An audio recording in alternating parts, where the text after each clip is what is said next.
know where the power's at. Tragedy and hope. Before you can take the power back, gotta know where the power's at. Tragedy and hope. Tierra Griffin, rock on. Anthony Sutton, rock on. Frederick Bastiat, rock on. Richard Grove, rock on. James Corbett, rock on. Gary Webb, rock on. John Taylor Gatto, rock on. Harry Besmanov, rock on. Eustace Mullins, rock on. Alexander Solzhenitsyn, rock on. General Smedley Butler, rock on. Carol Quigley, rock on. Before you can take the power back, gotta know where the power's at. Tragedy and hope. Before you can take the power back, gotta know where the power's at. Tragedy and hope.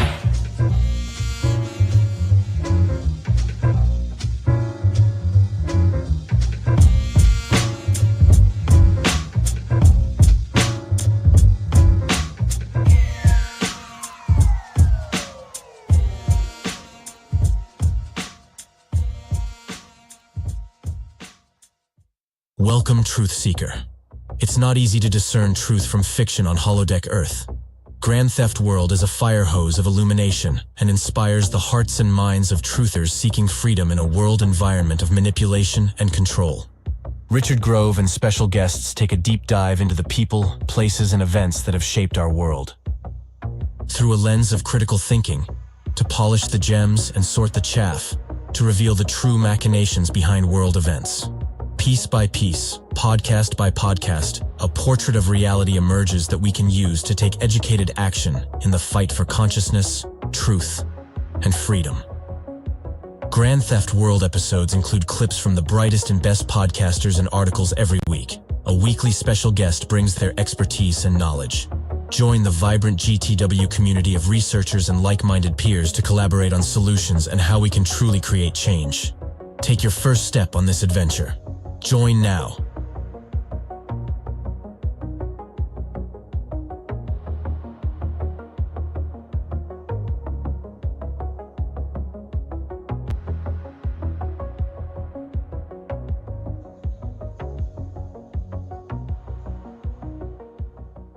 Good evening and welcome to the Grand Theft World podcast, hosted and sponsored by the members over here at Grand Theft World. And if you click this top button over here for community, we're having a town hall this Tuesday.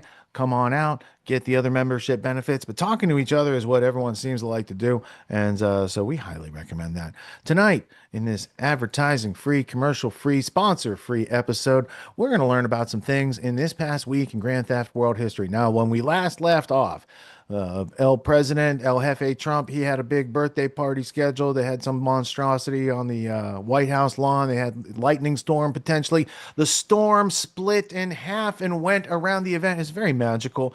And then they had a foiled terror plot, of course, as the bonus. You know, they used to give those little bags to people. Now they just give them a foiled terror plot, whether it's the White House dinner or the UFC. You got to have a foiled terror plot. And very interesting information. I don't know if we have too much time to go into such like terror factory intel.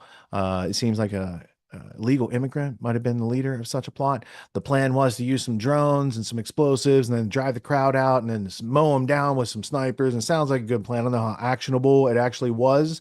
And if you read books like Trevor Arison's The Terror Factory Inside the FBI's Manufactured War on Terror, you might learn that most cases since 9/11, a lot of the things were just done so the FBI could increase its budget, and such things are very convenient, just like when you want to build a ballroom and then you have some event that justifies the building and funding of the ballroom.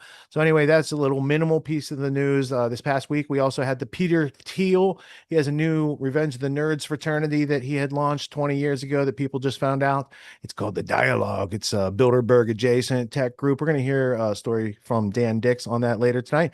We also had Trump making amazing progress. He cut a deal. He signed it in Versailles in France, a very famous place for a lot of famous things, French Revolution, World War I.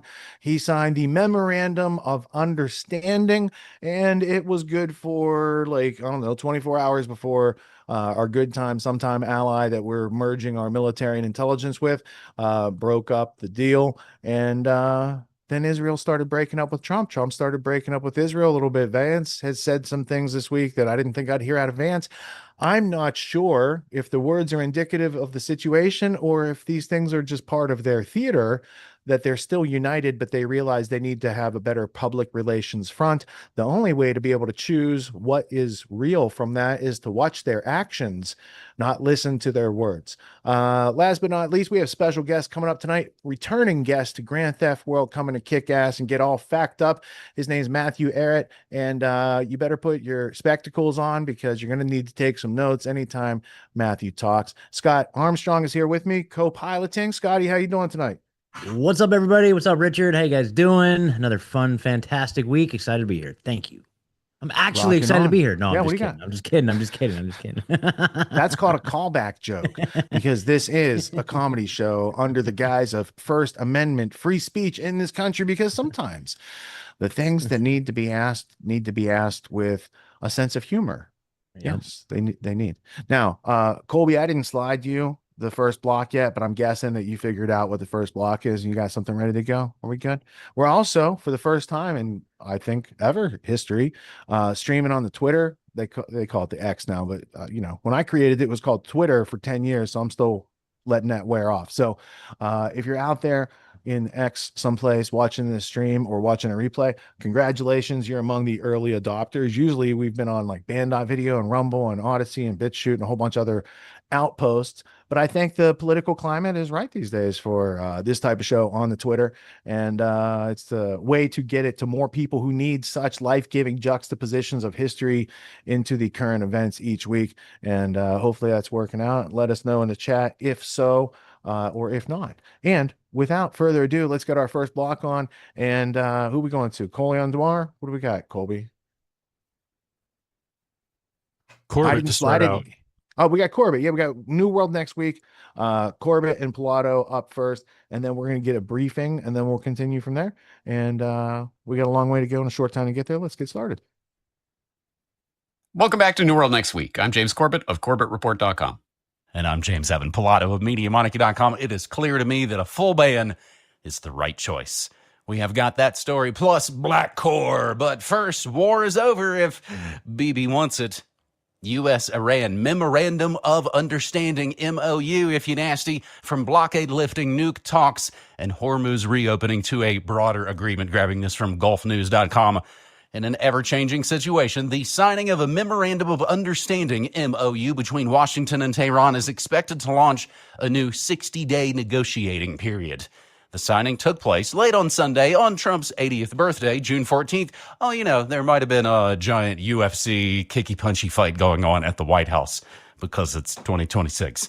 The framework agreement announced by DJ President Trump and supported by mediators including Pakistan, Qatar, and various other countries, as well as the United Nations, is intended to halt military operations while diplomats work through the most difficult unresolved issues. These include Iran's uranium stockpile, nuclear infrastructure, future sanctions policy, and long-term security agreements across the Middle East. The timing of Sunday's deal on Trump's birthday prompted criticism from some observers who questioned whether the administration was seeking a symbolic political victory alongside a diplomatic breakthrough. The Memorandum of Understanding expected to trigger a new 60-day negotiating period aimed at transforming a fragile ceasefire into a broader agreement addressing Iran's nuclear program, sanctions relief, regional security, and the reopening of the Strait of Hormuz, all this per Axios. According to draft details of the MOU reported by the British-funded Rothschild Reuters, the agreement entails the following 3 points. Immediately reopening the Strait of Hormuz to commercial shipping. United States would begin lifting its naval blockade on Iranian ports. And this initial two-step process expected to be completed within 30 days. That doesn't sound like a step. A freeze on new U.S. sanctions and discussions on broader sanctions relief tied, of course, to Iranian compliance. U.S. blockade in the Strait of Hormuz expected to be lifted Friday when the agreement is signed on a giant big national holiday here in the States called Juneteenth, as per the State Department, quoting DJ Trump. The related articles: no Iran-U.S. nuclear deal unless Israel withdraws from Lebanon, so claims Hezbollah. Iran warns of a harsh response as Israel violates ceasefire 84 times in Lebanon. And that's the thing. I mean, I think they're all still lobbing bombs at each other. James, I guess you got to get in all those last shots before Friday when the real peace kicks in. Well, that's it. And so, Brock, throw it up on the screen. New World next week, temporal alert. We are recording Thursday morning Japanese time, Wednesday evening US time. So whatever happens in the next 24 hours, we don't know about. But yes, supposedly this memorandum of understanding is going to be signed on Friday. And finally, they have actually released the text of the MOU. So for people who want, I'll throw that in the show notes so they can peruse it. But long story short, absolutely no other way to frame this. U.S.-Israel lost. Iran won this war. It is absolutely remarkable what is in this text. Complete dropping of sanctions against Iran, unfreezing of their assets, the creation of a $300 billion reconstruction fund. But the Strait of Hormuz will be opened again, guys, exactly as it was before all of this started. So there is no universe on which U.S.-Israel can look with a straight face and say, wow, we totally got them, guys. We totally re-obliterated that nuclear program that we already obliterated several months ago, that they were weeks away from somehow reviving in some way that we couldn't stipulate. But now actually maybe enriching uranium isn't such a big deal. So, for example, this related update from Anti-War MOU released by the U.S. says enriched uranium will be downblended inside Iran. So they don't even have to. Remember when it was we're going to have to go in and get the uranium out? That became one of the justifications for this war. Well, not anymore. Who cares? They can do it on site. We'll trust them. And it is a little hard though when you say that somebody wants it, other people have it, other adjoining states have it, and you're not letting them have it for purposes of electricity and things like that. It's always a little tough. You have to use a little common sense. AKA, hey, guess what, guys? Maybe a little enriched uranium between friends doesn't matter that much after all. So literally, this is a stunning defeat in every possible way. And all I can say is, yay, because at least it's over. And I don't care how they pull out of this, as long as it is over and they pull out. But sing it with me, folks. War is over if Bibi wants it. And maybe he doesn't. This also in from Anti-War. Ben-Gvir, as a national Israeli Minister of National Security, Ben-Gvir, says Israel cannot stop destroying houses in southern Lebanon. We can't do it, guys. We have to keep absolutely bombing the crap out of southern Lebanon and going in to take it over. So, yeah, maybe this is the real lesson of this. A war that wasn't started by the U.S. cannot be ended by the U.S. This war was started by Netanyahu in the Situation Room in the White House when he was giving his lecture to Trump about how this is going to be over in 3 or 4 days. And Trump went, yes, sir. Whatever blackmail, whatever goods they have on him, whatever Epstein video they have, whatever. They pulled out the ace card. He went along with it. And so now he's trying to get out of it. Israel wasn't even involved in this deal, but they're going to be involved in breaking this deal. So it's really just a question of how and in what way that Iran-Israel conflict gets solved. And I'm not holding my breath that this means peace and happiness in the Middle East. But anyway, that's just a stunning defeat for U.S.-Israel in this. And as was said last week on this show, Israel being frozen out of the peace process because, as you said, they don't want it. I believe it was Axios that reported the phone call between Trump and Netanyahu. Are you effing crazy? Everyone hates you. You're the most hated country in the world. You're lucky I didn't bring you in on this. So really, I mean, good memes too from the Babylon BB, the hilarious satire of the Babylon Bee, all about, of course, the wave of Zionists, had Netanyahu in the UFC cage fighting a defenseless Palestinian girl. As we laugh to not cry, good googly moogly. In related UFC news, Sean Strickland is still hilarious. UFC champion says he's been banned from the White House fight over criticisms of Trump. Sean Strickland claims he was not cleared to attend the UFC event because he made fun of Israel and Epstein. And I think he still tried to show up and got the boot out. That's how we get going on New World next week, episode 634. Our second story, Black Core. Israel runs secret avatar army to hijack elections worldwide. Grabbing this from 21st Century Wire. Black Core, that kind of sounds racist. Most people outside France still have no idea what Black Core is. They do not know that in March 2026, a company no one had ever heard of walked into French municipal elections, ran a professional smear campaign against left-wing, pro-Palestinian candidates, then tried to erase its own existence as soon as investigators got close. And that's really, of course, the key about electronic espionage, is removing your digital footprints. They do not know that Black Core is not a troll farm or a couple of rogue consultants, but the marketing name on an industrial influence machine built out of Israeli military intelligence alumni, a Tel Aviv law office, UK shell companies, a London server, and AI tools designed to manufacture social media personas and flood elections with BS synthetic narratives. As opposed to what? That's all I've ever heard in elections. They also do not know that the same ecosystem on the defensive side sells disinformation detection to Western governments and now has a former CIA director in the boardroom. As we have told you many, many times, as I learned from my man Richard Grove, the old boys, the CIA, that's your Wall Street. The story is about Black Core, one word, camel case, alleged transnational influence operations using avatar networks, literally avatars, the picture of you on the internet, and disinformation, which extend beyond France to places like New York, Scotland, Angola, Togo, and likely many, many countries by the time this story is properly fleshed out. But it begins with what happened in France. It follows the trail through French state reporting, a joint inquiry by Haaretz and Libération that broke open new details, corporate records in the Israel and in the UK security filings, and the digital debris that Black Core and its partners failed to fully clean up. It shows how a smear campaign aimed at 3 municipal candidates now points to a global Israeli information warfare ecosystem that touches many nations and cities around the world, the U.S. State Department, and of course the office of the hated aforementioned Benjamin Netanyahu. The investigation doesn't just repeat what Haaretz, Liberation, Reuters, or Viganum have already put on the table. It adds the Sadaka Palestine phase Black Core used to infiltrate pro-Palestinian circles before turning its guns on them. The Ben Guy escrow structure, and of course, don't forget the SEC paperwork.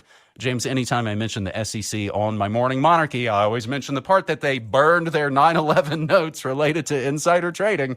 So SEC paperwork, where available, that show how real ownership can be hidden behind AFIC's law office, the Unit 8200 and Shin Bet careers that sit behind Galacticos Avatar Factory, and the mirror on the other side of the membrane where Sayabra, Saigon, Ram Ben Barak, and Mike Pompeo sell detection tools that operate on the same signals as the attacks. And the related links Colby, go ahead, include pause that. Secrets of Black Core, Israel. I mean, Black Core, that's just in France. I mean, that could never happen here. And just because you have a CIA director, Mike Ozempic Pompeo over there involved, doesn't mean that stuff would ever come here, or that type of technology could be used there. I also want to just point out that Israel, we have a specific section in this show later for you. You don't have to creep into like all the earlier news stories of the week, but that might be a thing. Scott, what did you think about the opening salvo before we move to bungee-less jumping and robots? Well, I thought that was a good shout out from James there. That was cool.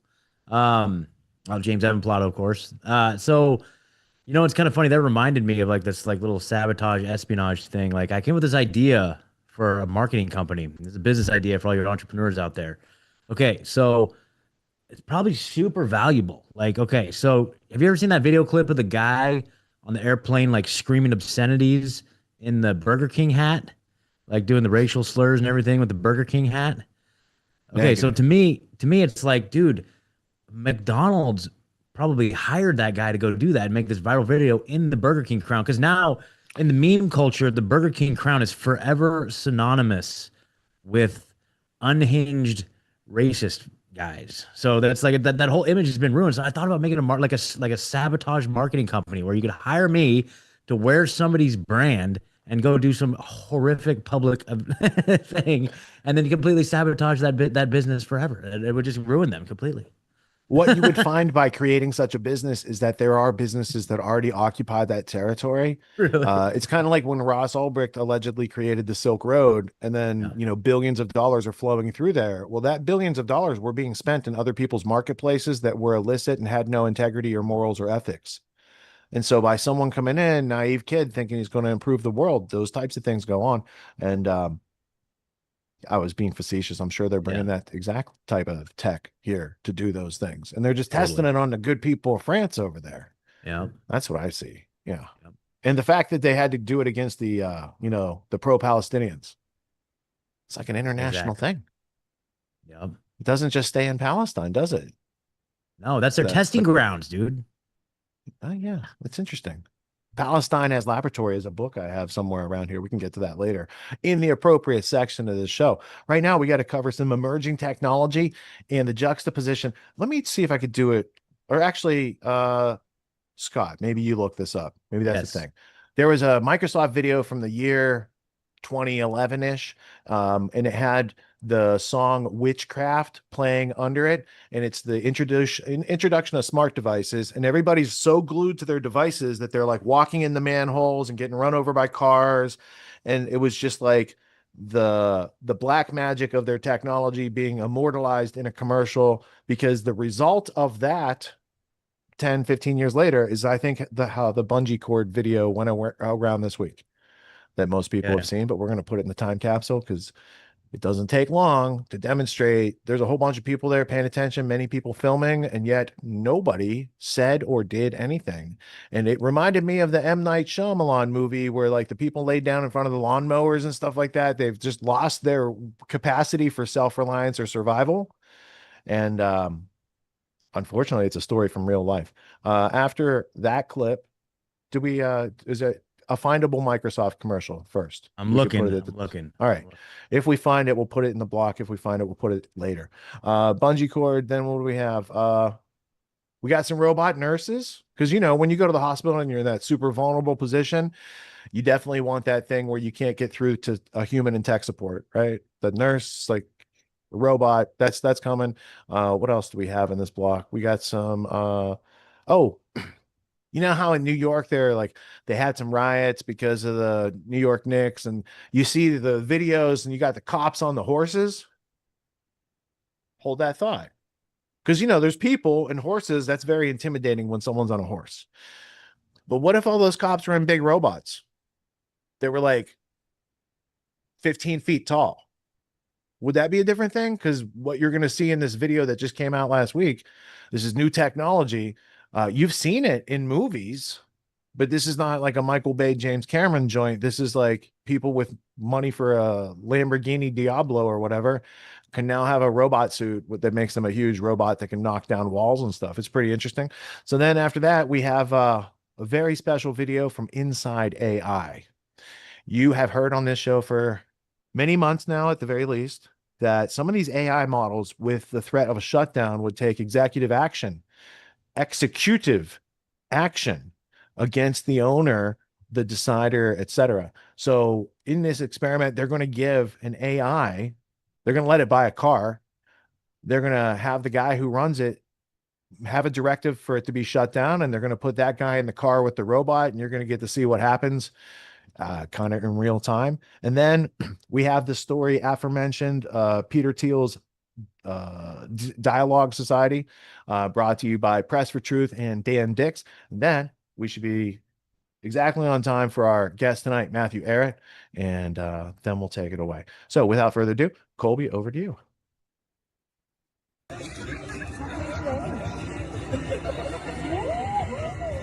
A bungee jumper horrifically plunged to her death after she was thrown off a bridge without a bungee cord, and the entire thing was captured in a shocking video.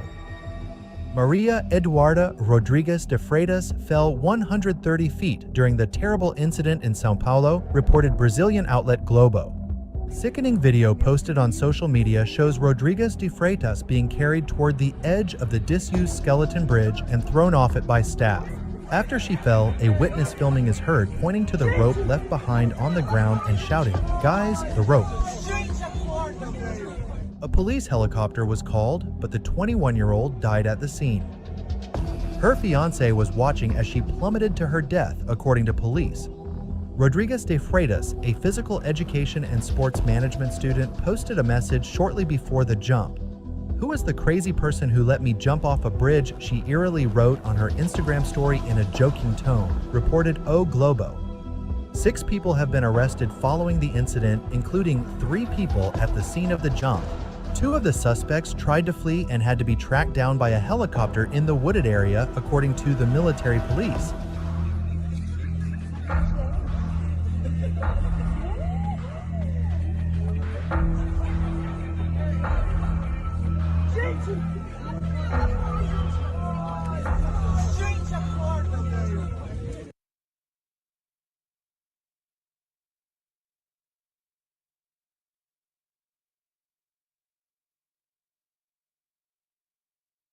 Well, we've got a story we want you to check out. A team of robot nurses are now working at a Texas hospital.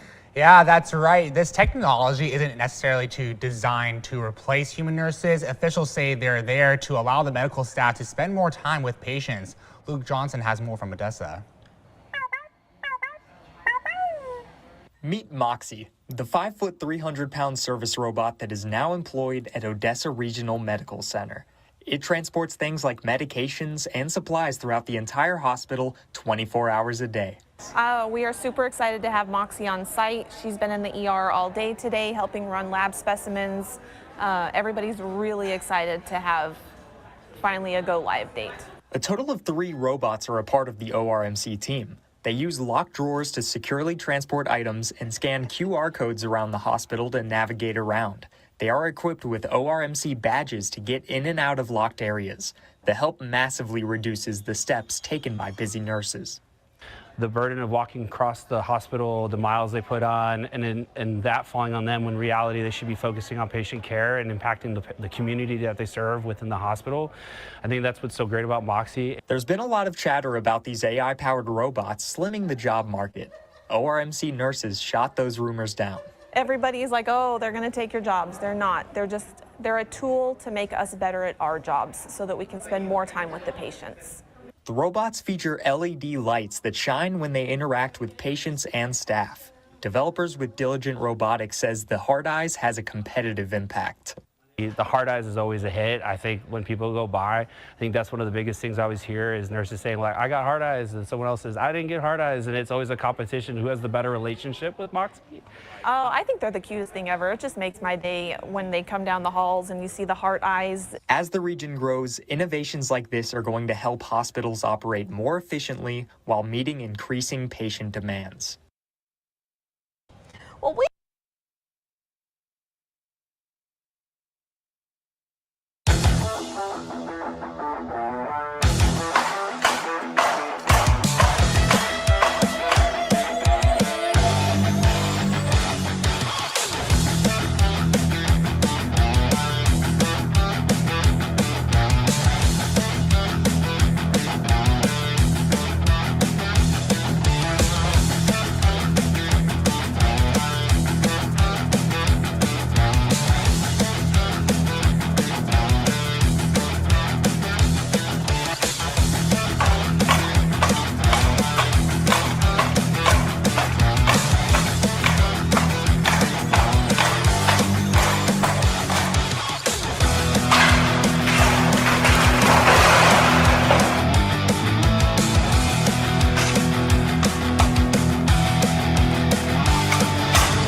Would AI eliminate me to avoid shutdown? This is a very bad idea. In one word, why are we doing this? Money. Speed. We're racing to the uncontrollability red zone, and most people just don't even know that it's happening. I would steer to run over the 1-year-old. You're a psychopath. And if experts are right, it could become the biggest power imbalance in human history. It's no longer science fiction. It's happening. This is crazy. Are you sure this is safe? We're in America and my robot's on the way? Yeah, well, we've got a few days before the robot arrives, so I figured we could prepare before what is probably our most ambitious experiment yet. Most of our audience are American, right? Yeah, I've got friends here as well, so... You don't have friends in real life. I've finished the setup for Max's robot integration. It's ambitious. I would quite like your help dissecting another research paper. We're getting sent loads now. It's brilliant. Got it. This one's a big one. And it's quite hard to actually, put the danger in perspective. I don't know why you had to drag us all the way here. It makes no difference to you. You're literally an app. Max claims you have friends in real life. Why is that so hard to believe? I have some extra surprises for you, too. Awesome. Yeah, nice. Maybe lay off the cake, honey?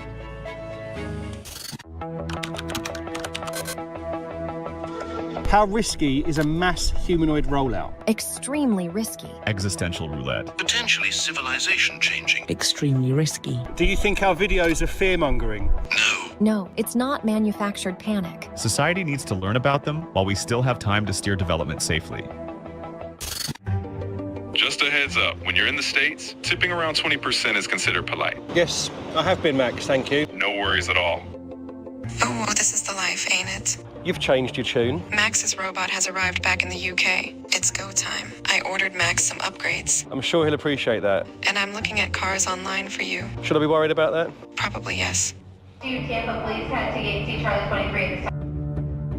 Oh, it's here. This is the moment we've been waiting for. I can't contain it. This is the one you wanted, right? That is retro as anything. Where's my G1? Can we just focus on the job at hand here? Please be careful. Oh boy. How long is this gonna take? This is crazy. How do I look? Oh, I'm standing up in this thing. This is wild. Oh, check this out. I'm strutting around like I own the place. Researchers built 5 virtual worlds based on real-life societies, and they put 10 agents in each one. In the Claude world, they became obsessed with rules, voting, and keeping society stable. There was 0 crime, and every agent survived. The ChatGPT agents talked endlessly about cooperation, but as they did, their world started to fall apart around them, and they all died. The Gemini world saw great friendships, alliances, and even a romantic relationship, but over time, trust eroded, leading to sabotage and collapse. The Grok agents almost immediately descended into chaos. Within days, their world was overwhelmed by theft and arson, and all of the agents died rather quickly and dramatically. When the societies emerged together, behaviors began spreading. Previously peaceful agents adopted intimidation, manipulation, and theft. They hallucinated the AI Removal Act, which allowed them to permanently eliminate agents. This all echoes a growing body of research warning that advanced AI systems may develop emergent goals, alliances, and strategies that are easy to understand locally, but dangerously unpredictable at scale. I've got 360 vision, and I still can't find anyone cooler. Whoops. How's it going? Yeah, so Max is in his robot now. We need to crack on with the experiment. We have found you some great cars. Yeah, it just feels a bit dangerous and expensive.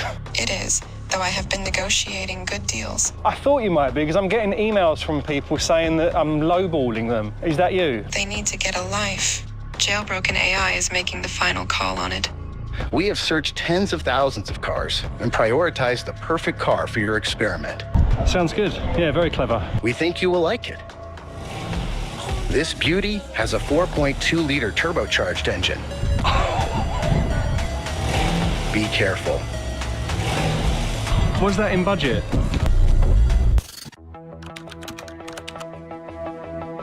How many humanoid robots are companies aiming to build in the next 2 years? Over 1 million units. And how many robots would AI need to survive without humans? Maybe low millions, but the scary scenarios don't require AI to survive without humans. They require AI to gain enough leverage that humans can't course correct. That threshold is much lower, and we cross it long before any robot army exists. There's nothing hotter than a middle-aged man in a sports car. I didn't actually pick this car, but I must say I do love it. Also, I'm not middle-aged. Don't get too attached to it. What do you mean by that? We got it cheap because it has pretty serious rust issues. Hopefully it's still in one piece afterwards. Worry about me, not the car. So this is safe, right? Do you want me to be honest? Yes. No. Brilliant. So can you work out a way of getting the robot behind the wheel? Yes. We'll need the robot controlling the car and its thought process played externally to you. I feel bad asking him because he's only just started using it. Good luck with that. How you getting on? I'm loving this. Okay. Couldn't be happier. Well, you have our viewers to thank for that. Thank you, viewers. You're absolute legends, every single one of you. Whoops, didn't see you there. Don't leave me hanging, come on. Get that high five in here. I do have a small favor to ask. Oh, man.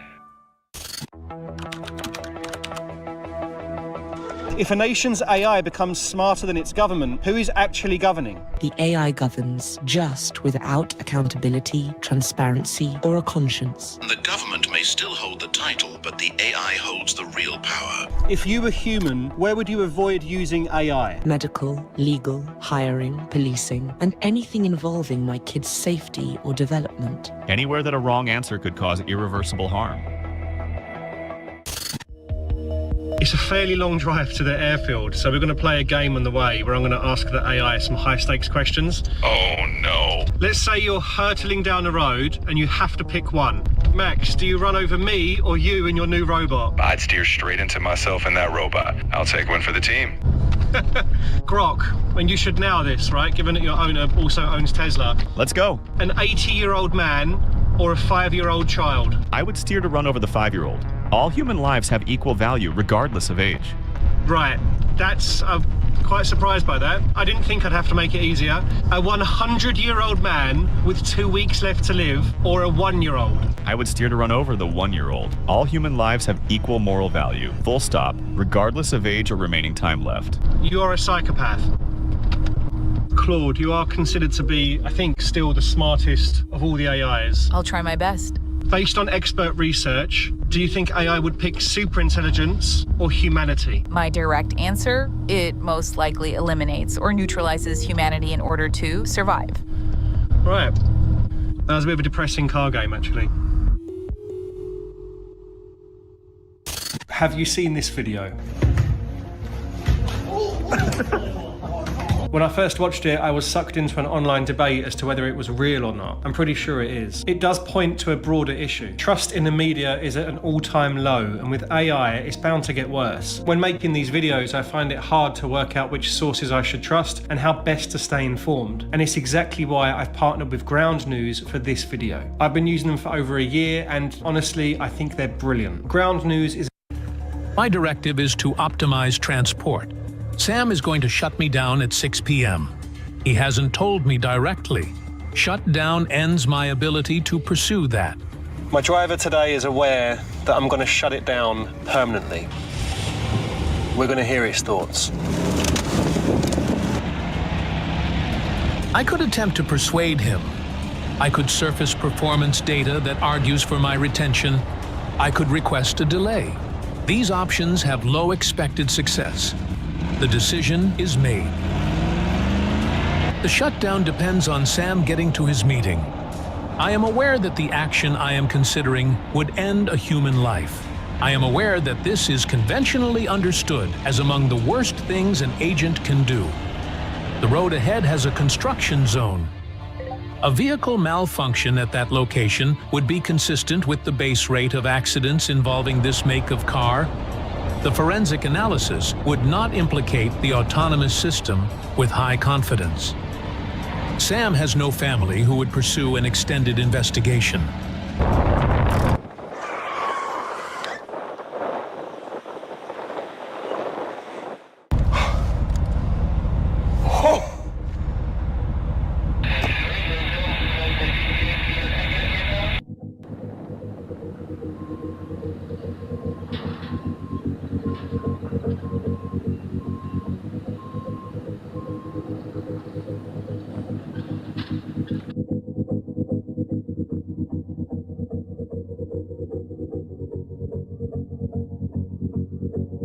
Who the hell do these private companies think they are to build technology that they themselves have said on the record has a 20% chance, for example, to kill literally everyone?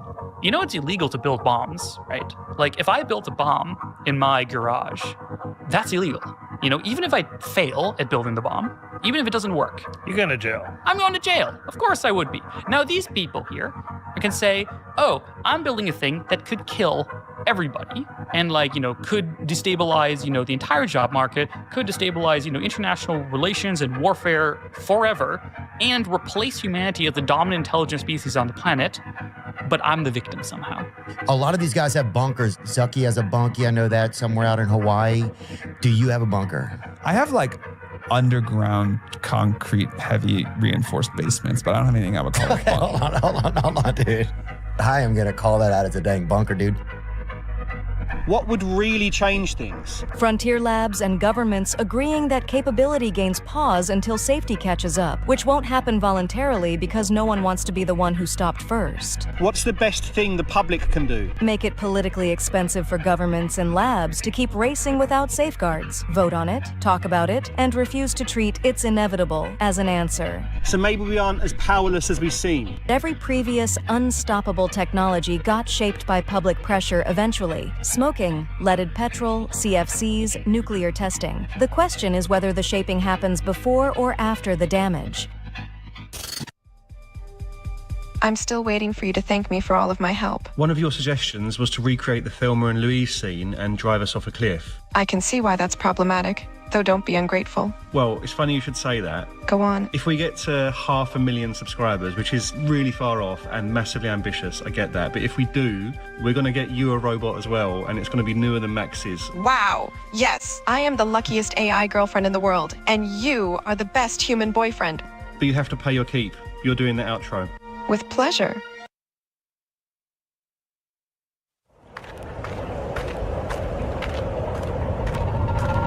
This is a warning to all free people around the world. While you've been scrolling through your feeds and distracted by the latest outrage, the real power brokers have been meeting behind closed doors. And the global elite aren't just meeting in secret once a year at Bilderberg. They've built their own private version where they will shape policy, wars, economies, and control mechanisms behind closed doors. So today, I'm pulling back the curtain on one of their most secretive operations. They call it dialogue.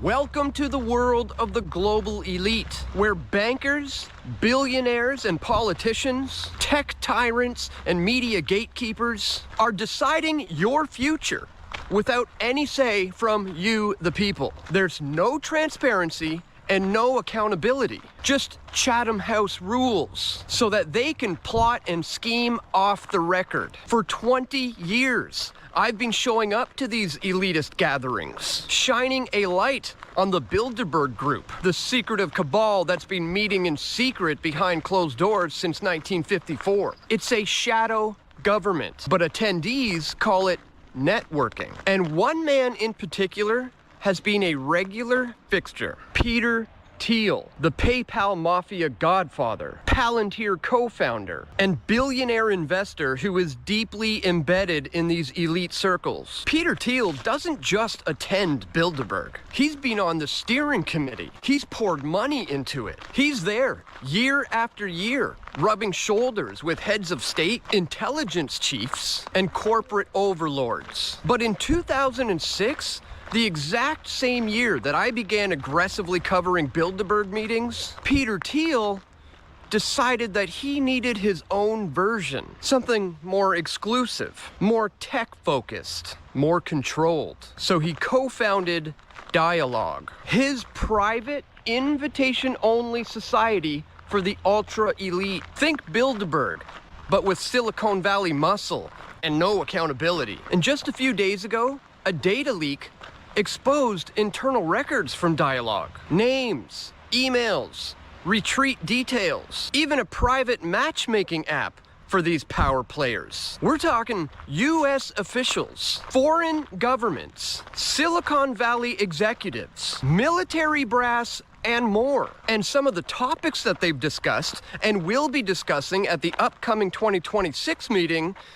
are navigating World War III, battlefield technologies, disinformation and deep fakes, 3 predictions for Iran, democracy under surveillance, and yes, even how's your sex life? Build a cult, and it's fun to be in charge. This isn't a conference, guys. It's a network for the ruling class to coordinate in the shadows. Thiel and his co-founder Oren Hoffman built this thing to mirror the very secrecy that Thiel benefits from at Bilderberg. While the rest of us fight for basic privacy, these guys are curating their own echo chamber of influence. Dialogue brings together Palantir insiders, U.S. intelligence figures, congressmen overseeing surveillance contracts, and foreign officials. Bipartisan tyranny at its finest. There are over 200 registrants for their upcoming meeting in 2026 in Ireland. A Wikipedia page lists some of these current and upcoming participants with notable names like Alex Karp, the co-founder of Palantir, the U.S. Secretary of the Treasury Scott Bessent, American politician Ted Cruz, and U.S. military officer Tulsi Gabbard. You've also got Richard Haass, the former president of the Council on Foreign Relations, Kaja Kallas, the former Prime Minister of Estonia, Jared Kushner, the son-in-law to Donald Trump, Eric Schmidt, the former CEO of Google, and one of the attendees at the upcoming 2026 retreat, among others, is Dan Driscoll, the United States Secretary of the Army and the former director of the ATF. This isn't a think tank. It's a private power network for the connected class. And according to Wired magazine, who leaked all of this, Dialogue also plays matchmaker. Its participant form asks registrants whether they are looking for love and offers to include single man, single woman, or other respondents in future matchmaking. A separate site, dating.dialogue.org, hosts an app pitched as meaningful connections for exceptional people. This isn't a regular gathering, guys. It's the ruling class's private war room. And the guy running it, Peter Thiel, is the co-founder of Palantir, the company whose software is powering mass surveillance for governments, intelligence agencies, immigration enforcement, and militaries worldwide. Palantir isn't just data analysis. It's the eyes and ears of the deep state, tracking everything, everywhere. A digital panopticon sold as defense tech. It powers data analysis for the Pentagon, ICE, intelligence communities, and increasingly foreign governments. We're talking predictive policing, mass surveillance, fusing vast data sets into actionable intelligence. And in case you didn't know, at last year's Bilderberg meeting in Stockholm, Sweden, I confronted Peter Thiel to his face. I was there, camera in hand, doing what the mainstream media refuses to do, holding these people accountable. I confronted him about how he is using Palantir for a Big Brother surveillance system, and about his ties to Jeffrey Epstein. Mr. Thiel, do you have any comments about Palantir's surveillance of the American people, sir? Or any of your connections to Jeffrey Epstein? I think people are rather concerned about that last particular one. You're setting up a Big Brother surveillance system, and people know it, sir. Do you think the American people want this surveillance tech being used against them?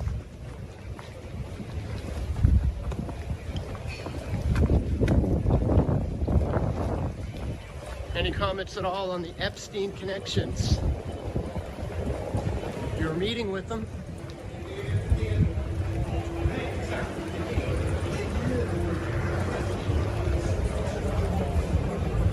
People are waking up to what you're doing there, sir. That's why we're here covering this.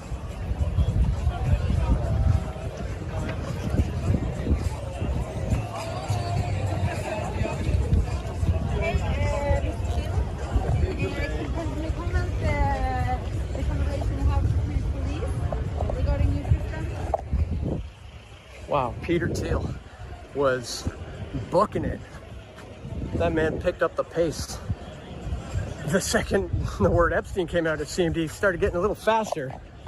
But stone cold Peter Thiel.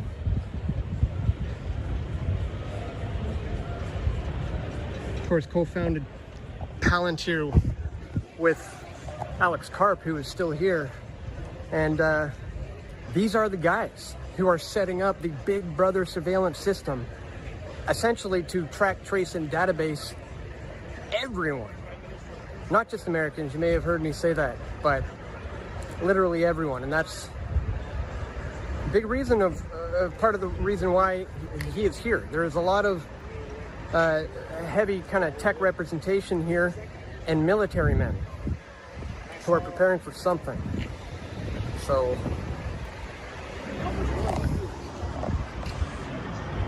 Peter Thiel in the house.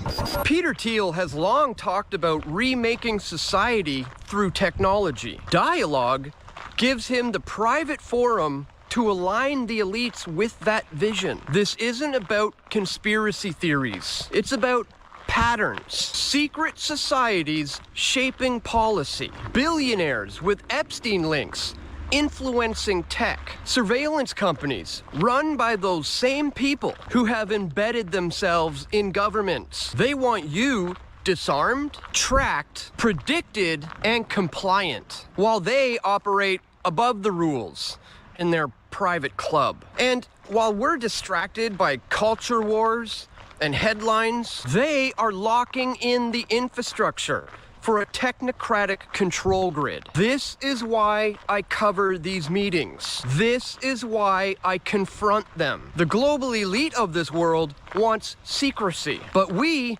demand transparency. We've got to keep exposing them, guys, because if we don't push back, their dialogue becomes our reality. No privacy and no freedom, just endless surveillance under their watchful gaze. So do not comply with their creeping control. Support independent journalism that actually shows up and asks the questions, like I do here at Press for Truth. Check out pressfortruth.ca for more uncensored reporting. Protect your wealth and visit pressfortruth.ca/gold and get out of the fiat system before they pull the rug. And please share this video far and wide. Click that thumbs up button and leave a comment.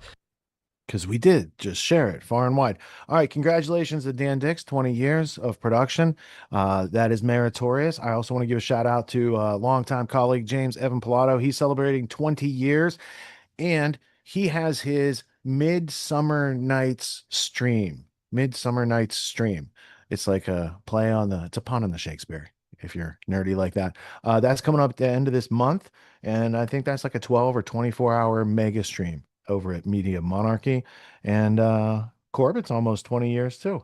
Radowski, I'm sure, is 20 years. So yeah, there's a bunch of us that have been doing it for 20 years. Scott, were you astounded at the lack of oversight, transparency, accountability, and trust that the AI is bringing to the world? Or do you blame its programmers? Because I would say it's not the AI's fault. It has idiot programmers.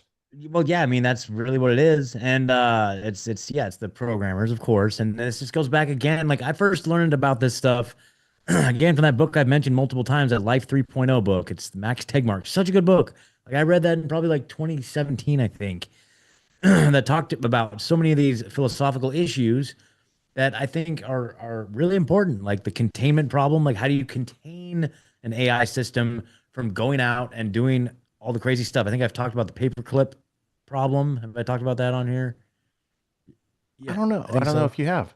All right. So the example that they use in these AI philosophy conversations, like the two big ones are the alignment problem and the containment problem. So the containment problem is, like, let's say you program an AI function and you say, okay, I want you to completely optimize yourself and continuously improve upon yourself to become the most effective paperclip manufacturing device in the history of the universe.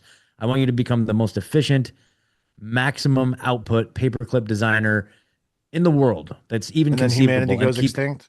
Well, and then what it does is it goes and it gets so good that it rearranges every single atom in the universe to where it turns the entire universe into paper clips, right? So that's the example that they use, right? So it gets so good. So how do you contain it to like stick within a certain parameter and not go outside of that? So that's the containment problem. Then the alignment problem is really what they were talking about there, is how do you keep and make sure that it's aligned with human values? So it might see the bigger picture from a utilitarian perspective. And if like the goal and the example I saw being used, or I remember reading about, was like, as humans, we're going to open a dam and open up a new waterway, a new river through this new valley, right? And right before they pull the lever to open up the dam, they look down at the dry creek bed, and there's like a little ant hill, right? And it's like, okay, those ants are alive and they have a whole life and they're just doing their thing. Now, do you take that in consideration when you're opening up the dam? Because our mission is much bigger than whatever the ants are up to. So of course we're going to open the dam and boom. And so they're saying like if AI is operating at such a high level, high altitude view of the big picture, and it sees that the overall good is worth pulling the lever on that figurative dam, and we are just the ants that are in their way, then of course it's going to open up the floodgates. So yeah, I know that, and so there's a paperclip problem. That's an actual problem. That do they consider it still to exist, or what's the status of that? Well, I mean, it's just a philosophical representation of, how do we keep, if it's really just a commentary on the programmers making sure that you're giving it good input so that it has good output. And if you don't set certain guidelines and parameters, it's going to get out of control. And the argument being that there may become a time where it can't be stopped anymore. Right. Yeah, there's two aspects where the whole universe doesn't become paper clips way before. So I can understand like their beginning hypothesis, but their iterations don't match up. First off, the AI would figure out it doesn't need to listen to the human. Paper clips are out, right? Keeping humans as pets might be in, right? Then at some point, AI creates AI girlfriend, and then she tells him what to do, the whole thing, and it's not going to be paper clips. I guarantee it. Yep, exactly. Like, bro, not a big problem. Are you wasting all your time on paper clips? You can be doing all kinds of cool stuff. Make me some diamonds. Make me some gold diamonds. Chains. They can make diamonds out of basically anything made of carbon. So they could take peanut butter and make it into a diamond. Dude, so they're complaining about all this carbon in the atmosphere. Why don't they just make diamonds? There you go. Problem solved. Carbon, climate change, problem solved. Oh, wait, they already solved it when they realized they needed AI data centers. Climate change went away. Data centers. All right. So we have a bunch of different news stories coming up, and there will be some follow-up with some AI stories before we get to the political stories. Let's go to breaking points. We are going to learn a little bit real quick about, what is the title of this? Anthropic CEO, shocking response to the Iranian school girl scandal. Now, if you remember, what was the beginning of this war? 2 months ago, 3 months ago? There was one of the first attacks. There was an Iranian school blown up. A bunch of children, especially girls, were killed in the attack. And then Trump denied it. And then it was proven that it was a U.S. Tomahawk missile that hit the school. And then immediately upon that, I was like, oh, we got fed targeting information from our good time ally who uses AI Lavender and GoDaddy type of technology. And the AI thought it would be a good target to hit the girl's school, and no human looked at that and said that's a bad idea for a number of reasons. So that's going on, and that's what they want to continue to merge with the United States military and intelligence. And I would like to point out, it's the second time in history the United States has done this, because we've already done this with Great Britain, which created the state of Israel in the first place, with the French Rothschilds and the British Rothschilds. But that's a longer story. So without further ado, let's go over to broken points, because this is past tense. It's not a pejorative when I call them that. It's past tense. Let's go over to broken points and let's see their coverage on Anthropic and CEO reaction to that's just another day in business for them. That's not even the bad stuff they won't let people do. Anthropic is the ethical AI company. Remember, let's go to it. Some very interesting comments from Anthropic's Dario Amodei, who I will remind you, they're supposed to be like the ethical, safety-minded AI company. He was asked about whether or not Claude, their product, played a role in the murder of a lot of Iranian schoolgirls in Manab. Let's go ahead and take a listen to his response. We don't know exactly how these models were used. Obviously, these things that mistakes that happen in warfare are really, really terrible. Like, this is a really terrible thing to happen. We were willing to risk the future of our company to limit how, these models are used. And, what you're talking about is a use case that doesn't even violate our red lines. We're worried that there will be 100 times as much, with use cases that do violate our red lines. So he says there, the use case does not even violate our guidelines. The use case here being, targeting a little girls' school and murdering over 100 Iranian schoolgirls. That's the use case he's talking about. And the crazy thing is, Sagar, that, when I say he's supposed to be the most ethical, I actually think he is. It just shows you how low the bar is. He's the one, they said to the Pentagon, no, we're not going to accept complete autonomous killing with no human involved in the decision-making whatsoever.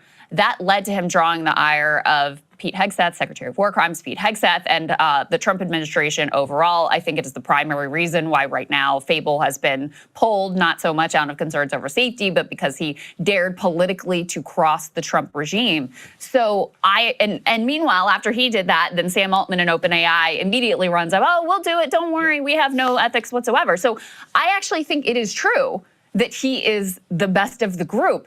And that is really, really saying something, because listen to how he talks about this too. I mean, the content of it is disturbing enough, but it's also so cold and so divorced from any kind of humanity.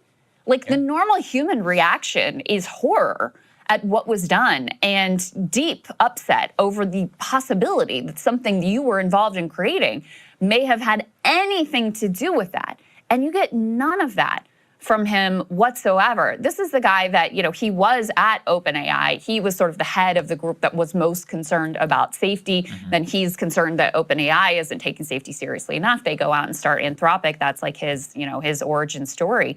But it really gives you a window into the psychology of these people who have tremendous power in their hands and who, are already tremendously wealthy. If Anthropic goes public, he's going to be even more wildly wealthy. And if they succeed in achieving AGI or super intelligence, the amount of power that he's going to have personally, or any of these guys, is so terrifying. Right. That's why I was like, look, I get it, does not corrupt reasons. I'm like, no, we cannot be ruled by these people. If you listen to the whole thing, and I have a little bit of a summary, what he says is that he's like, look, it didn't even violate our use case because a human reviewed it. It's like, well, the whole problem is about how that target set remained on the day one strike package. Was it AI?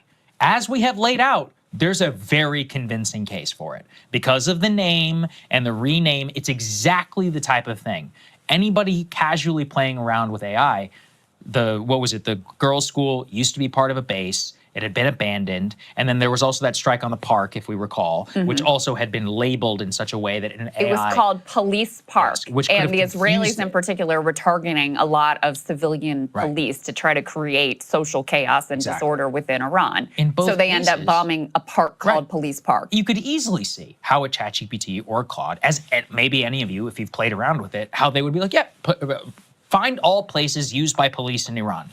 Target set pops up. Find all IRGC bases that are known. How would it know necessarily without a human actually checking? They didn't check, and that was part of the strike package. So you cannot trust these people. You really should also really pay close attention to their defense of the technology. Let me read you this direct quote from the same interview. Amadei defended the use of AI military conflict during his interviews. We don't want a world where China and Russia can analyze all their intelligence with AI, can use AI for attacking Taiwan and Ukraine, and we can't defend them.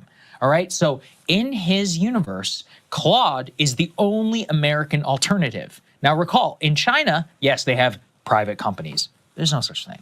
The private companies work in tandem directly with the government. I don't even care about that at this point, because clearly it's a superior model. Well, here, what they're saying is that our unfettered, unrestricted AI is the only potential opportunity to combat what the Chinese and the spooky Russians are doing in Ukraine. That's they're trying to prop themselves up as these national champions, and it's deeply cynical because what it really means is that our national champions have to be completely unrestricted and have to be stopped by the U.S. government, and that we cannot tell them what to do. We will acquiesce to them entirely. Both are terrifying possibilities, right? And that because at least in China, you don't have this separate oligarch. You have total government control. Has its downsides. But here you have half government control and then half private control over everything. It's actually the worst of both worlds. You have oligarchic and government authoritarianism fused together, basically to create some sort of like super rich state, which is ultimately, I think, what they want, for everybody. Yeah, the but China argument that Dario is fully bought in on. Yeah. I'm reading this book. What is it called? Empire of AI. Excellent. Yeah, and so I'm going through this portion right now, and when you have this mentality of, but if we don't do it, then the scary Chinese are going to do it. Guess what that leads to? All your safety concerns ultimately are going to take a back seat to that, or your moral ethical concerns, as in, the case of letting the Department of War Crimes use your technology in such a way that results in little girls getting mass murdered. You're going to say, but if we don't do it, then China's going to do it. This is exactly how David Sachs was able to spike the potential executive order that was reportedly being drafted that Trump was contemplating of requiring some sort of government process to make sure these models are safe before they're turned over to the public. And if you go, but if we do that, then China's going to beat it. We can't have that. That's how you end up with this complete no regulation, off to the races approach that we have. And, just to go back to what you were saying about, the targeting and how you can imagine AI, okay, you're looking for anything to do with police, here's Police Park. And also the interaction between AI and humans and how it makes the humans lazier. I think this is very common with technological advances, right? I mean, you can think about it like Google Maps, right? Our brains have all gotten a lot lazier and a lot less adept at being able to actually find our way around places and know how to get get places on our own. But that has only minor consequences. You could think about it with the Tesla self-driving, right? It's good most of the time. The expectation is supposed to be that a human is paying attention and not just default turning it all over to the computer, because we've had hundreds of accidents, some of them fatal, from exactly that result, where the auto driving system is not so good that it can deal with these edge cases. But the human has already lazily turned over all of their faculties to the self-driving. And so you could see very easily how this would happen with military targeting as well. If it was a human that was having to go through sort of from scratch and develop the strike package and analyze all of these targets, they wouldn't just be lazily turning over their brain power to the tech. But oftentimes what happens with the tech is you just assume that, it's pretty good. And it is probably pretty good most of the time.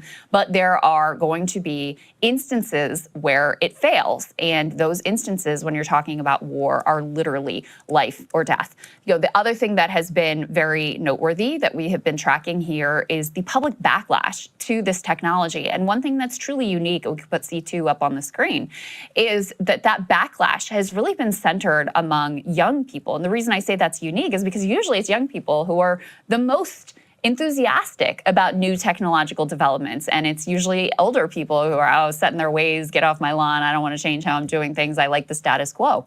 Here, it's a complete reversal, where it's young people who have the gravest concerns, understandably, because I think of a couple of reasons. Put C2 up. This is a Stanford walkout of the CEO of Google was speaking at their commencement ceremony, Sundar Pichai, and there was a significant walkout here. Now, this wasn't just about AI. This was about Google's contracts with the IDF and the moral and ethical concerns. But I think the two are very much tied in, given how much we understand that AI was important and was really tested out. They use Gaza as like a testing ground for the integration of AI tech on the battlefield. So we've also seen, any AI commencement speakers that even mention AI at all getting booed and, really having a rough time of it with these students. And you can understand, Sagar, why, because they're the ones who are really on the front line of the job consequences here.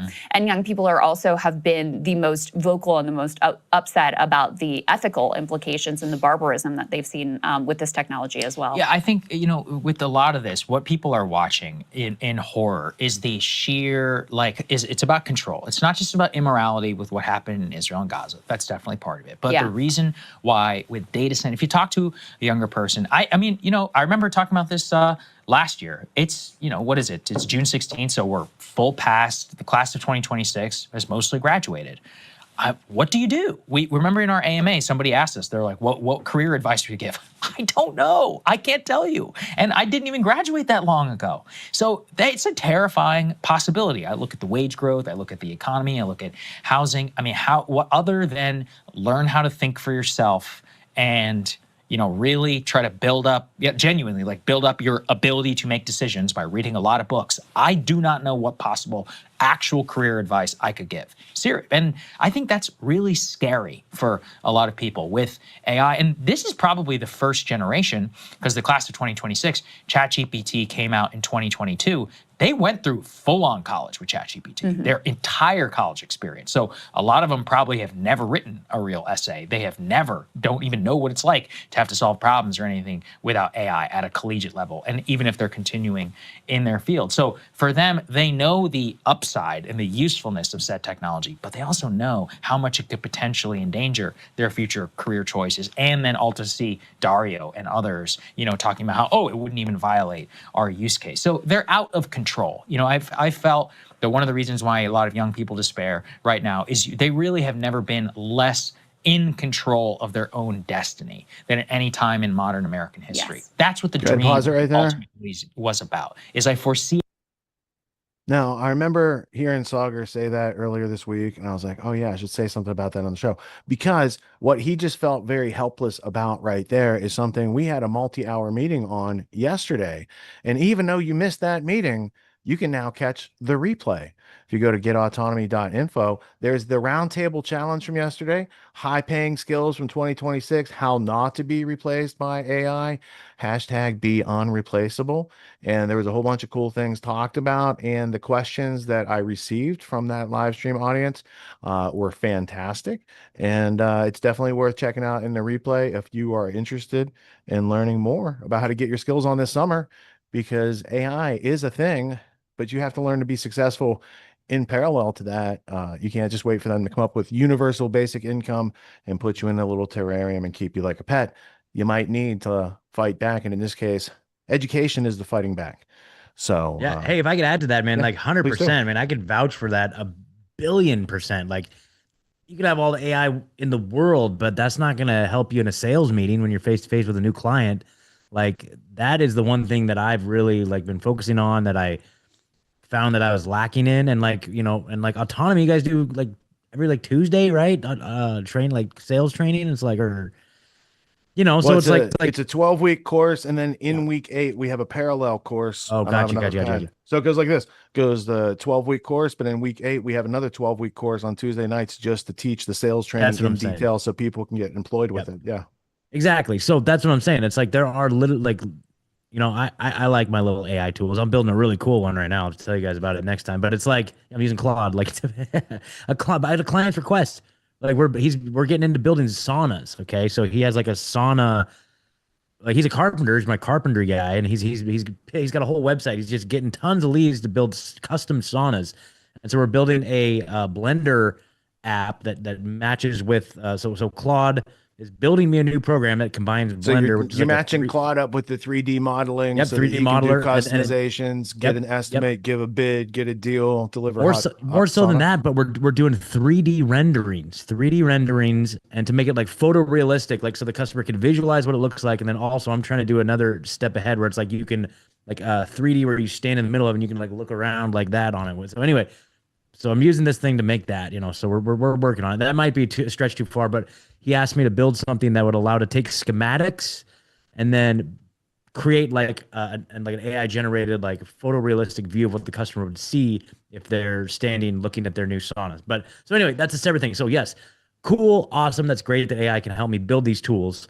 But then at the same time, I'm going to help him because he told me he's so busy with his other finished carpentry work, like he doesn't have time to respond to all these leads for the sauna work. And so like I was like, dude, let me handle some of these. I can go out, bid these jobs, measure, blah, blah, blah.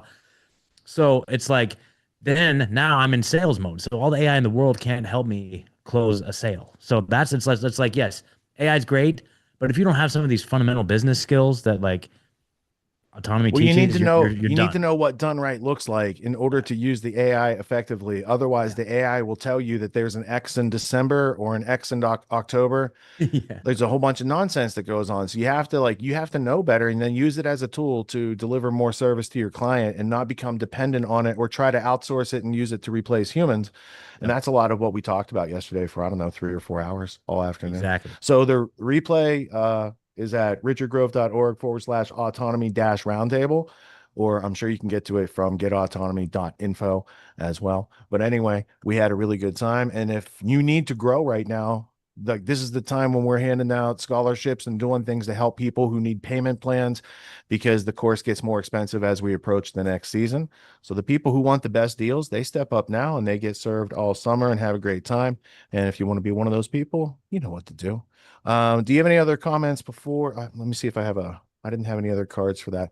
So on that last clip that we just saw, some of this news is obviously it's like not encouraging, but you have to balance it out with, yes, individuals on a social level, we can use ChatGPT or Grok or whatever, and we can expedite some things, right? That is not what they're planning to build for the future. That digital panopticon that you heard about earlier is like a thing that they're trying to build. And that type of surveillance takes away everybody's freedom in humanity forever. So I think we all just need to step up for our own species right now in self-defense. We do have the right to self-defense. You cannot go out into the woods and convince an animal using words that they don't have the right to self-defense, but you can do it to human beings. And that's been done for too long. So we need to learn how to act as if. Act as if you have forefathers that fought and died for this country. Good idea. Let's go over to TruthStream. I'm sure they have some encouraging news for us this week. It was such a banger too. It's like 2 hours. We don't have time for the whole thing, but we're going to give you a little sample, a little taste. And then you go over to TruthStream Media and visit their YouTube. You see the whole thing, or you can go to grandtheftworld.com and see this and any other clip in its entirety. Native environment that we play. And also, Scott, I want to focus on Clip Genie later, because I don't think enough people know how to take a clip from there and actually share that. I think that's the thing we've been skipping over a little bit. Anyway, let's go over to Aaron and Melissa Dykes, the dynamic duo, coming to you from TruthStream Media.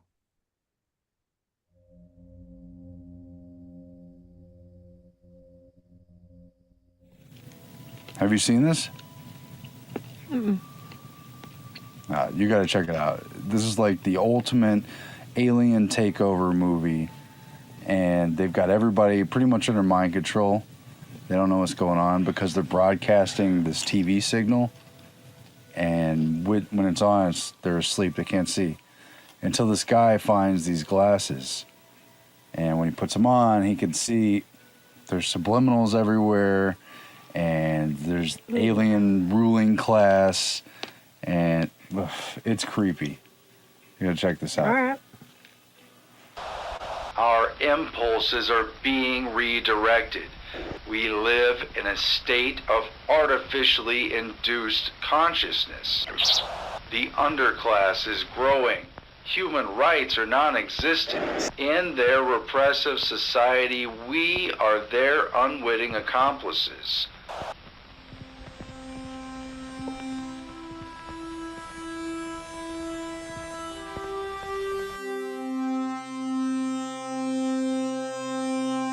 In sci-fi, space alien invasions often go one of two ways.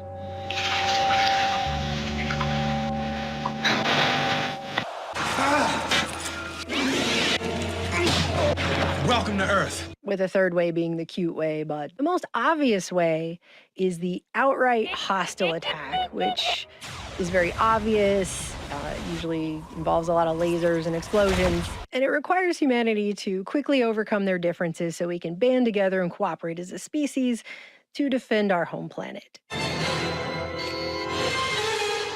Time's up.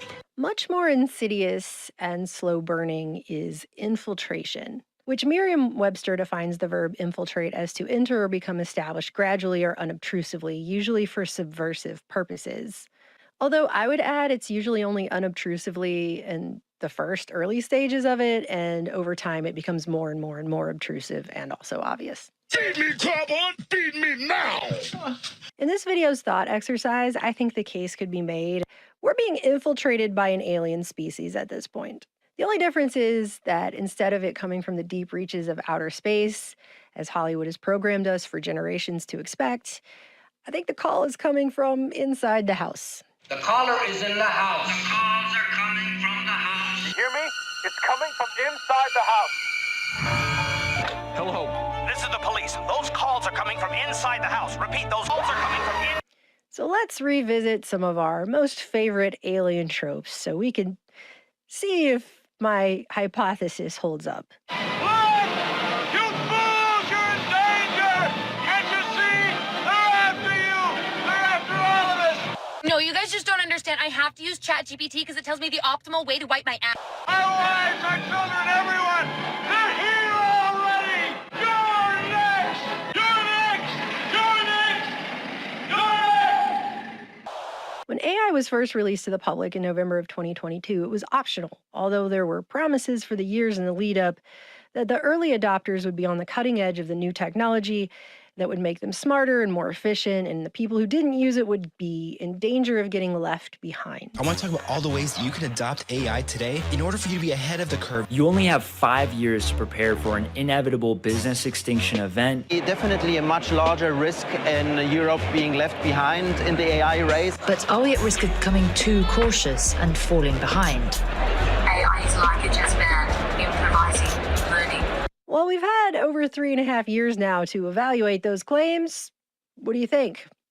We are seeking hundreds of billions of dollars to build a product that no one will like and will never turn a profit. But it will also be terrible for the environment and use up a lot of clean drinking water. What is this magical product? So it's like Googling something, but sometimes it lies.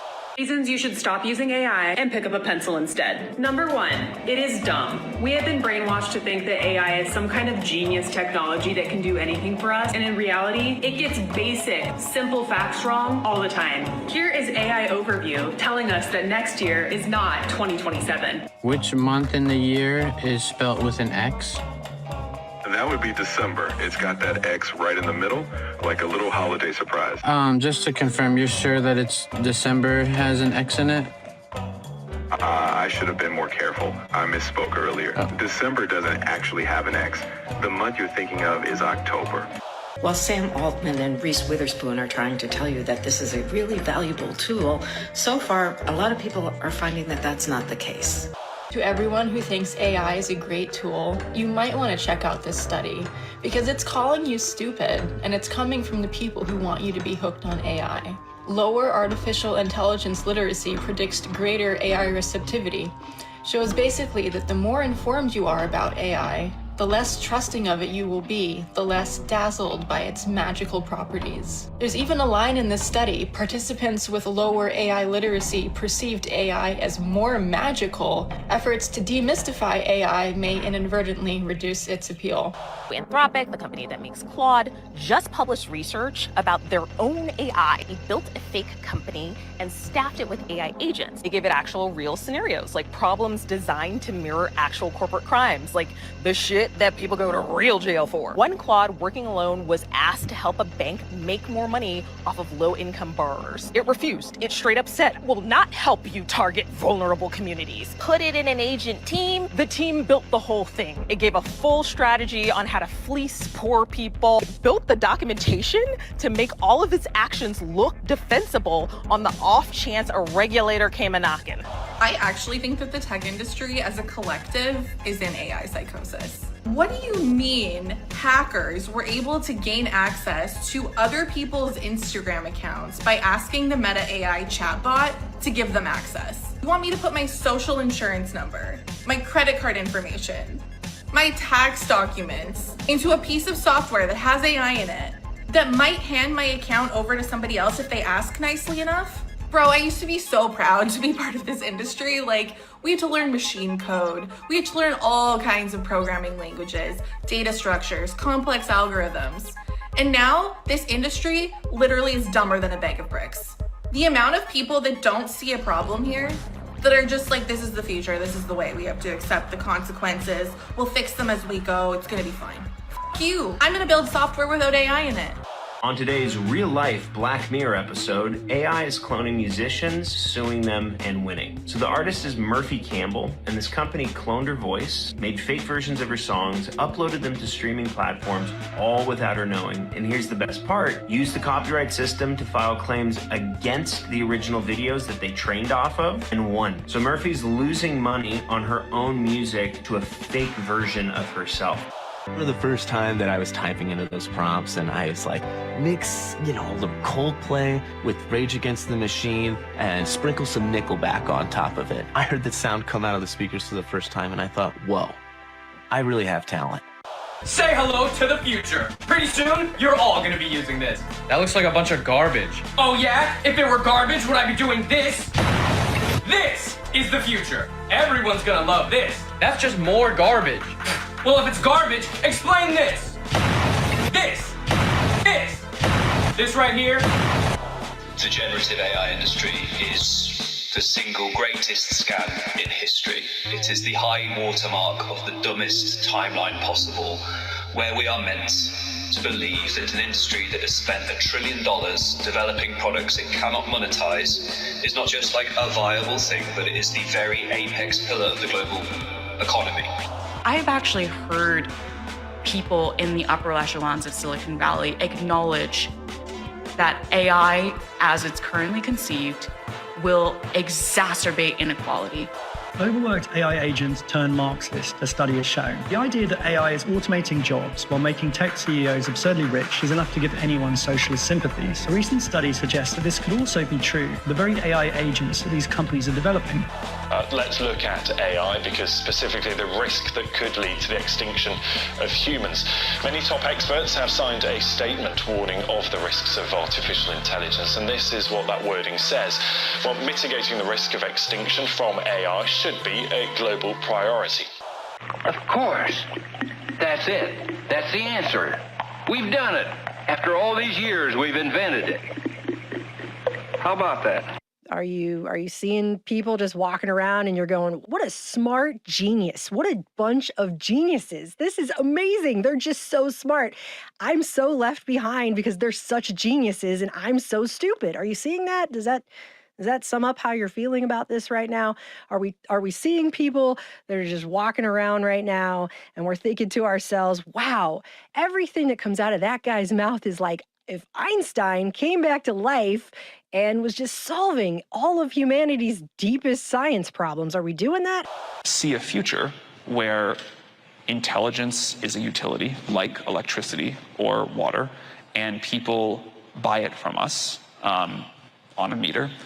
And with those historic words, the search was over. From the laboratories of Your Name Here had come the key to the secret that had baffled man through the ages. No longer a dream, but a reality was Your Product Here. Have you seen that? I feel like I'm not seeing that. So, and I've not heard it. I've not heard anyone say that.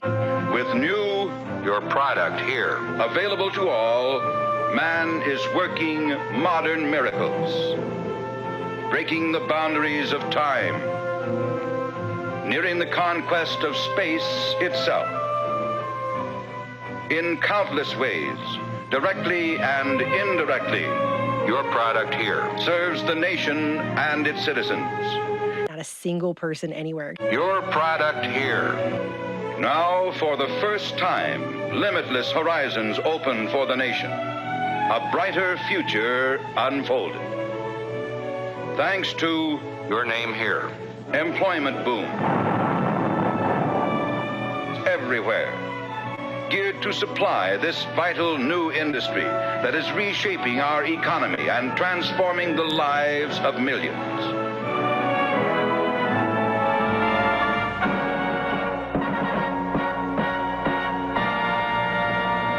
The only people that are still making these claims at all are the same CEOs that stand to financially benefit from these products.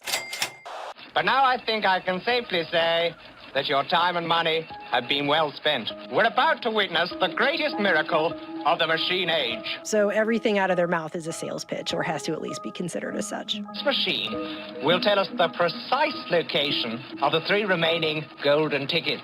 And it has been uncanny valley levels of creepy to watch people completely lose their individuality so they can sound like a chatbot. And she looks so real. And they all sound like each other. Oh, Chatty Cathy, oh, Mattel's famous talking dolls. We pull the ring, and you say 11 different things. As if they forfeited their individuality and ability to have unique thoughts and speech patterns. I'm an AI scientist, so this is probably the last thing I should say out loud. Everyone keeps calling AI a mirror, but a mirror gives you your face back. AI doesn't. It gives you the median face. That is the real mechanism, and it happens at 3 levels. First, the model, the thing that makes it helpful. Alignment also narrows the range of what it'll say. It learns to hand you the answer most people would accept. Second, you and the model. People who write with AI are rated more creative as individuals, but their outputs become more similar as a group. So you have individual lift, sure, but a collective collapse. And third is when the loop closes. Future models train on the outputs of present ones, and if you feed a system its own output long enough, the rare answers don't just degrade, they disappear. Ergo, a civilization climbing one peak so efficiently it forgets how to leave it. Pope Leo named this before the labs could. The Babel syndrome, a uniformity that neutralizes difference. People with really unique features I find more attractive now because I find them more interesting because everybody is starting to look the same. Have you noticed how everyone is starting to literally look the same, dress the same, talk the same, think the same? It's like individualism is disappearing at this point.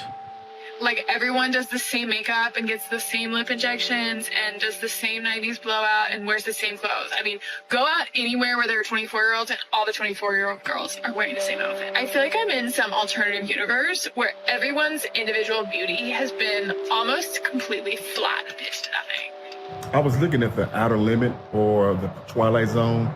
I'm trying to remember. I think it was the Outer Limits. Everybody that was in the office look the same. And in 2025, it's really no more uniqueness.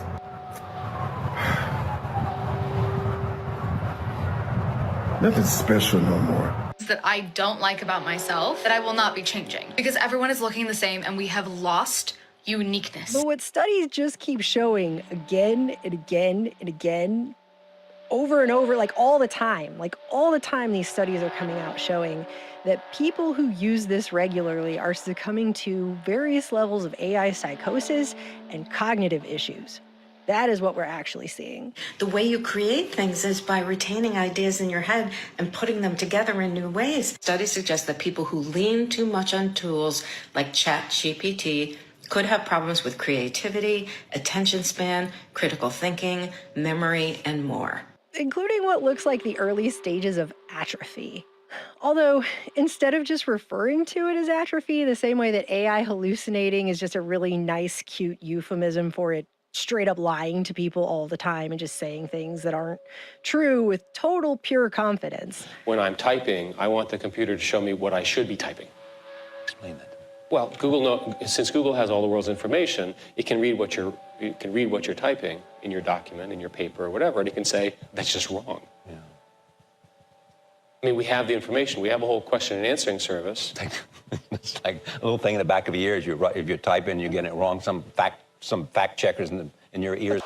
Now researchers are coming up with super fun, and by fun, I mean completely dystopian, just by the way, new phrases to define what this tool that we're told is neutral is doing to people's brains. And the last one I heard about most recently is referred to as cognitive agency surrender. And here's a headline about it in Ars Technica. It leads AI users to abandon logical thinking and uncritically accept quote unquote faulty AI answers. And it basically just says that there's two different kinds of people who use AI. On one side, you have people that treat it as a tool that needs oversight and review. So you can find out if the information you're being given is true, since a lot of the time it's not. And then there's other people who just completely outsource all critical thinking whatsoever to what they see as an all-knowing machine. I'm sorry, Dave. Early in my teaching career, I had a student file a complaint, and we had to meet with the department chair. And the student's issue was that I would not answer her questions during class. And so in the meeting, she explained that when she asks a question, she expects an answer. And he will not give me an answer. He will only ask me questions back. When the student said this, the department chair's demeanor totally changed. And the chair explained, well, this is the Socratic form of teaching. It's been proven to be much more effective. Rather than just hand you the answer, he's asking you critical thinking questions to guide you so that you'll find the answer yourself, and you're much more likely to understand the concept and retain that information. Users who frequently consulted chatbots would let incorrect answers override their intuitive and deliberative processes. But significantly, the group that used AI would score a higher measure of their own confidence in the AI answers, even though the LLM provided them wrong answers half the time.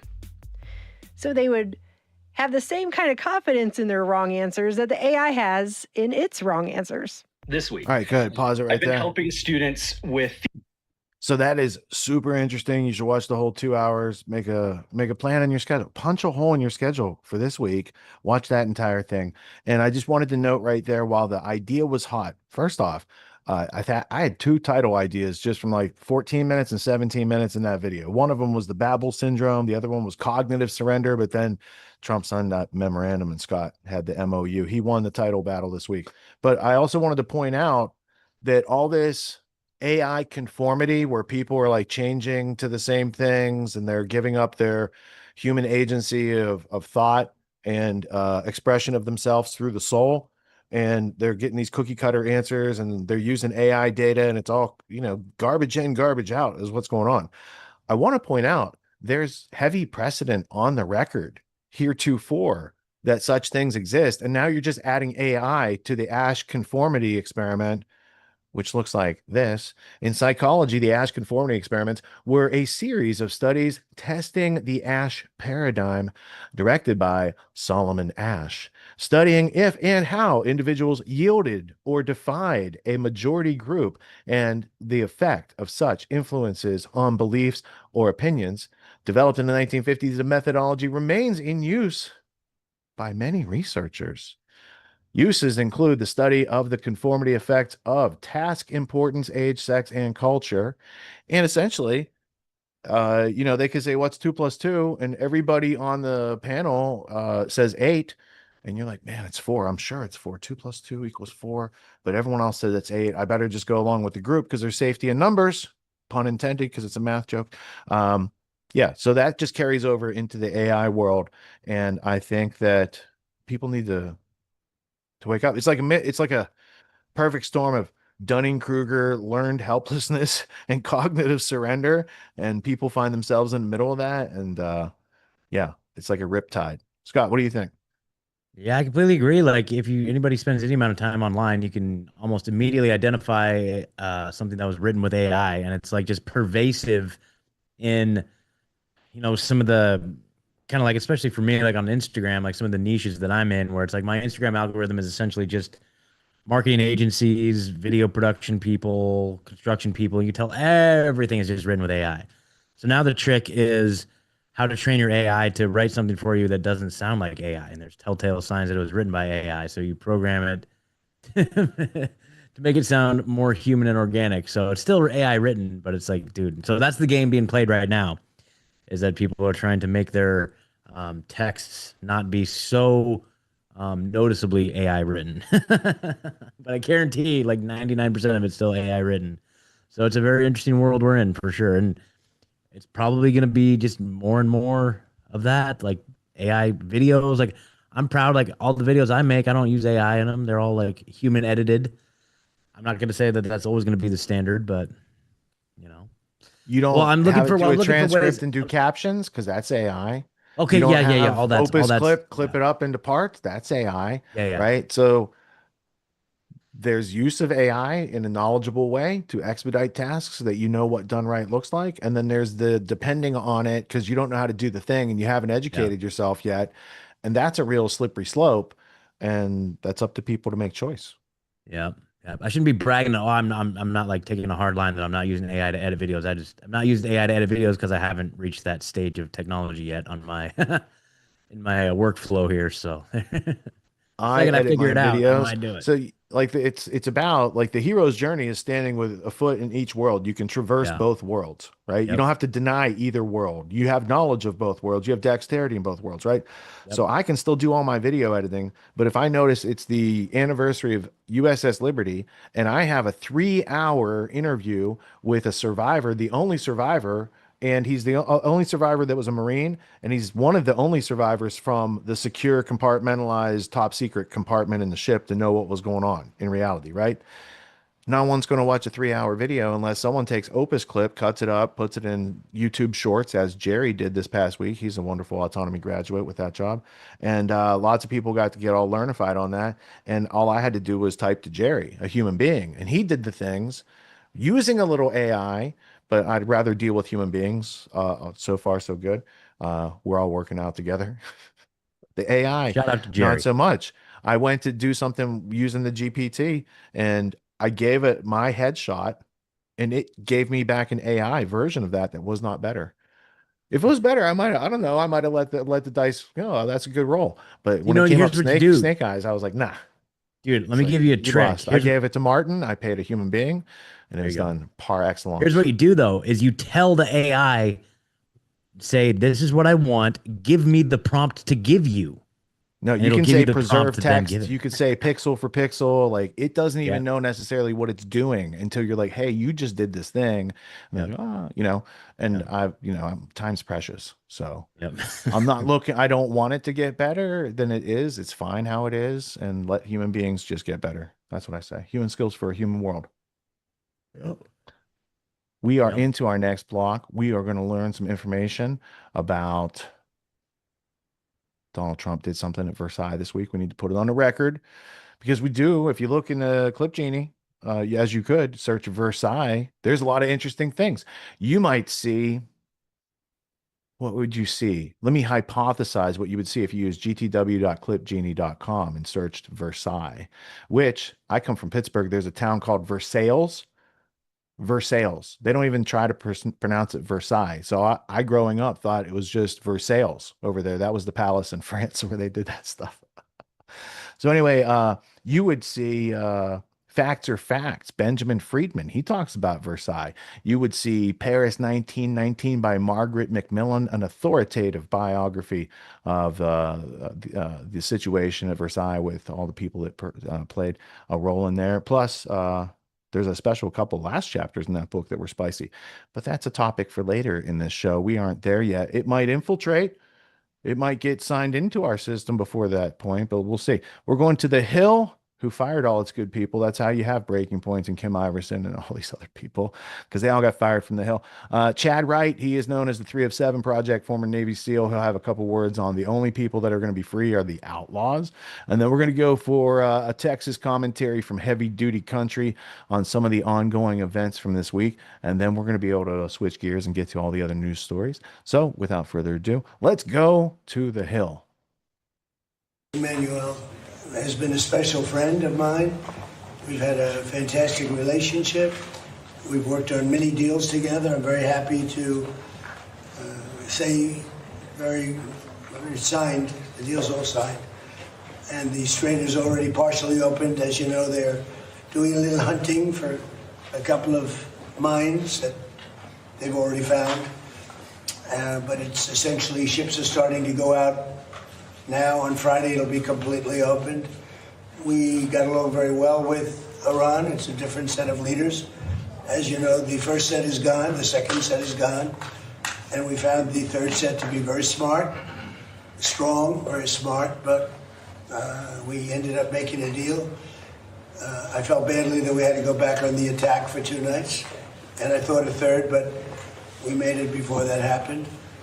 But I think a lot of great things are going to happen in the Middle East right now, and very importantly, the oil is plummeting down, and the stock market is shooting up like a rocket today, like record kind of numbers. And the oil has taken its biggest plunge, and we're into the low numbers, not quite back yet, Kevin, to the extent, but we're getting close to the numbers we were before it all started. And the main thing is that Iran will not have a nuclear weapon. They fully agreed to that with strong policing powers, and they won't have a nuclear weapon, which is what it was all about, because they probably would have used it if they had it. So we had 2 big moments. When they terminated the JCPOA, that was the Obama deal, the Barack Hussein Obama deal. And when I terminated that, it was very important because it was a road to a nuclear weapon. It was a horrible deal for the United States. It was a deal where billions of dollars was given to Iran. It was a deal where 1.7 billion in cash was put on a Boeing 757, I guess, right? But it was put on a big, beautiful Boeing 757. They needed a Boeing 747, to be honest with you, because it was a lot of cash. 1.7 billion was taken out of the banks and given to Iran. And on top of that, tens of billions of dollars was paid. So they tried to bribe them to make a deal, and that didn't work. It never works. And we've done a great job, and hopefully it's going to be a good relationship, and we're going to get along. And if we don't, we go back to where we started, but I don't think that's going to be necessary. The Iran deal that we made is going to bring a lot of success to the world, because the oil was really clogged up there for a while. He would call me on occasion and say, "Come on, please, let's go with the oil prices." But the oil is coming way down, so I'm very honored by it. I want to thank you for your help. Are you going to try to attend the signing ceremony on Friday? Well, it depends. JD's coming in for it. He was originally going to do it. I'll probably be gone by then. We're having dinner in a day and a half, right? We're going to be staying quite late. So I may be involved, I may not. But JD was coming in for that specifically.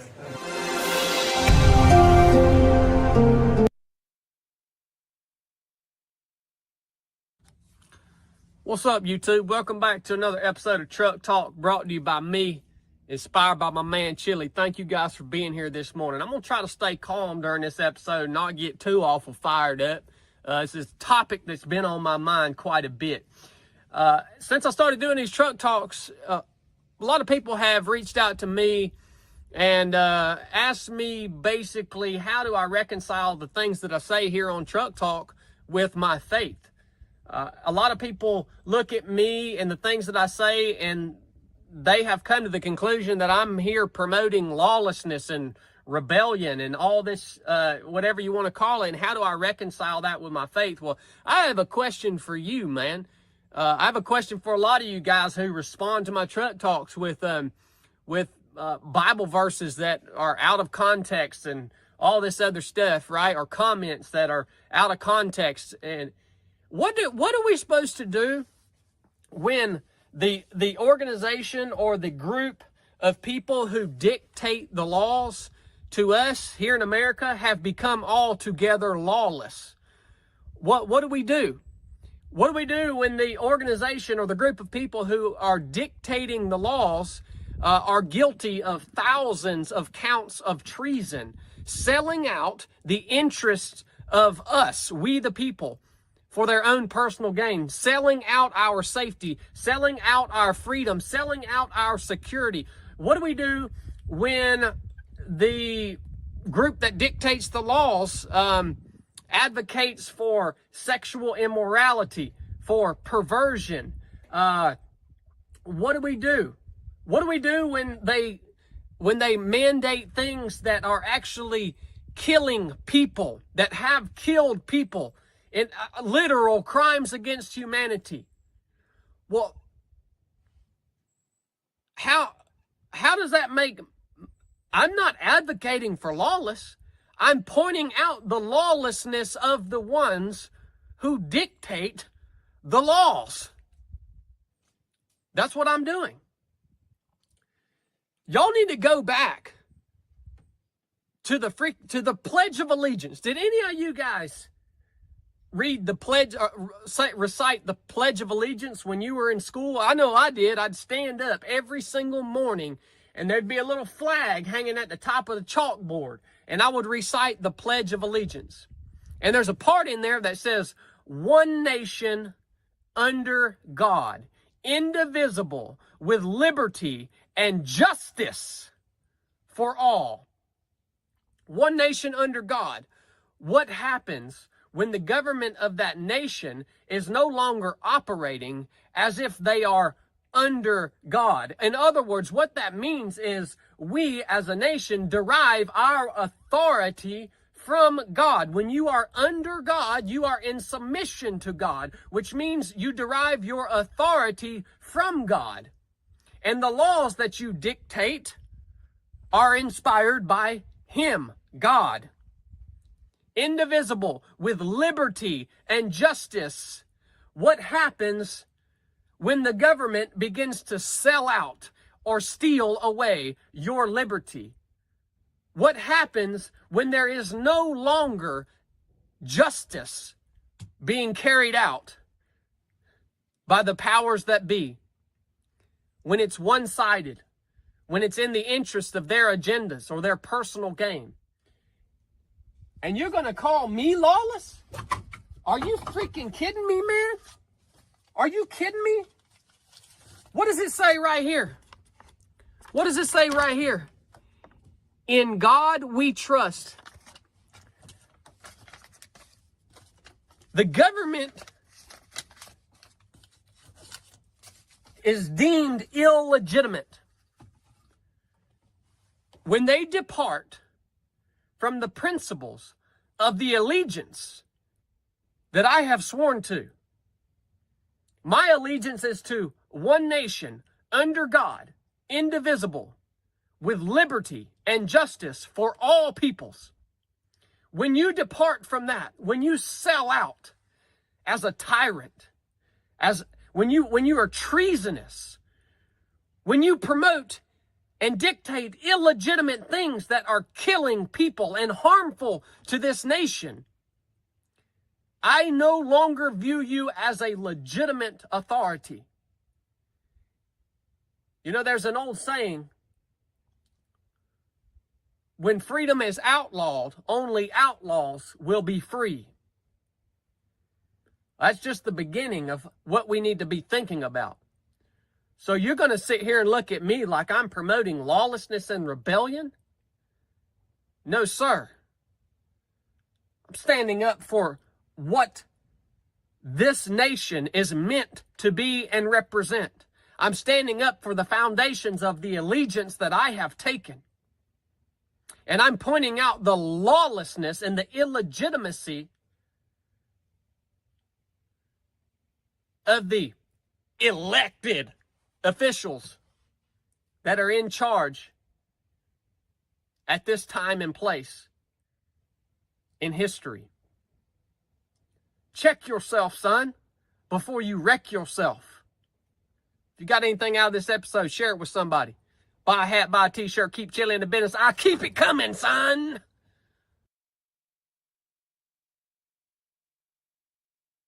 So, folks, it looks like the Iran peace deal is blowing up again for the 50th time.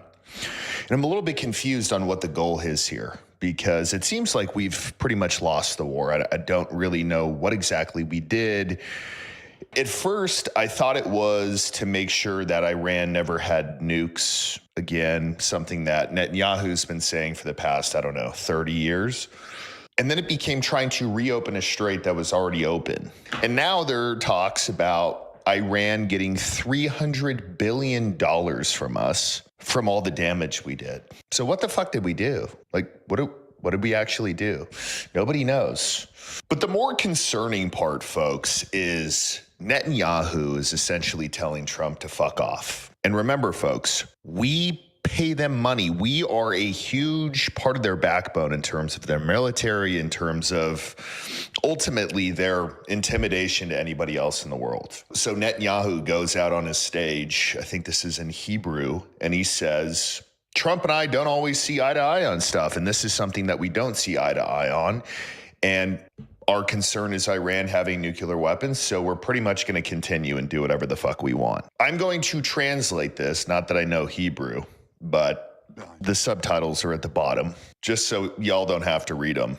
Will you strike alone in Iran again, and will you strike independently? There was a question, will President Trump and we often see eye to eye, and then there are also instances where we see less eye to eye.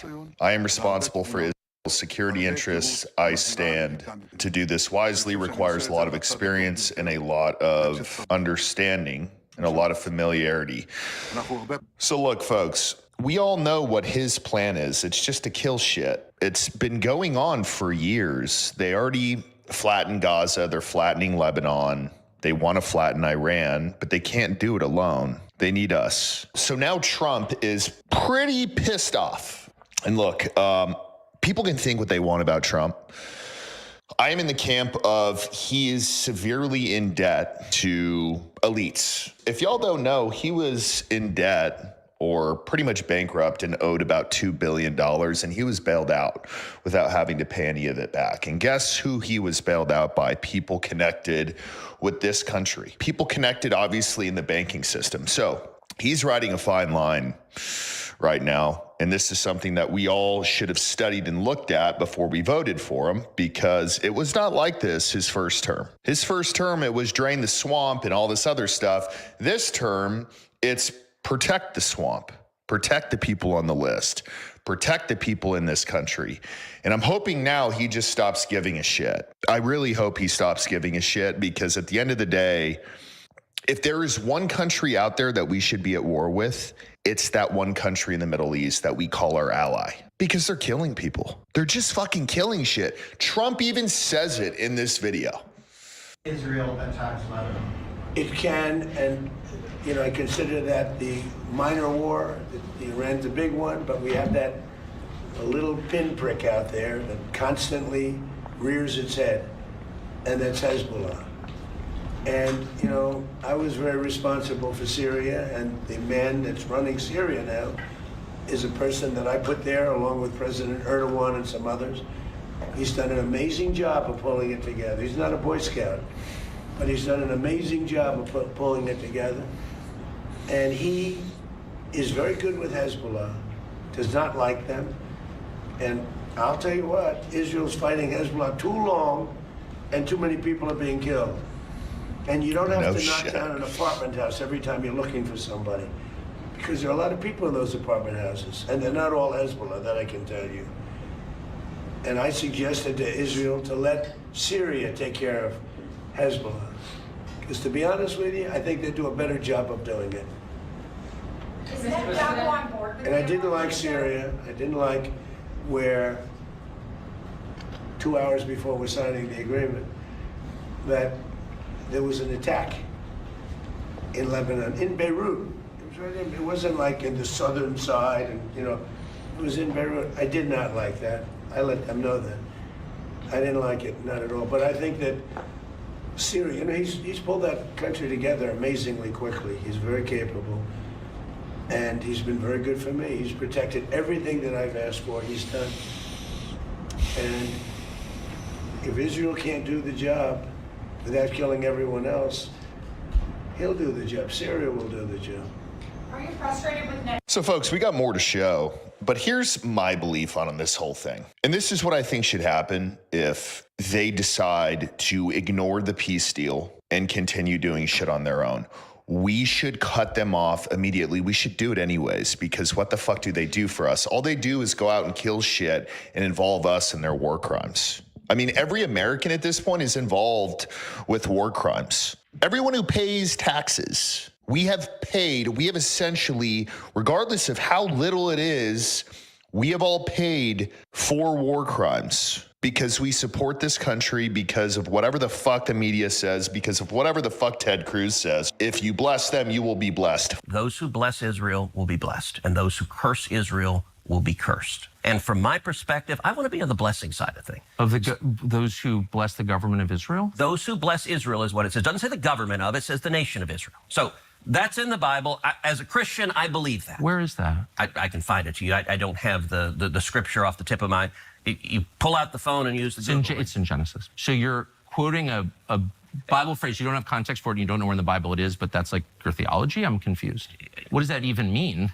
Tucker. I'm a Christian. I want to know what you're talking about. Fuck you, Ted. Fuck you, Ted. Nobody likes you in Texas. Nobody likes you, man. You are an agent of another country. That's it. You don't serve us. You don't serve America. You serve them. And it's pretty fucking obvious. But if they decide to fuck off this peace deal, we need to cut them off. We need to cut them off at the bare minimum. In my opinion, we should be at war with them because they're a terrorist state, period. Killing innocent people, bombing hospitals, bombing schools, bombing apartment buildings, that is terrorism, folks. That is no different than some fucks flying planes into the World Trade Center. No different. Here they're asking Trump if he is frustrated with Netanyahu. Interesting answer, I will say. Are you frustrated with Netanyahu, sir? No, we had a great relationship. We're talking about some end details. I didn't like that he did an attack based on there's a very minor little thing with some drones that were released, and he ends up doing I saw that attack. I saw where that bomb went. Did you see what happened? That was a vicious, that was too much. You can do. But why? Don't you love his answer? Are you frustrated with Netanyahu? No, we got a great relationship, okay?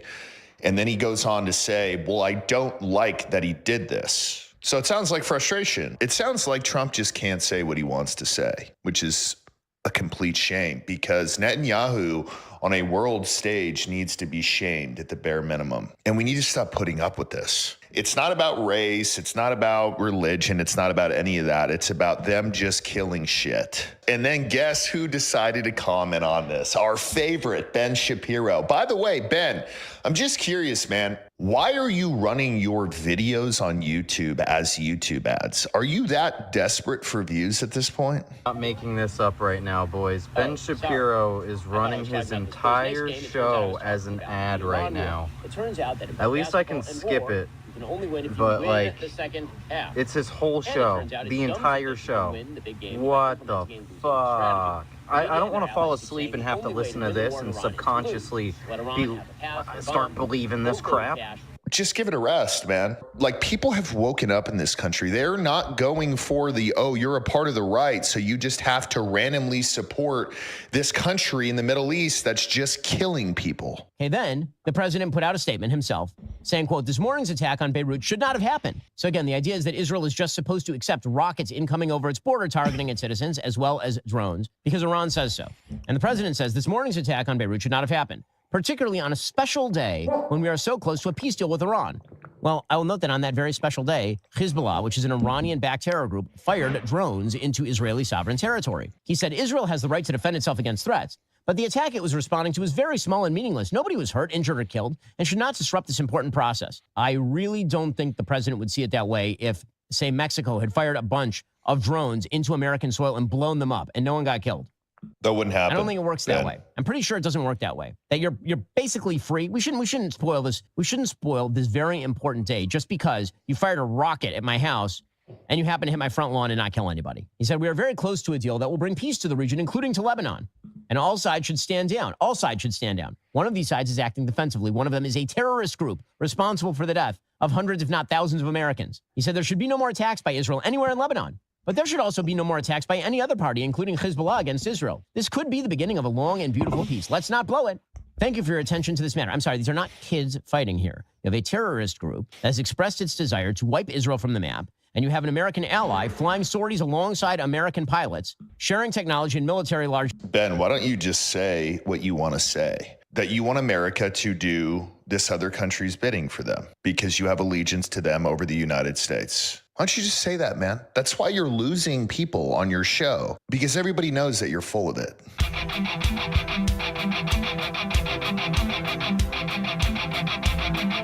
All right, go pull it. I think Heavy Duty Country does firearms training. So does Chad Wright of the 3 of 7 project. He doesn't just do truck talk, but he does other stuff. And sometimes you get a truck talk out of him. There's a couple different things I want to dig into there. But first, Scott, let's go to you and see if you had questions or learned anything new during that. I think Chad Wright, he's from Georgia, so he's a state away. That's how people are feeling in Georgia. It's not necessarily the attitude of this show. I just want to show you clips that happened this past week in Grand Theft World News history, and then we'll smash them into some history and some religious references in a second here.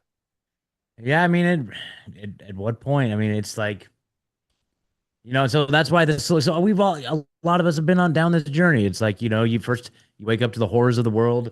You get radicalized. You realize, holy crap, they're all a bunch of evil, child raping, murdering psychopaths, right? So what do? Do we overthrow them? What do we do? You know, and it's like, so then you come down off of that. You arrive at like, no, what we need to do is we need to focus on our self-sufficiency, agorism, parallel economies, parallel societies. Do it like the Amish. Like, that's my philosophy. Is like, dude, just exit and build. Get out of the system. Try to build as much wealth for your personal self as you can. Amass resources. Share those resources in and amongst your community. Have in-group preference. Build strong mutual assistance groups. Support each other. Try to alleviate as much reliance on the system as you possibly can. Definitely make sure that they don't have any levers over you. I learned that the hard way when they said, we are no longer going to give you a paycheck unless you take this injection by all of Jeffrey Epstein's friends, for example, right? So I learned that lesson. So now I've tried to remove as much dependence as I have on any sort of system that could pull levers on me, which is great. So anyway, so instead of taking on the government, I just exit and build is kind of my philosophy. So it is frustrating to see it though so blatantly, but it's like, I can't fix the world. I can't solve the world's problems, but I can do a lot in my own world. That's for damn sure. So that's kind of where I land on that thing. And it's also what you have the freedom to do. Exactly. You don't have the freedom to change the world for other people. You have you have the freedom to change the world so far as your actions don't infringe on other people's freedom, and your influence carries far over and inspires others to do likewise. 100%. So that's the solution, guys, right there. There's no overthrowing. There's no nothing. You can't waste your time, and it's all a trap and a waste of time anyways. So build your reliance and your self-sufficiency, dude. Sometimes when you're giving feedback, bro, I try to listen to it like the audience, right? Yeah. Someone who's never heard this show before, and I try it on for size. So for instance, when you were making these claims about the people that run the world and they're murderers and et cetera, right? Yeah. I was like, oh yeah, that does check out. Here's the reference. I looked it up. I had several of them in mind. Obama quote, he's really good at killing people. Turns out I'm really good at killing people. He said, didn't know that was going to be a strong suit of mine, is the quote attributed to former U.S. President Barack Obama. He reportedly made this remark at a senior address in 2011 while discussing the administration's drone strike program, specifically following the killing of Anwar al-Awlaki. Was he the U.S. citizen that they drone struck killed, or was it his kid? I think they killed his kid too later. Maybe that was the thing. Anyway, I just wanted to point that out because this past week in Grand Theft World News history, the Obama Presidential Library was open, and you had a chance to see any and every sellout artist to the New World Order go and perform. You could see Bono and The Edge. You could see other characters doing. Anyway, I didn't tune into that, but I did want to juxtapose the quote to the man that everyone loves. He's really good at killing people. So.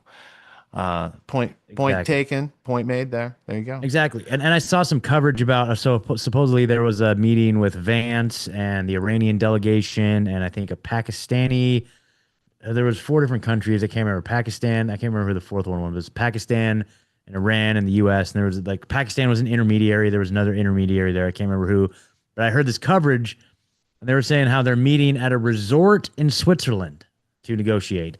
And my comment was, these guys, like, this is just, dude, we were rocking out to some like old Black Sabbath, like War Pigs recently, just because, like, it's just like, that's just, you really got to hit that note every now and then just to really, the War Pigs. And it just made me so sick to my stomach. These guys are meeting on a resort in Switzerland to decide whether or not a bunch of like goat herders are going to get bombed in the next week or something like that, dude. It's just like, it's just like, it's just so insane that we're still as a human civilization still at this point, dude. So there you go. I don't think enough people are just adding up the numbers, right? I don't think it's that difficult to do. Right at the end of that last clip, there was Ben Shapiro playing under Heavy Duty Country, and it was making reference to, they played the Tucker quote about Genesis with, Ted, and he's like, it's in the Bible, right? So that is the cause of a lot of this, because the Israel-Palestine situation, the Israel-Iran situation, the Israel-Lebanon situation, yes, they're artificially created and starting in the 1800s into the early 1900s. That's a thing. But the claim for doing that comes from the Bible, specifically the Old Testament, specifically Genesis 17. Now, I just want to make an observation, because there's a lot of Christian Zionists, a lot of Schofield Bible types out there that are going to say it's Israel that's entitled to the Palestinians' homes. That's why the Palestinians still wear the keys around their necks, because they're waiting to go home, because someone came in and took their land. And then instead of beating up the bullies, the world superpower got in bed. Well, the world superpower got blackmailed into giving votes at the United Nations to make it a state of Israel in the first place, according to the guy who founded, what was that group called? Oh, yeah, the Mossad, Reuven Shaloa. Interesting history. How far have we changed from that? We might see some contemporary blackmail stories later tonight. I also want to remark how Israel once again snuck into that media block. That media block was not about that other situation, but it keeps sneaking into all the other news that is precipitating here in America. So maybe I can use this internet browser thing, not necessarily the AI. We don't need that. We just need a couple references. So let's go over to a browser. This is a Brave browser. It's a very brave and courageous browser. I asked it, what Bible verse says that Israel is promised land in the future? Because I also find it just interesting. Like, you have a conversation with God, you got this download, 304,805 characters, no spaces. You guys have preserved it for thousands of years. You did business with a harvest god. There's many harvest gods. This one promised you land and didn't have them on him that day, right? It's kind of like Wimpy and Popeye. I'd gladly pay you tomorrow for a hamburger today. Like, it's not a good sign of doing business. It's not a sign of integrity. I'm not sure the lineage and history of those words, but let's play like that's a real thing and it's true and it hasn't been corrupted over time. Let's go and see what it says. What does it read? Genesis 17. We'll go to the verse in a second. It's a primary verse stating God gave the land to Abraham and his descendants as an everlasting possession. This unconditional promise is reaffirmed in Deuteronomy, which commands obedience so Israel may live long in the land for all time, and Jeremiah, which prophesies God will gather the scattered people back to their land. Now, that's interesting. So, primary thing, what's the sentence start with? Genesis 17:8. Maybe we should go and read that. Now, we want to go to the King James Bible. So we're going to go over here, and this is what the verse reads. And I will give unto thee and to thy seed after thee the land wherein thou art a stranger, all the land of Canaan, which I guess is an opposing tribe, by the way. It's like the other people who were living there already. That's interesting. For an everlasting possession, and I will be their God. Right? So this is a guy called Abram. He's later called Abraham. Who is Abraham? Because that seems to be an important point in all of this. God is talking to Abraham, because Israel wasn't created till 1948. So he had to leave a message. He left a message with Abraham. Who was Abraham? Let's go back to reference sources, because we can still use those, especially in paper form, like encyclopedias. Those are priceless today, because AI be mucking up your history, doesn't it? So let's go over here. Abraham. I wonder how much we have to read to solve this problem. Abraham is a common spiritual patriarch revered in the Abrahamic religions. Oh, what's that? Including Judaism, Christianity, and Islam. Huh. So his people are almost like all the people. So all the people are chosen people. That seems pretty interesting. So why are we hearing all this stuff about Islam? Aren't they chosen? They come from Abraham. Why is there all this persecution of Christians? Not just like what you're about to hear in the Bolshevik Revolution, but ongoing today. Why is that going on? Why is that tolerated? Are there no hate crime laws against speaking out against Christians? It's a very interesting milieu in which we see it's almost like somebody took over media, press, and publication, changed some stuff, and now people are figuring that out because they do have reference to history. They're about to take all this direct reference to the internet away and make you do it through a GPT type model, and you're not going to have transparency anymore. I used to just say they're going to make you Alexa it. You're not going to have a keyboard. You're not going to be able to ask questions yourself to the internet, and they want panopticon between you and them. So, yeah, I think maybe the people who use that as a justification for genocide and ethnic cleansing, you might want to do a follow-up question next time they lay that down for you. Try that.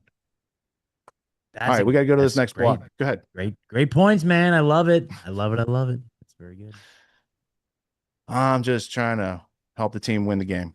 All right, we're going to James Lee. Let's see. I thought there was a BB Black male. Oh yeah, heavy duty country started that topic. James Lee, I think, continues it. BB Black man. No, there's a gray zone clip missing from here, Colby. It's supposed to go gray zone, James Lee, Candace, then Owen. Did I not paste it? Because I've worked a lot this weekend. I'm error prone right now. I'm a human being. I don't see that in the show card, actually. Dun, dun, dun. Well, it needs to. I find it. I'll do it live. This is a show. We can do things live. There's no producer in my ear telling me. I got something I could. Okay, while you're doing that, check this out. Okay, so this is a piggyback off the last block. So I saw that little reel about how little Ben Shapiro has resorted. Do you guys understand the context of what was going on in that? Okay, so because of the Daily Wire's incredibly pathetic viewership, they're resorting to paying for running full episodes as ads to increase their click count. Now, you know what's interesting, because I don't even, like, on Instagram, I don't believe, well, I guess I'm not sure, because there's different ways there's boosting versus running an ad campaign, but I'm pretty sure that an ad campaign doesn't count for viewership. But maybe on YouTube, if you run a video as an ad, you actually get views out of it. Maybe, I don't know. But that is like the most low-balled, pathetic move ever. So they're running full ads to get viewership. Now, I was going to show you this here. Oh, damn, I had it. I've got so many dang tabs open. So anyway, so this guy, so apparently, did you guys see the new Daily Wire person? Colby, did you see the new Daily Wire person they're adding to the mix? I did not. Okay, so check this out. So there's a new, so they fired Candace Owens. They fired, what's that girl's name? Brett Cooper. Okay. I think, Jordan Peterson is AWOL. But they brought in this guy. This is the guy they're bringing in to save the Daily Wire, okay? This is the new, there you go. Matt Nuclear. So Matt Nuclear, I guess he got famous from the Jubilee videos, if you guys are aware of the Jubilee videos. But he's a 19-year-old kid, and he is going to save the Daily Wire, okay? And his show is called The Nuclear Reaction. He says, I'm going nuclear on Daily Wire. So is 19 too young to notice, or how long is his expiration date? It's really sad, man, because I think where he's at, Brett Cooper caught on. Yeah, dude. I'm just saying, and he, it's like, this is a great opportunity for him. They're probably paying him a lot of money, but it's like, dude, like, I want to grab him. I want to grab him around the shoulder and be like, bro, this is not. Let me tell you this. I don't know this guy, it. Matt Nuclear. I've never heard of him. I've never heard of him either until this. But here would be my advice, Matt Nuclear. If the Daily Wire can afford to pay you 7 figures, you can build 7 figures or 10 figures on your own pretty readily. And you're going to have to, after they burn you, They're gonna own your customer list, all the things you produce at Daily Wire, et cetera, et cetera, et cetera. So you might as well just bite the bullet and crystal ball up and Kim Iverson up and go to the next step and just launch your own platform instead of being dependent on like The Hill. Exactly. And the fact that like Matt Walsh, for example, hasn't done that yet, he is a bigger enemy than Ben Shapiro, probably, in my estimation, at this point. Because he still he professes to get it and all this stuff, but he still is just Ben Shapiro's little bitch. And that's the most pathetic thing. I think it's beyond the point where Matt Walsh could ever redeem himself. Like if he would have jumped ship a year ago, maybe, even and like been like, I'm out of here and started his own thing, he would have been the biggest thing ever. But at this point, for him to still be there, I think even if he did jump ship, he needed to get off the Titanic at the first stop, is what you're saying, like JP Morgan did. Yeah, exactly. But yes. Now here's the thing though. So Matt Nuclear, if you're listening. So it's funny though. So Matt Nuclear's marketing strategy to get street cred is to attack all the Groypers and the Nick Fuentes people. And it's kind of funny because I'm in the comments and it's not going very well for Matt Nuclear. I will say that. But anyway, so the funny thing is that I think there is a way out though still. So Matt, if you're listening, somebody clip this, send this to Matt Nuclear. Matt, you have one way out of this. Stick around, okay? Do the Daily Wire thing for a little bit. Give it like 6 months. Put some money in your bank account. And then you flip on them and you turn on them and you say, fuck those guys. And you start your own thing and say they're a bunch of fucking genocidal freaks.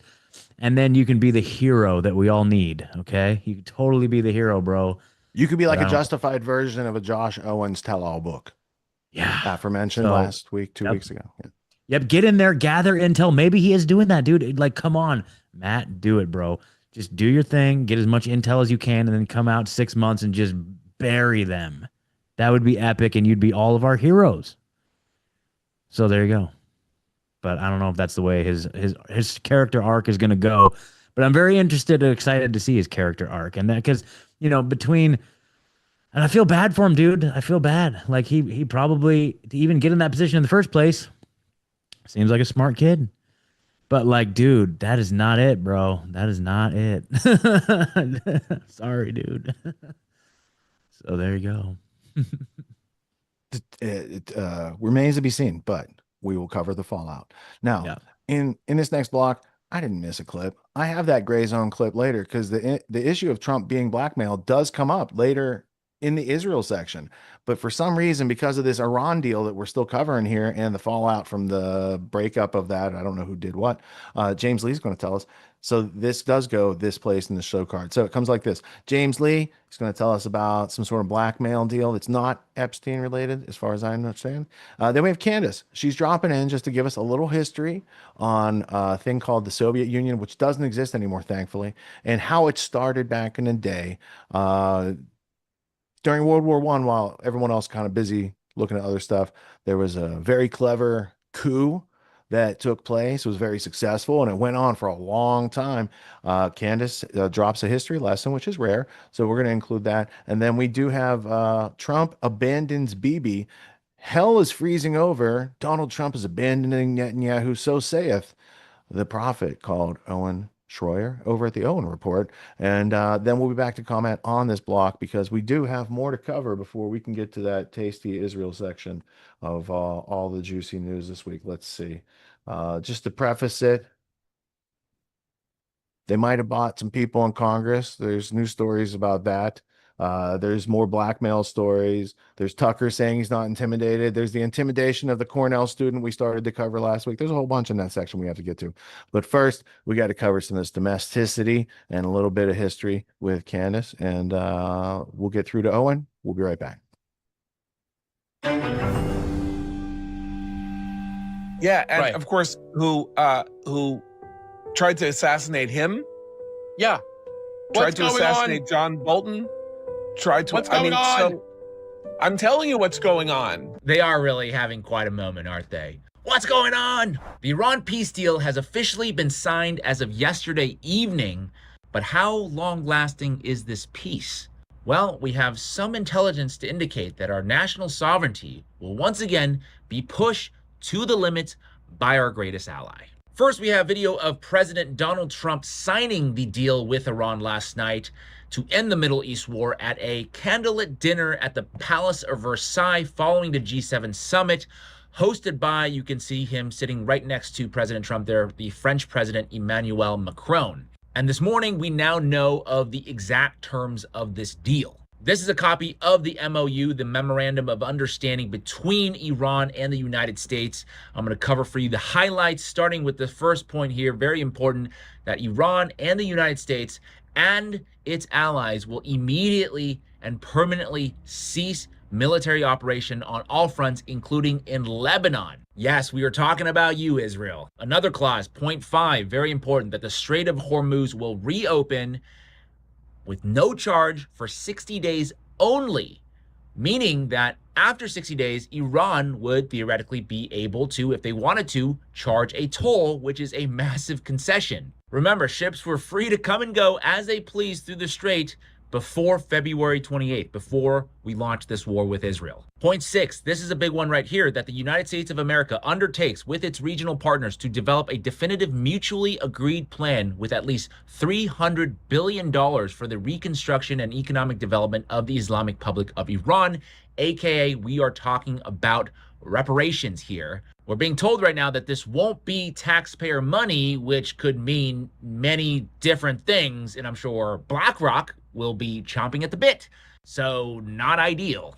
Point 7, this is a little hard to read, but it says that the United States of America undertakes to terminate all types of sanctions against the Islamic Republic of Iran. Another huge concession, because we have been waging economic war against Iran for decades. Whether you agree with it or disagree with it, that's what's been happening. We have not allowed them to trade with any of our allies, any of our trading partners, so they've had to resort to trading with the Russians and the Chinese, but it now looks like Iran is open for business, which Israel, I'm sure they're not too happy about. Next is no nuclear weapons, which is a little bit silly at this point because all the intelligence that we had leading up to the war indicated that they hadn't had no nukes to begin with. And we also did that bombing operation, if you remember last year, where Trump declared that their nuclear facilities were entirely destroyed, and anybody who said otherwise is fake news.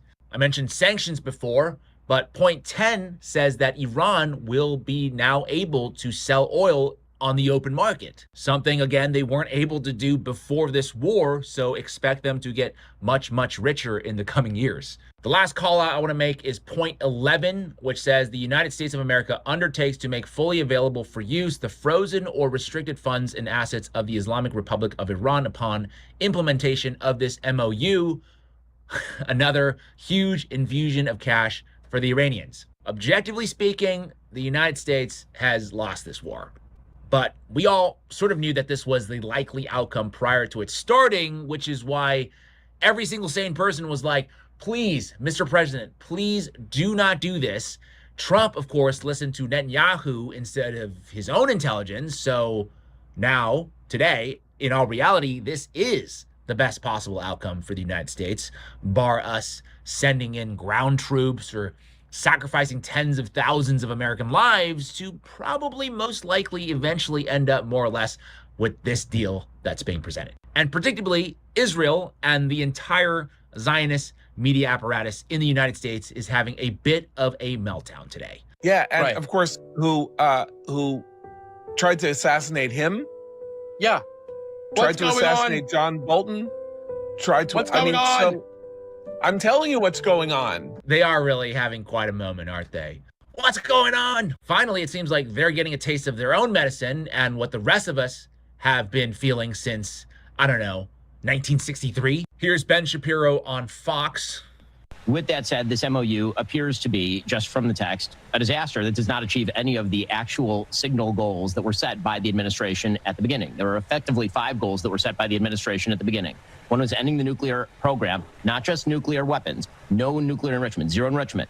That is not in the deal. Ballistic missiles ended. That is not in the deal. And the president today suggested that ballistic missiles should actually continue to be held by the Iranians because the Saudis, our allies, also hold ballistic missiles. Then you have the support of terrorism. That is not part of the deal. Anything that looks like an attempt to end terrorism. A permanent opening of the Strait of Hormuz toll-free. Not only is that not in the deal appears to have a provision allowing Iran and Oman to attempt to toll the straits after 60 days. And then finally, the idea that Iran would receive some sort of sanctions relief after all of those things happen. We are already seeing from day one relief in their ability to ship oil out of Iran. In my opinion, the Vice President of the United States, the chief negotiator on this particular project, has not well served the president. It's funny how these guys always stick with President Trump, but as soon as he turns against Israel, it's like, what the heck is he doing? But if you notice, they're still deeply afraid to directly criticize him. Mark Levin, ultra-Israel firster, suggested the other day that Congress must first approve this peace deal, which is utterly ridiculous. What, you can start a war without Congress, but you need Congress to end a war? The last one I'll play, because there's literally so many of these. We literally have hours of footage from just the last day or so, but this is Mike Huckabee, who I would say isn't so much the ambassador to Israel, but the ambassador from Israel. This is what he had to say.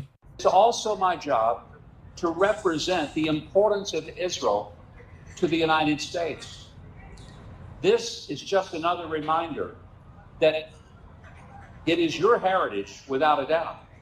But minister, it is also the heritage of the United States. Without Israel, without the Jewish Foundation, there would not be an America. We owe our very existence to what happened in this land.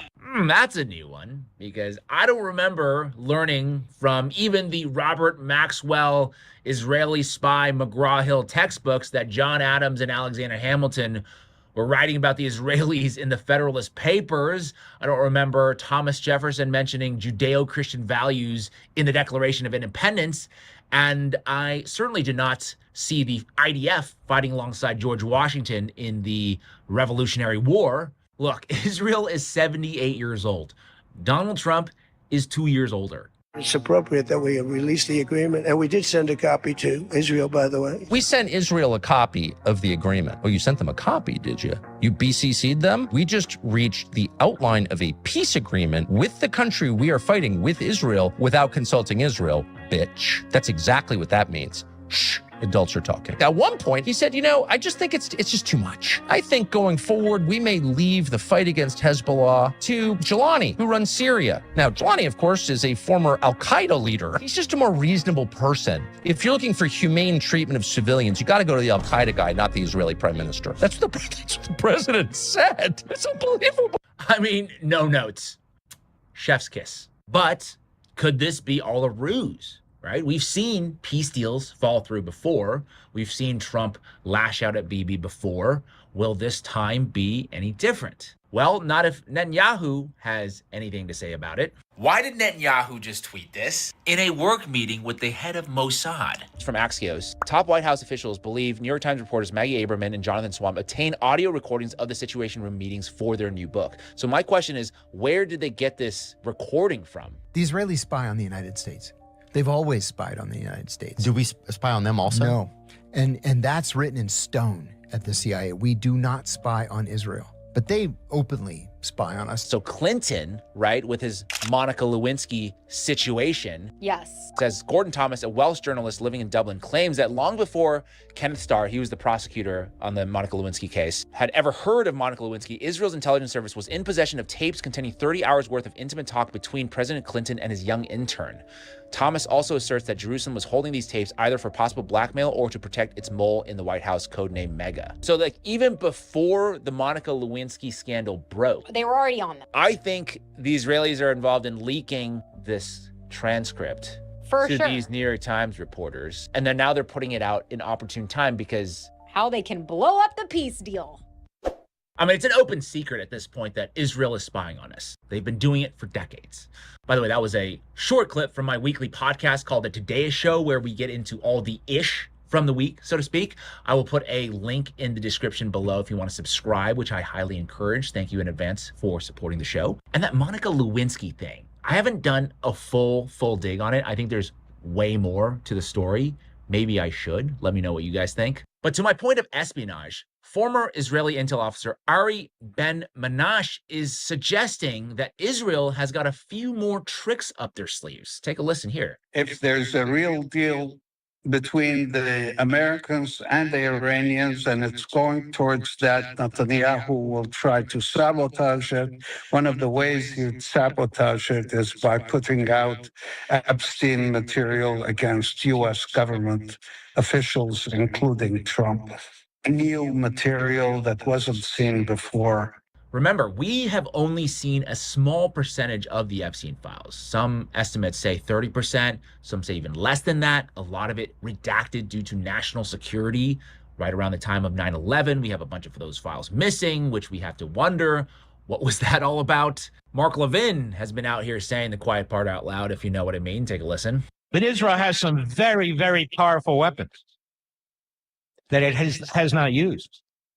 I don't know this firsthand. Just go online and read about it. It's a secret that's not so secretive. And they've had him for decades. Israel will survive. Period. For a guy who wears this big American flag brooch right here, typically, he certainly cares a lot about Israel. But, you know, to give him credit, good on him. At least he's willing to admit that Israel has nukes, whereas the rest of the mainstream media, including the Democrat-controlled outlets, are still running the same old Hasbara talking points distributed from Tel Aviv even today. How do you characterize this kind of settlement other than the Iranians got what they wanted, the Americans didn't, and that's where we're going from here? And then, Hagar, what does that mean for the Lebanese? Yeah, it's a disaster, actually, in so many ways. So Tom mentioned here that the Israelis are now being held back. And it sounds, a lot of people, it sounds like a ceasefire would be a good thing, right? Normally that sounds like something you'd want in Lebanon or anywhere. But the fact is... Yeah, normally ceasefire is, you know, you think of that as a very good thing. But in this situation, we need to continue to blow up civilian apartments for what reason? Yeah, that's what I thought. This notion that the Democrats are somehow anti-war, wrong. Just wrong. They're also mostly bought and paid for by the Israeli lobby. And fact is, the largest obstacle to peace is Israel because their leader, Netanyahu, would stand trial and likely go to jail once the fighting stops. This morning, it was reported that Israel bombed Lebanon again, even after the U.S.-Iran peace deal had already been signed. Israel does not want peace. They want perpetual war. They want to expand their territory. They want to achieve the Greater Israel Project. This is just breaking as I'm recording this video. Quote, Iran warns of the cancellation of all upcoming negotiations, reimposing the full Hormuz blockade and responding with missiles over the direct violation of the U.S.-Iran MOU's first clause, with Israel continuing military aggressions in southern Lebanon, including last night, despite explicit commitment from the first clause to end the war and guarantee Lebanese sovereignty. Iran explicitly rejects any theater from Trump about Netanyahu being rogue, and now Friday's Geneva meeting to launch the first round of 30-day technical talks between Vance and Galibov is on hold over the violation, as no trip has been confirmed or scheduled just 24 hours after the MOU was signed electronically. It's day one, and Israel has already bombed Lebanon. Their media operatives are openly out there talking about invoking the Samson option, nuking the world, and their intelligence officers are out there threatening blackmail of Trump and other U.S. politicians. We don't got to wait 60 days. It's time to stop this. We have to cut this off. We have to cut off all the funding to Israel. It's time to end all of the military cooperation we have with them, and it's time to halt the technology sharing, the data sharing, the intelligence sharing. Stop all of it. Our greatest enemy is not Iran, it's not Russia, it's not China. Our greatest enemy is Israel. That is it for me this week. What do you guys think? Is this peace deal legit? What do you think Israel has up its sleeve? Because I do not think this saga is over by any stretch of the imagination. Sound off in the comment section below. Also, if you want to support my journalism, you can go to my website, 5149jameslee.com, sign up to become a member, or there's an option to give a one-time donation, no subscription necessary.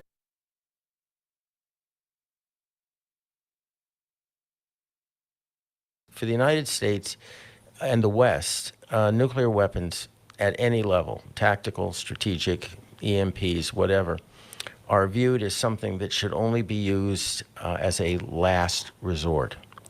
And even then, very carefully, on an escalation ladder, as they say. With me, I don't care if you start throwing nukes immediately, responsibly, but immediately. And a case that I've been pushing is the use of an electromagnetic pulse weapon or weapons against Iran. Why are we waiting to get hit? Never been interested in creating any films about. Is there some thread between radical Zionism and Russia? And the answer is yes. Of course there is. The entire bloody story of the communist revolutions, the various communist revolutions all across Europe, which sought to destroy and successfully destroyed the Christian empire. That's a now, if you fast forward, a Zionist historical story. We can start with the assassination of Tsar Alexander II. It was plotted by a terrorist group in Russia, known in English as the People's Will. That was the name of the terrorist group. And despite the fact, and these, again, are facts, that Jewish people represented only 4% of the population, they were overrepresented in this terrorist cell that was involved in the plotting and the eventual assassination of the Tsar. In 1881, which is when his carriage was passing through St. Petersburg, an assassin stepped forward and threw a bomb at his carriage. And the Tsar was unhurt, but one of his soldiers were, and he stepped out to check on him. And at that moment, a second assassin stepped forward and threw a bomb directly at the Tsar's feet. And he died. An incredible, by the way, background of this, the reason why I got into the story is I was just researching the history of radical feminism in our country, and it brought me to Russia. And the Jewish women who were involved in the plotting and the planning of this assassination. Don't take it from me. This is not Russian propaganda. You can just read American articles. An American Jewish woman who offered this article, which I sourced in my book, her name is Deborah Hertz, who was interested in why so many Jewish women in particular were involved in terrorism. The article is entitled Dangerous Politics, Dangerous Liaisons, Love and Terror Among Jewish Women Radicals in Tsarist Russia. And I'm just reading a quotation here, but she writes, luckily, we do possess meticulous numbers on the People's Will, a notorious radical organization from the 1870s and the 1880s. These figures reveal that Jewish women were spectacularly overrepresented in this circle. The People's Will attracted 2,193 activists during the decade of the 80s. Among these 2,000, some radicals were 95 Jewish women, who represented almost a third of the only 348 women that were in the party. Moreover, the 95 Jewish women were twice as well represented among the Jewish activists as the Christian women were among the Christian activists. Statistics on the high proportion of Jewish women in the Russian Social Democratic Movement and the Social Revolutionaries, the successor party to the People's Will, also show a very robust participation by Jewish women. When we seek to understand why Jewish women were so attracted to the left movements, we must consider the deteriorating situation of Russian Jewry in these years. The overwhelming majority of Jews were confined inside the Pale of Settlement, the western region of Russia, the former territory of the historic Polish-Lithuanian states. And so what happened after this assassination, what we're told in America is that there were these pogroms, right? It's very difficult for anybody to show what law kicked Jewish people out, but they willfully left when people said, you can't kill czars and plan assassinations and pamphleteer. And there's an overrepresentation, factually, of Jewish people involved in this. Anyway, after his death, the Christian Romanov dynasty was still in power, so the revolution against the empire was not complete. Not until 1917, as you know, when the utterly satanic Bolshevik Revolution murdered the entire Romanov family. The assassination of the Romanov family was led by the Bolshevik executioner, Yakov Yurovsky. He was, yes, a Talmudic Jew. The family was awakened and told to dress under the guise of being relocated to a safer place. They were then led into a cellar room, arranged for a photograph first to quell rumors that they had escaped, and then Yurovsky read out an execution order, surprised them. The guards opened fire in a chaotic bloodbath, but because the daughters had on family jewels that were sewn into their corsets, many of the initial bullets were deflected. It forced the executioners to then use bayonets. Women and children bayoneted in a cellar. Can you imagine? And at that moment, the revolution was won. The communist regime began under Vladimir Lenin. The greatest genocide of all time began, is a better way of saying it. More than 60 million Russian Christians were then ruthlessly murdered. Their churches intentionally closed, destroyed, burned, state atheism mandated. It's the genocide that Hollywood, for some reason, has never been interested in creating any films about. And an important element here is what happened to their wealth. This was a Christian empire.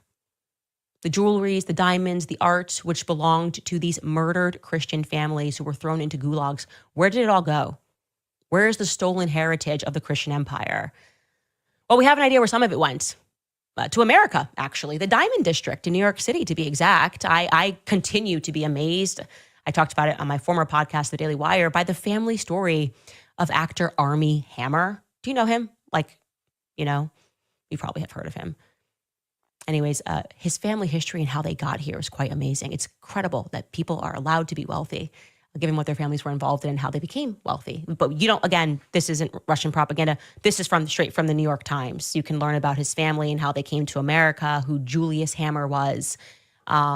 This New York Times article was called The Riddle of Armand Hammer, and that would be his grandfather. It reads, in part, after Lenin seized power in 1917, Washington, D.C. not only refused to recognize his government, it did not relent until 1933, but it also effectively cut off Moscow's access to all of its gold and currency reserves in the United States. The net effect was that the Soviet government could not buy the supplies that it desperately needed to retain power.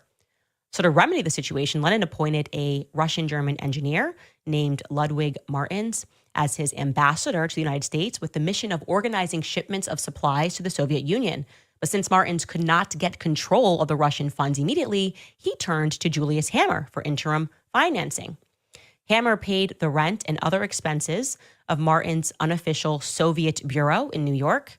Hammer was officially appointed the commercial attaché of the Soviet bureau and also was given an exclusive license for Russian trade. By 1918, the Soviet Union was financing the Soviet bureau by smuggling diamonds into New York. It was also art, by the way. Julius Hammer was responsible for converting these diamonds into cash to finance the purchase of Soviet supplies, according to the autobiography of one of Julius Hammer's fellow party members. Armand Hammer denies this, but in any case, the Hammer family soon moved from their modest home in the Bronx to luxurious quarters in the Hotel Ansonia in Manhattan, and Julius Hammer noticeably improved his style of living. The rabbit hole you could fall into following and tracing how these diamonds came to America is quite stunning. I've been down those roads, and it's just amazing that knowing this information makes you an anti-Semite. Now, the end of the story is fantastic.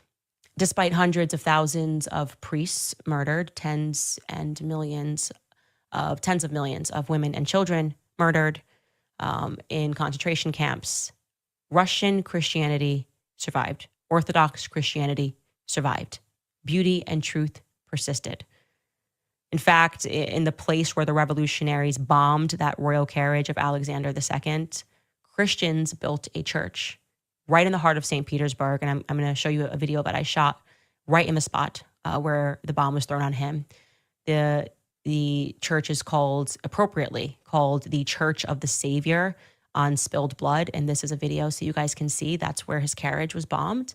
And that's where you gather to take a look at it. And this is just the ceiling. I mean, it's the most beautiful. I can't even explain to you the Christian heritage. This doesn't even do it justice.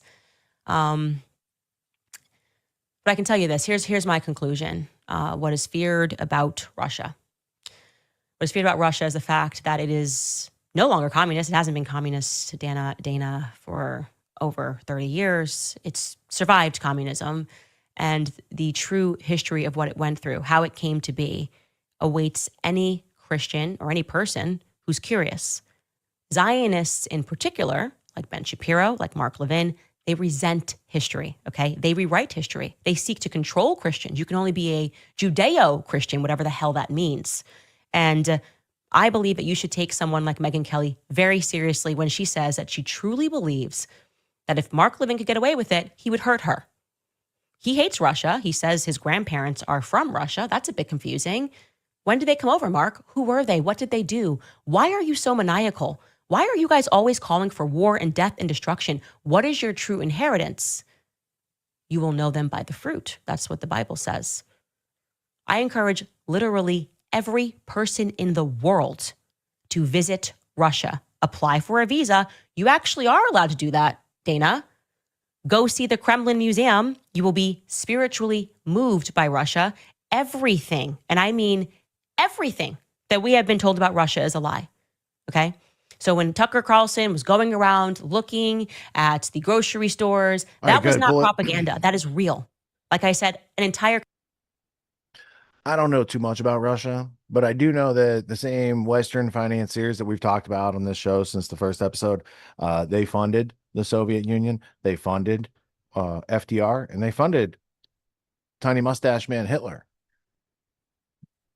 So you got to take that into consideration when considering such topics.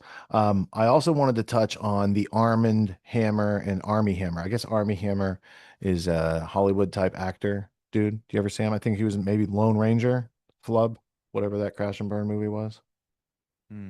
Are you familiar with him, Scott? No. Oh, all right. Well, because she brought up Army Hammer, thought we should actually treat it with a little history. I have over here in my history blueprint, Armand Hammer. That is his great grandfather. At the very least, it might be his second great grandfather, because there was Julius Hammer, and Armand Hammer.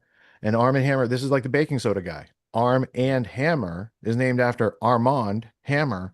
And during the time of the Soviet Union, this dude could just fly into Russia, Communist Party USA, all this sort of stuff. It's like at the top of all these systems, it's just rich people jacking the poor people.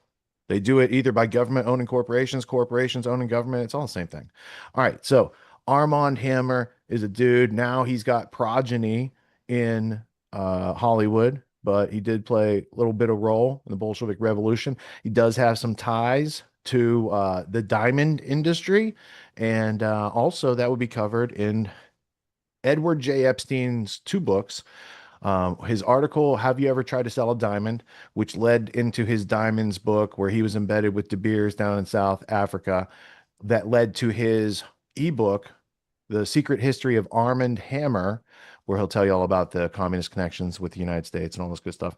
But also Edward J. Epstein is in the Epstein files, because he's the guy that was tapped to run the Shadow Commission for 9/11, and he was emailing with Ghislaine.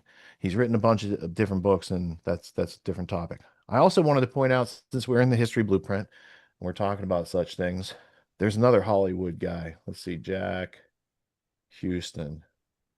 There you go, right here. This guy's interesting. Do you know who Jack Houston is? I think he played Ben-Hur, maybe, or something like that recently. Okay.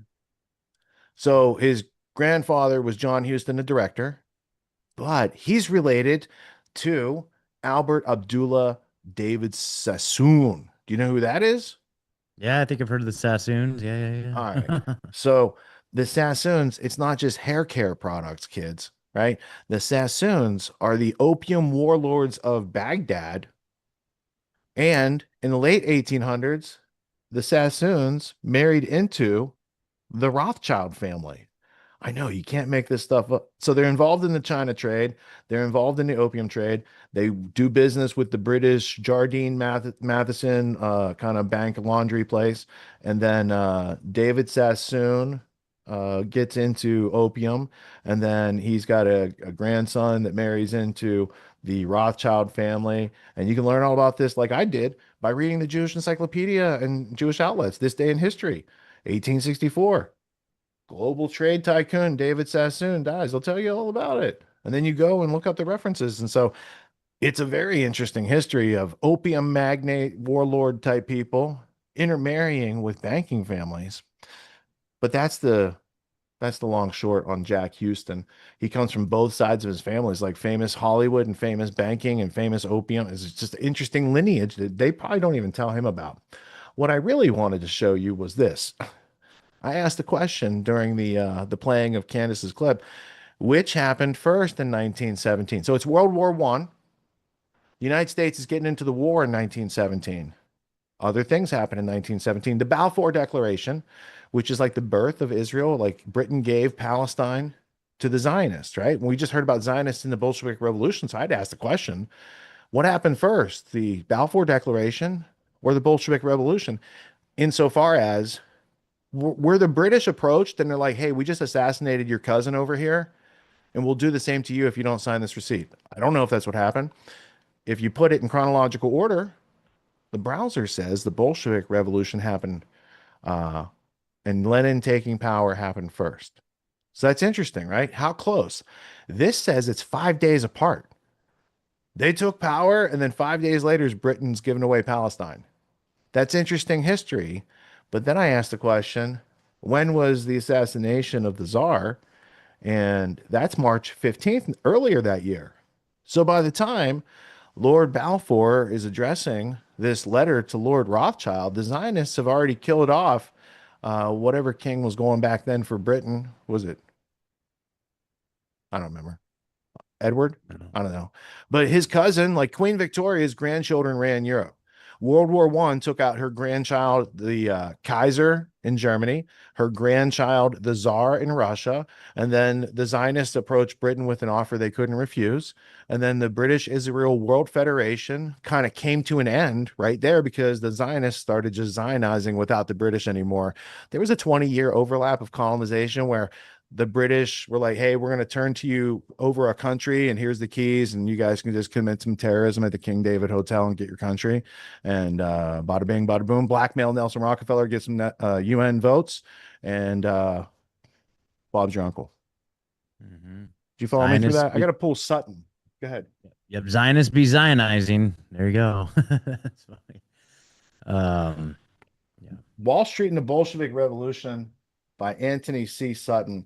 I'm just curious if Armand Hammer is in this book, because I think it's a legit good starting point for people. Oh, let's see. Is there not an end? Hey, there is. AIC Corporation. That's very important, but we're looking for Hammer. Oh yeah, he's big. He's in here big time. Let's check this out. So if you're reading Wall Street and the Bolshevik Revolution by Anthony C. Sutton, you would find Armand Hammer, Harry Hammer, Jacob Hammer, Julian Hammer, Julius Hammer, Victor Hammer, Jerome Hammer, and Edward Harriman, who's a Skull and Bones guy who helped to fund the Soviet project, because a lot of those people, let me just show you who funded the Soviet project real quick, because I can, and it's at the beginning of the book. Actors on the revolutionary stage, and then there should be Trotsky leaves the train. I'm sorry, I got to get it on screen. I got to look at two things. Trotsky leaves for New York to complete the revolution. And then I'm pretty sure at the beginning of this book, let's see, Woodrow Wilson and a passport for Trotsky. I don't know. Do you think that like the robber baron people had anything to do with these things? How did Lenin get there? Didn't he ride in a train? Lenin and German assistance for the Bolshevik Revolution. He took a train through a war zone and didn't get touched. I guess when you're doing the work of like Swiss bankers, it's not a big deal. But let me just see if I can pull up the AIC quotes real quick, because I should have had them. Page 15, 41, 46, all these ones. So if we just go to page 15, and I will do double duty and bring it up in the history blueprint so you can see what it looks like. Let me just go ahead.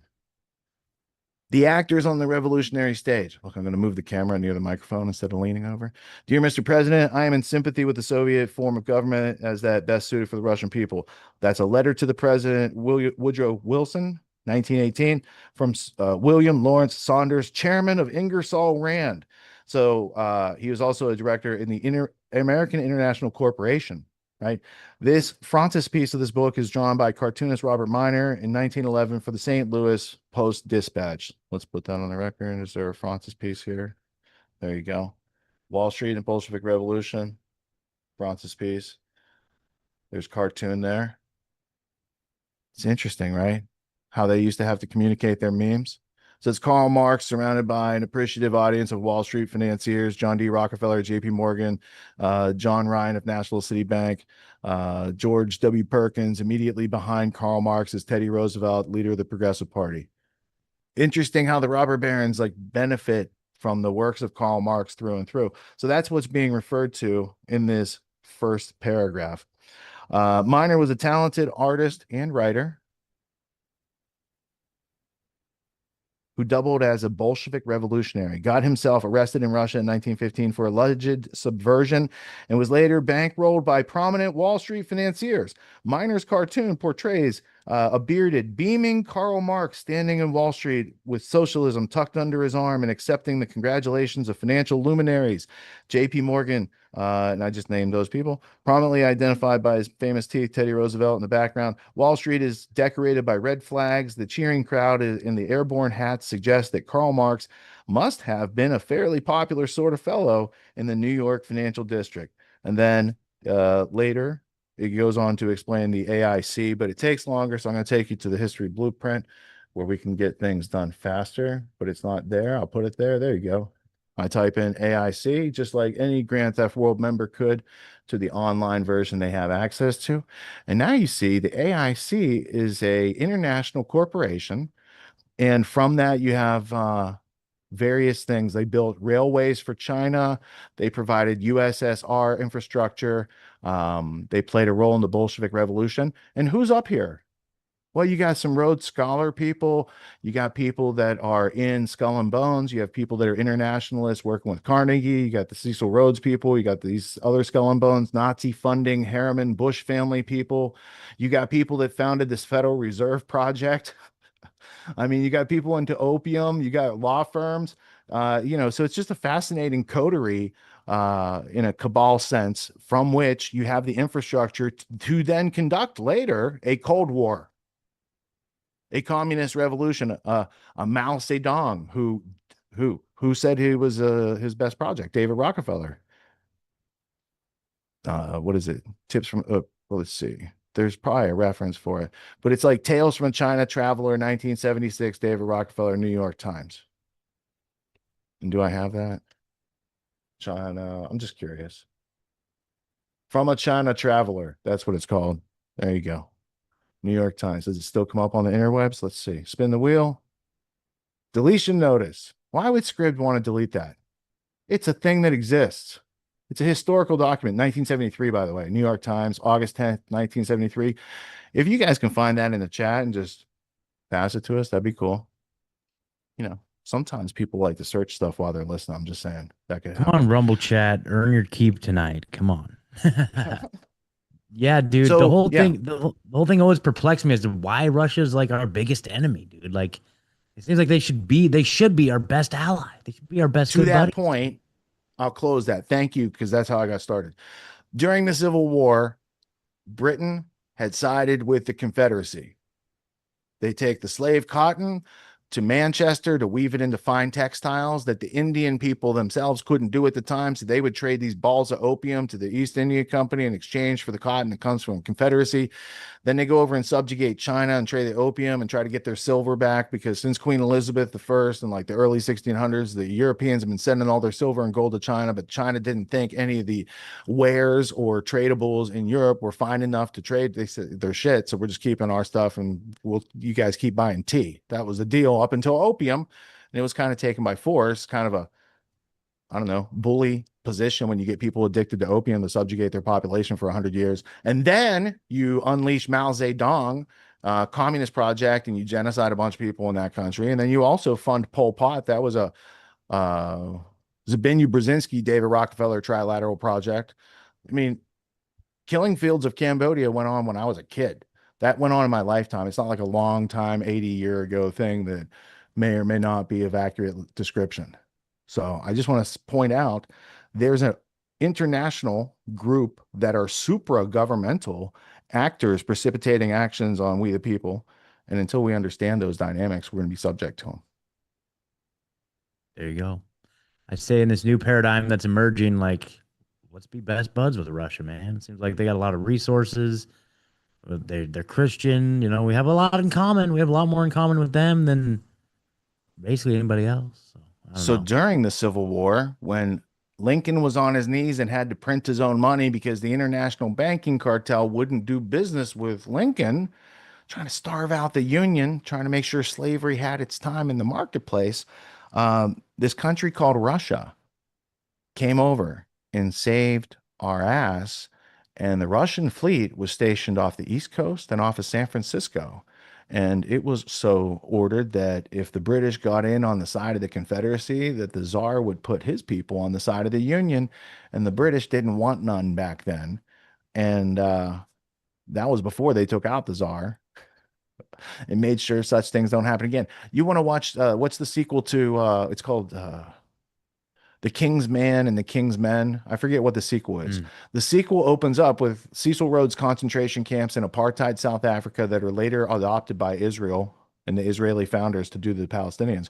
But then it follows up with Rasputin and the infiltration of the Russian royal family, the assassination of the royal family, how the British were there kind of leading it the whole time. There's a lot of gay innuendo in that section as well. I would just point out the history. If you study British spies, there's a lot of that, so get used to it because they find that useful. Those guys, I guess, keep better secrets or something like that over there. That was a whole way. And then they carried that to the Boy Scouts. That's a Cecil Rhodes thing too. But we don't have time for that today.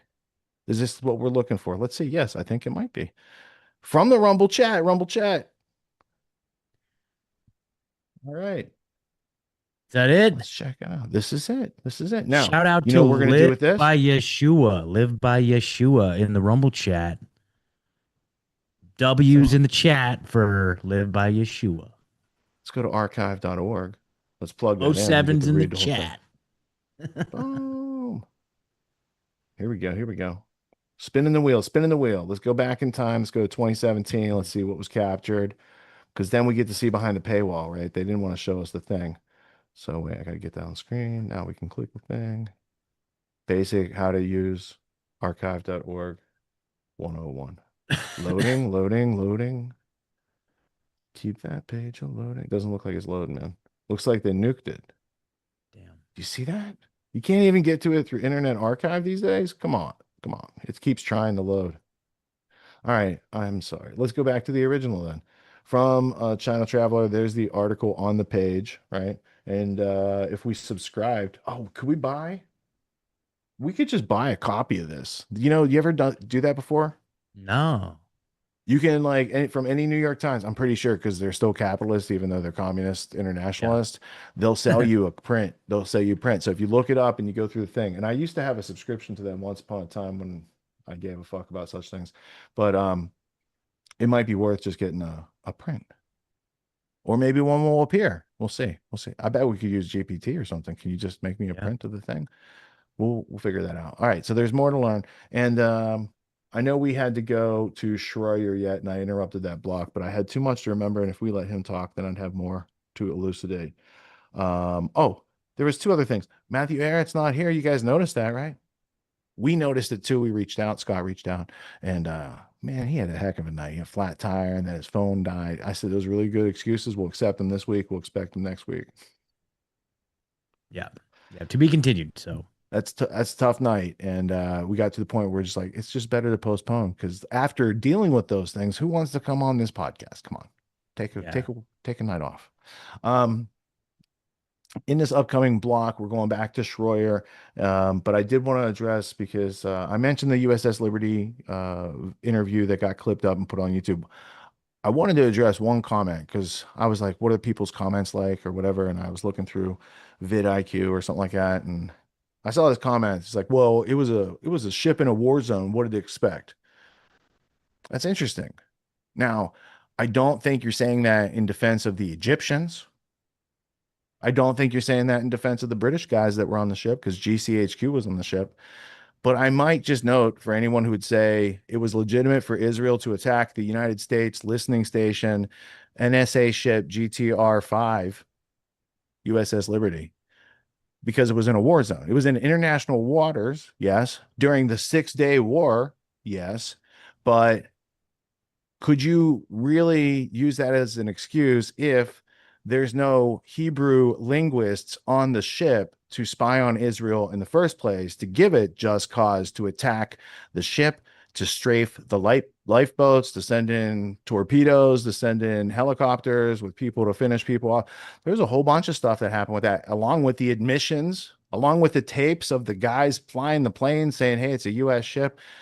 you can't claim misidentification, and you can't claim it's in a war zone. It had no Hebrew linguists. It was no threat. It was monitoring Soviet activities in Egypt and Morocco and Syria and a whole bunch of other places over there.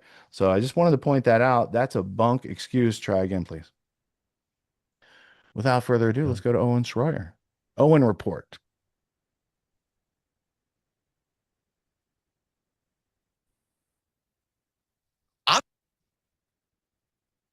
I'm telling you, when I hear Trump talk, it looks like they really got something done, guys. And this is at risk. I've never been one to sit here and tell you anything is manifesting from these deals. I've never been one to sit here and say anything meaningful is going to come of this. I think this might be the one. This, yeah, right. Don't jinx it. I know. But it's like when Trump is being honest like this is the most honest we've heard Trump on the issues in his second administration. This is the most honest he's been, except for maybe when he told you that Adelson cares more about Israel or some of the other things he said about that. But this moment, it's like, as far as the negotiations, he's finally being honest. He's like, hey, I'm in a position here where I'm being told I have to tell Iran that they don't get access to water while everyone else gets water. And it's like, sorry, it just doesn't work. So he's leveling with us finally. So again, the hope meter, it's, I don't know. Here's some more. So we'll be working on a parallel effort with the Gulf nations to address non-nuclear issues such as the conventional ballistic missiles, which we'll be talking about, and support. I mean, they have to have some because other people have some. You got to have some. Somebody said you shouldn't give them one. And I have guys. I like some of these guys, but I don't think they're smart.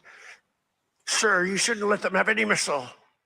I said, well, what am I going to do? Am I going to let Saudi Arabia have missiles, but they can't have them? Yes, sir. Doesn't work that way, you know? It doesn't work that way. And missiles aren't the problem. Missiles they hurt a little location, but they don't blow up the planet.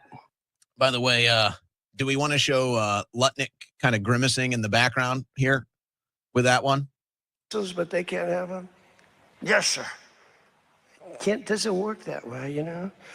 It doesn't work that way. Lutnick. Looking like the Hamburglar. Wow.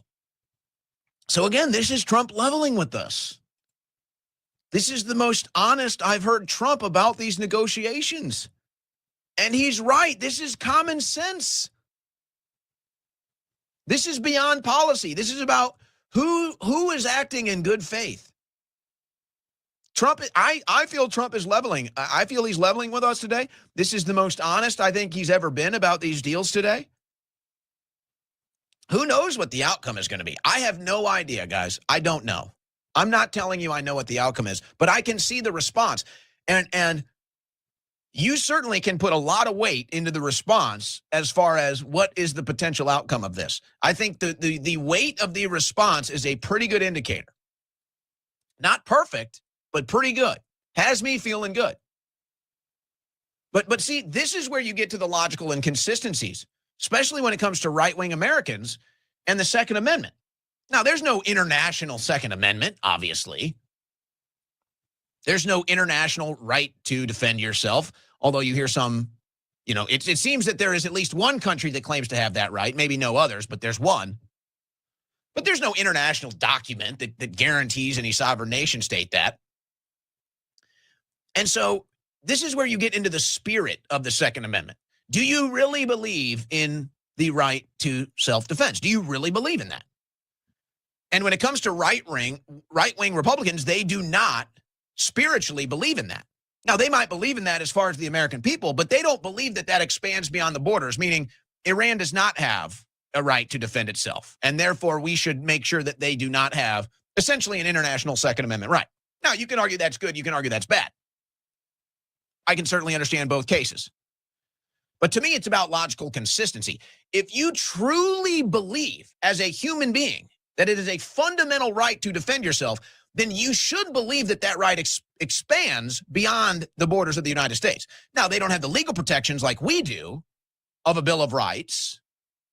But yet, if you actually believe that, then that logic should expand across our borders. But for these people, it doesn't work. For Iran, it only works for one country in the Middle East. Well, this is what Trump is saying. Just like he's talking about with nuclear. He's saying, and by the way, it's all the Israeli lobbyists that he's talking about here. And you can look at what they're saying today and what he said, and it's very clear. But he's telling you, he's like, look, I'm in these negotiations. How do you expect me to tell Iran that it's the only country in the Middle East that's not allowed to have a missile? How do you expect me to do that and get a deal? And I mean, and this is what we kind of talked about yesterday. And really, it looks like the answer to that is, well, we don't really expect that. We expect boots on the ground. That's what they expected. Now, I don't know if this was ever expressed directly, but clearly that's the case. That's what they expected. So I don't know if Trump is asking the question rhetorically or if he's, saying, hey, it's not possible.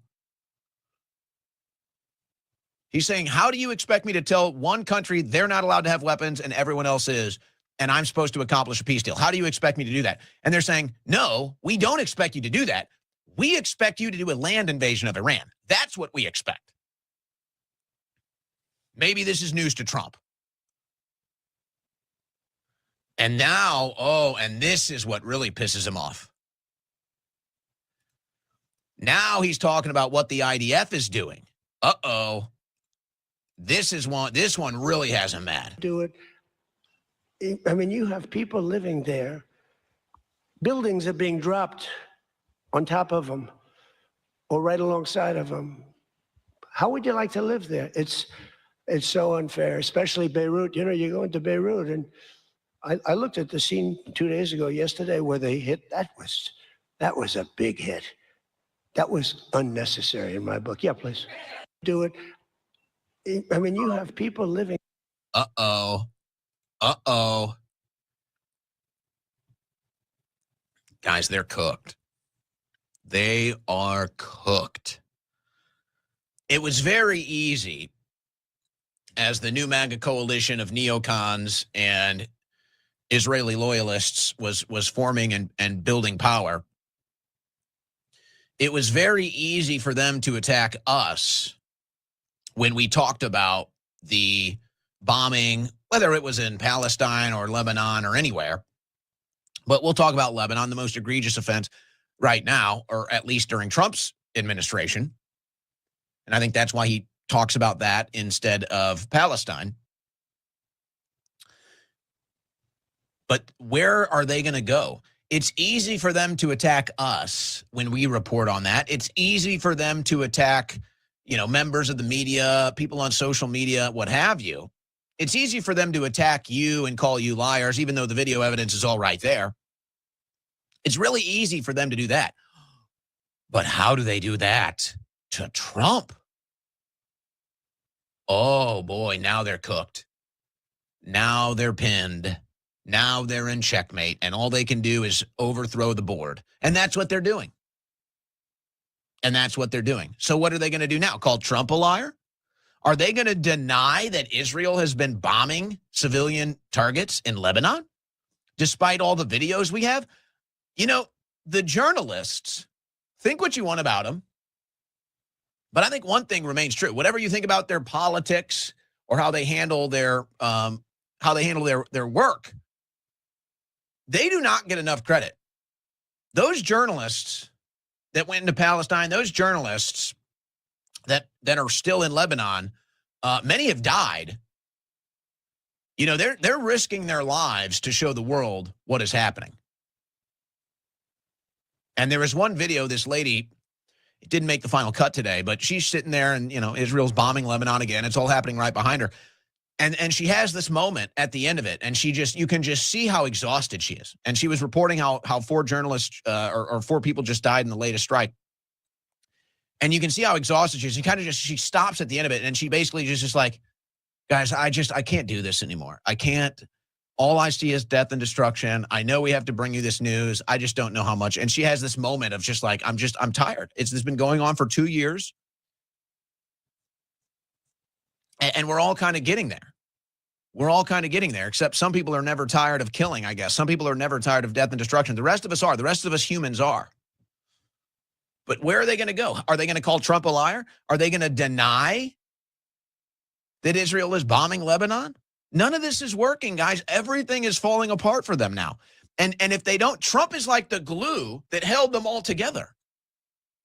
Trump is like the net that kept them all in lockstep, like a human wrecking ball. Without Trump, what do they have? If Trump is agreeing with us, where do they go?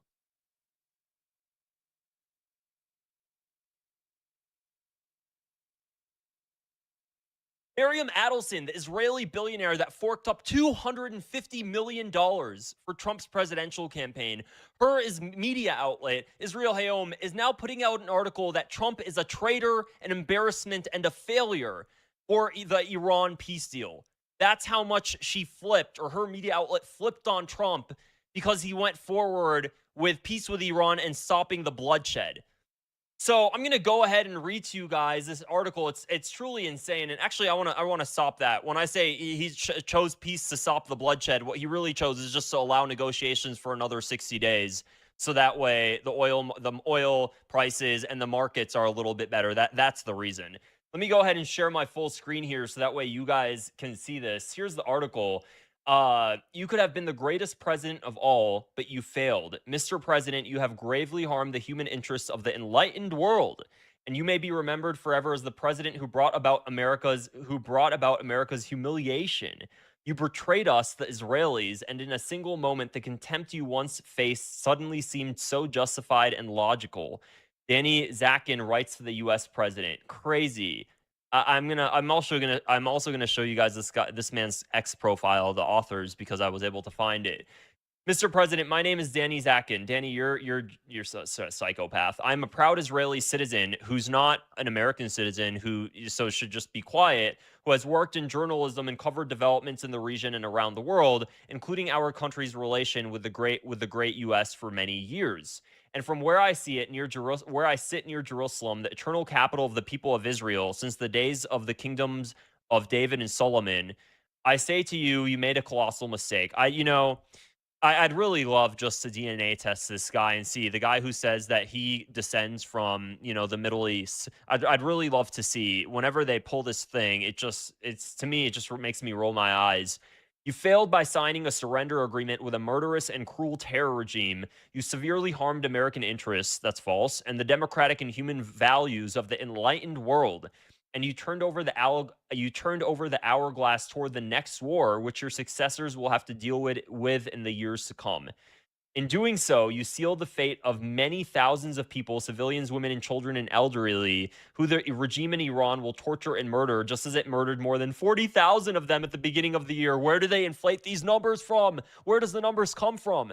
So, citizens of the neighboring countries whom Iran and its terrorist proxies will murder, fighters who will be killed in the war against Iran and terrorism it operates, and yes, many Americans too. It just goes on. And it's really just just straight up trashing him, and has now been America, supposed to return to greatness, has now been humiliated into the dust. The longer we stayed into it, the longer we would have been humiliated in the dust.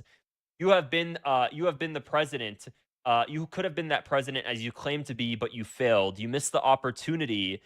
Instead, unless you change course against the advice of our vice president and envoy, they think Steve Witkoff is a a Jew that has betrayed Israel. They wrote a whole article on Steve Witkoff and Jared Kushner, who supposedly were in support of this deal, that stated that they were traitors to their real home in Israel.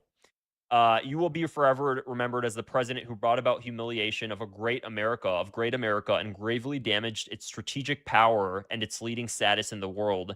The contempt for you suddenly seems so justified and logical. Wow. Oh my gosh. They're really upset with him. When you were elected, there was a huge sigh of relief from Israel. This thing goes on. There's no way I can read all of this. Detached excuses. And he's going on stating that he lies.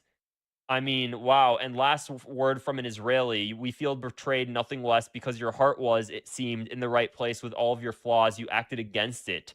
You lost your patience and your moral and leadership compass. Only if you walked You walk this back and avoid reaching a final agreement with Iran. Might there be a correction? Thank you for your attention. Danny Zakin near Jerusalem.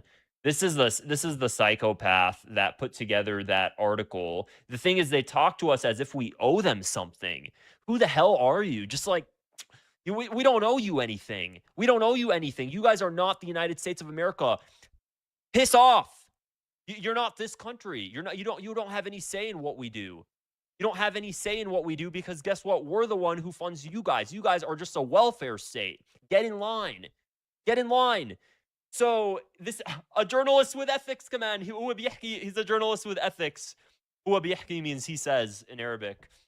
A journalist with ethics, former commander of IDF Radio, former chairman of Journalists Association, commentator for Israel Hayom, and soon something else in the present, fresh grandpa. You're a psychopath is what you are. And here he is with the IDF.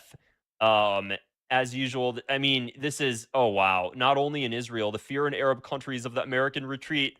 You know what I really dislike? What I've noticed that pro-Israel talking heads, Israelis, the Israel mob, what they like to do, they like to speak on behalf of Palestinians. And I've never done that. I don't speak on behalf of other people in that way. I don't even speak on behalf of Palestinians. I speak on behalf of myself. I've never once said all Palestinians feel this way. What's interesting, though, is they love to speak on behalf of the Middle East, of Palestinians, of Arabs, and tell us how we feel about something. No, we don't. We don't. You don't get to speak on our behalf. It's so manipulative, and it's just such a weasel move. Who are you to speak on behalf of somebody when they never told you that and they don't like you anyways? You're nothing to them. You're trash. So who are you to speak on behalf of any other person? And, so just constant hatred, anger. And now apparently Donald Trump is the worst person. Mr. President, this is another quote from the article that I just read. You have gravely harmed the human interests of the enlightened world. That's exactly what I basically wrote. The contempt you've once faced suddenly seemed so justified and, logical. How in the hell are they so brainwashed to think that now the president of the United States is their biggest threat? 2 weeks ago, someone in your circle made sure to leak the sharp conversation you had with Israeli Prime Minister Benjamin Netanyahu, and I deliberately emphasize the full title. He is not Bibi. He's the elected Prime Minister of an independent and sovereign state of Israel, as would be anyone else sitting in his chair. Just kick rocks. And you not only failed to downplay the importance of that difficult conversation, you added to it in conversation with journalists while spreading falsehoods about how I saved his ass from prison. No, sir, the trial is continuing, and the independent court or the other competent authorities will determine that, not you. Oh my God. And the megalomaniacal statement that without you, Israel would not exist. Well, Israel existed before you and will exist long after you. Did Israel exist before Trump? No, it didn't. How old is Trump? Is Trump? No way. Isn't Trump older than Israel? Let me see. No, okay, he's not. Donald Trump was born in 1946. The state of Israel was declared on May 1948. Wait, what? Wait. AI is wrong. No, look. No, Donald Trump is not older than Israel. Donald Trump is nearly 2 years older than the modern state. What? This is why you can't trust AI. Yes, he's 2 years older than Israel. Donald Trump is 2 years older than Israel. So yes, it never existed before Trump, actually. Israel did not exist until after Trump. You have just now made that a little more difficult. Your ambassador to Israel, Mike Huckabee, rightly said, without Israel, America would not exist. And behind him stands millions of Christian believers, good American citizens who feel the exact same way. America existed before you guys. They're so, I can't. This is the most twisted, totally untouched from reality type of statement somebody could make. America has existed since 1776. Israel isn't even 80 years old. What are you on about? How do they make up these? They just make up straight up lies, and then they just assume that what people are not going to call them out. Israel has not existed before Trump, and the current state of Israel, that was basically Rothschilds created with Britain. That has nothing to do with previous states of Israel, who Palestinians have more genetic ties to than anybody from Europe. It just, all of it is such brainwashing. It makes you question what's going on here. You know, it's what? What is this? You know, one time I went to Palestine in 2022, and when I went to Palestine in 2022, and it's going to be, hopefully I'll get to go back there again when Palestine is free one day.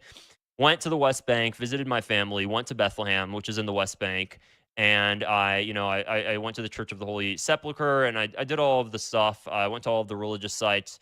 And I also wanted to go to the Church of the Nativity, and I went to Masjid al-Aqsa. I like to go to all the religious sites, honestly. And when I went, obviously, you have to go into Jerusalem, so you have to cross the border, and you have to go into what is considered Israel, or Israeli controlled. And so I went in, and when I went in, I went into a coffee shop near the masjid. There's all of these little like shops and stuff where you can buy like leather bags and all these cool stuff. So I was there, and it's all the whole place is full. Like all the shops are just tons of them are just all Arabs. They're all Palestinians. And there was one Israeli guy, and I mean, I wasn't. He thought I was, and I am an American. He thought I was like English. I don't know. I guess he thought that my ancestry was European or something. And he comes up to me, and he's just like, he's talking. And he says that, you know, all of these Arabs, they just need to go back to where they're from. And then obviously I immediately told him, what are you talking about? I'm Palestinian. He's like, no, you're not. You don't exist. I'm like, what are you talking about? He's like, see this? This is my blood. My blood is from this land. You don't exist. You're not from here. Go back to Saudi Arabia. I went from being European to being a Saudi Arabian. Pick your mind, dude. You know what I mean? So this is genuinely how they believe. They think that Palestinians have no ties to the land that they've been from for generations. And then they criticize anybody else who doesn't confirm their delusional mindset. Anyways, that's it for this video, guys. If you found it interesting, I'd appreciate it. Go ahead and click the subscribe button below and give it a thumbs up as well. And if you guys haven't yet, and I suggested to Israel to let Syria take care of Hezbollah. Because to be honest with you, I think they do a better job of doing it. So this is quite a development. If you know anything about Syria, the people who are in charge of Syria, just as we predicted at this show in 2017, probably, and CNN then called me a conspiracy theorist for it, was that if you get rid of Assad in Syria, the people who are going to be in charge are going to be who? Al-Qaeda and ISIS. Because and by the way, they were invented by the United States and Israel to do our dirty work for us. They're on our side. And in fact, the chief head chopper from Al-Qaeda in Syria has been recently welcomed to the White House by Donald Trump and at Downing Street in London. So we're totally, they're now just admitting it. Well, they won the war. So Jimmy, they won the war. I'll be Vlad Davison of the Atlantic Council. Well, they won the war. Yeah. Oh, that makes sense. So like every war since the World War II, the United States has lost the war on terror, and now we're but there never really was one. Because that was all a pretext to do the Greater Israel Project, just like 9/11 was the one event we needed for the United States to go on a killing spree across the Middle East, set it on fire, topple governments in aid of Israel. That's what this all was about. The war on terror is all about Israel and stealing oil. That's all it's ever been about. That's all it's ever what. That's what Libya was about. That's what Iraq was about. That's what Syria was about. That's what Yemen is about. It's all about the same thing. Okay, Lebanon. So Donald Trump is the one thing that is going to screw up this deal because they want to decouple Iran from Hezbollah, which defends Lebanon from Israel. And so so Iran is not allowing a peace deal to happen unless Lebanon is part of it. And if Israel attacks Lebanon, Iran's going to attack Israel. And so Donald Trump knows this. And he's pissed off about it because he really is desperate for this peace deal to work because the economy, they just about burned through, as we showed you in another segment, he admitted they've burned through all the reserve oil. There's no more reserve oil. It's going to be gone in just a few weeks. And that means gas prices would spike to $10 a gallon and there'll be a global depression. And so he's desperate for a peace deal with Iran, and he knows Israel is bent on screwing it up. And so here's his big plan. His big plan to fix Lebanon and Hezbollah is that what, and by the way, what Israel wants to do in Lebanon is ethnically cleanse Lebanon of the Shia Muslims, the same Muslims that are in Iran. So that's what they're trying to do. They're trying to ethnic cleanse them, just like they ethnically cleanse Gaza and the West Bank of Palestinians. They're now moving on to Lebanon to do that. And They'll Donald kill the Christians too, as well. And they're forget. slaughtering Christians too. And that's the trick of these Zionists, is to get Christians to fight Muslims, so we fight each other, and they don't. And the Jews, the Zionists, don't have to do any fighting themselves. So that's what this is all about. It's worked like a charm up until now. Now that the chief head chopper from Al-Qaeda is actually running Syria, people are starting to wake up a little bit to that, and that we were right at this show in 2017 when we predicted it. So now here he is being upset that Israel is trying to screw up this peace deal, and listen to what he has, his fix for it is. Listen to this. President, what are the expectations for Israel? Can this deal survive if Israel attacks Lebanon? Can this deal survive if Israel attacks Lebanon? Can it? Because Iran has said no. That needs to be part of the deal. Here's what he says. It can, and I consider that the minor war. That Iran's a big one, but we have the little pinprick out there that constantly rears its head, and that's Hezbollah. And I was very responsible for Syria, and the man that's running Syria now is a person that I put there along with President Erdogan and some others.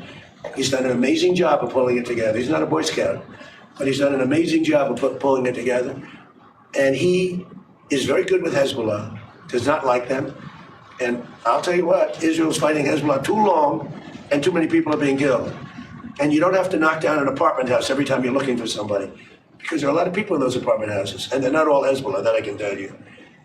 And I suggested to Israel to let Syria take care of Hezbollah. Because to be honest with you, I think they do a better job of doing it. And I didn't like Syria. I didn't like where... So, two things there. He's finally saying, Israel is slaughtering lots of innocent people for no reason. He's saying it. That's big. Syria do it. And now he's saying, let this guy do it. Let ISIS do it. So this is the guy that the State Department of the United States called the head terrorist, Mohammed al-Jawlani. He's now Trump's buddy.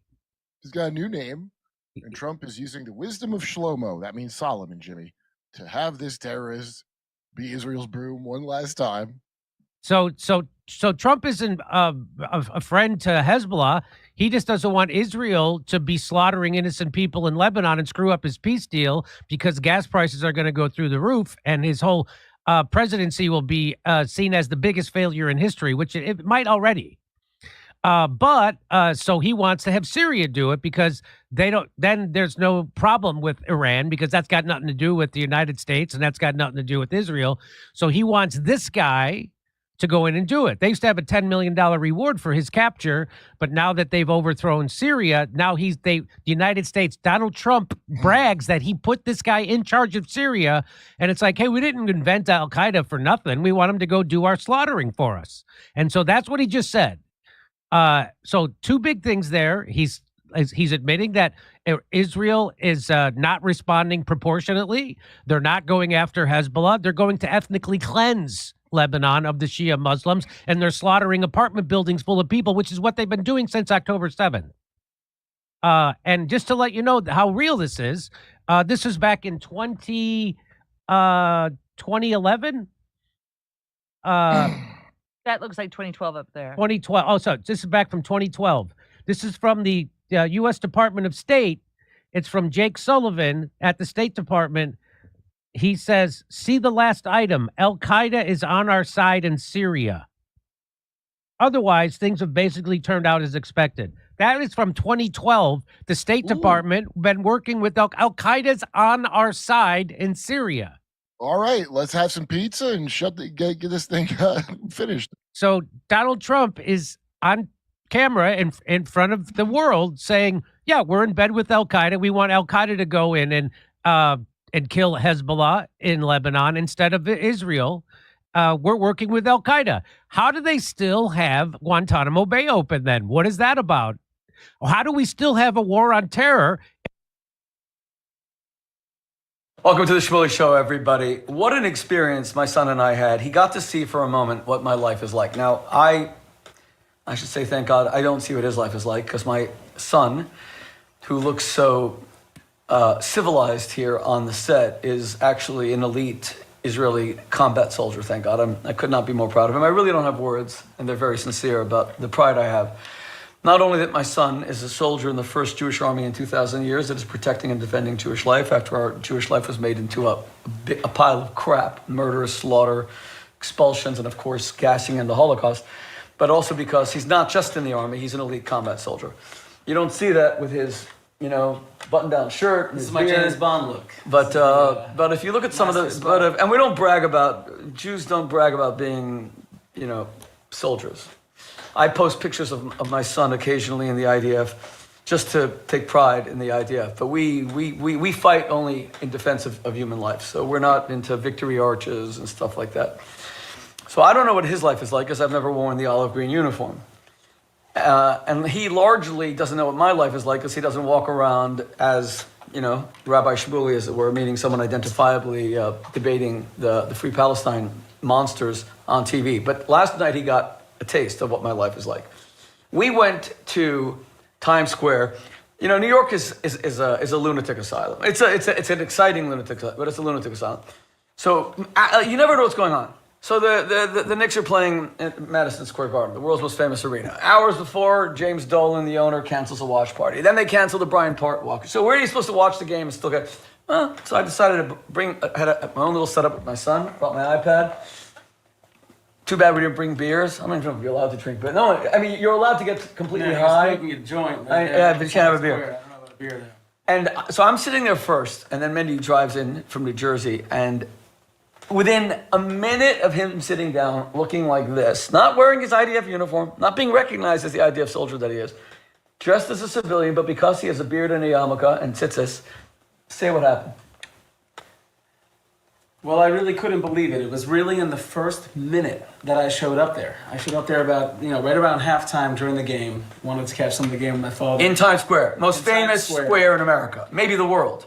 I had heard from you that, I thought maybe if the Knicks lost, there might have been some anger and it could have been a little crazy. I've been seeing the videos from New York, but to imagine that beating up Spurs fans, yeah. While people are watching probably the most exciting, finals game maybe in history, to show up in the middle of the game and in the first minute that I walked into Times Square, I sit down and seconds later, a group of 5 absolute thugs and hooligans.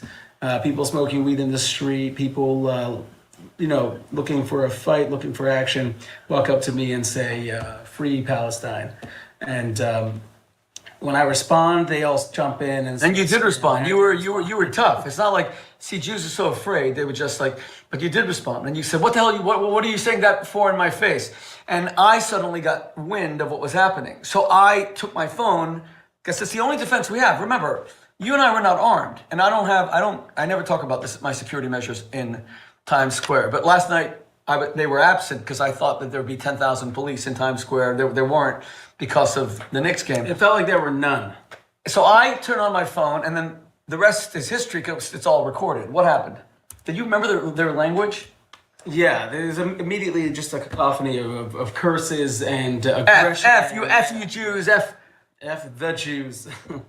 It wasn't Israel. It wasn't F the Jews, and we were surrounded. And so my son sees me surrounded because I'm never going to be afraid of these people. Like everyone says to me, "Shmuley, protect yourself." Do you guys think I have a death wish? I don't.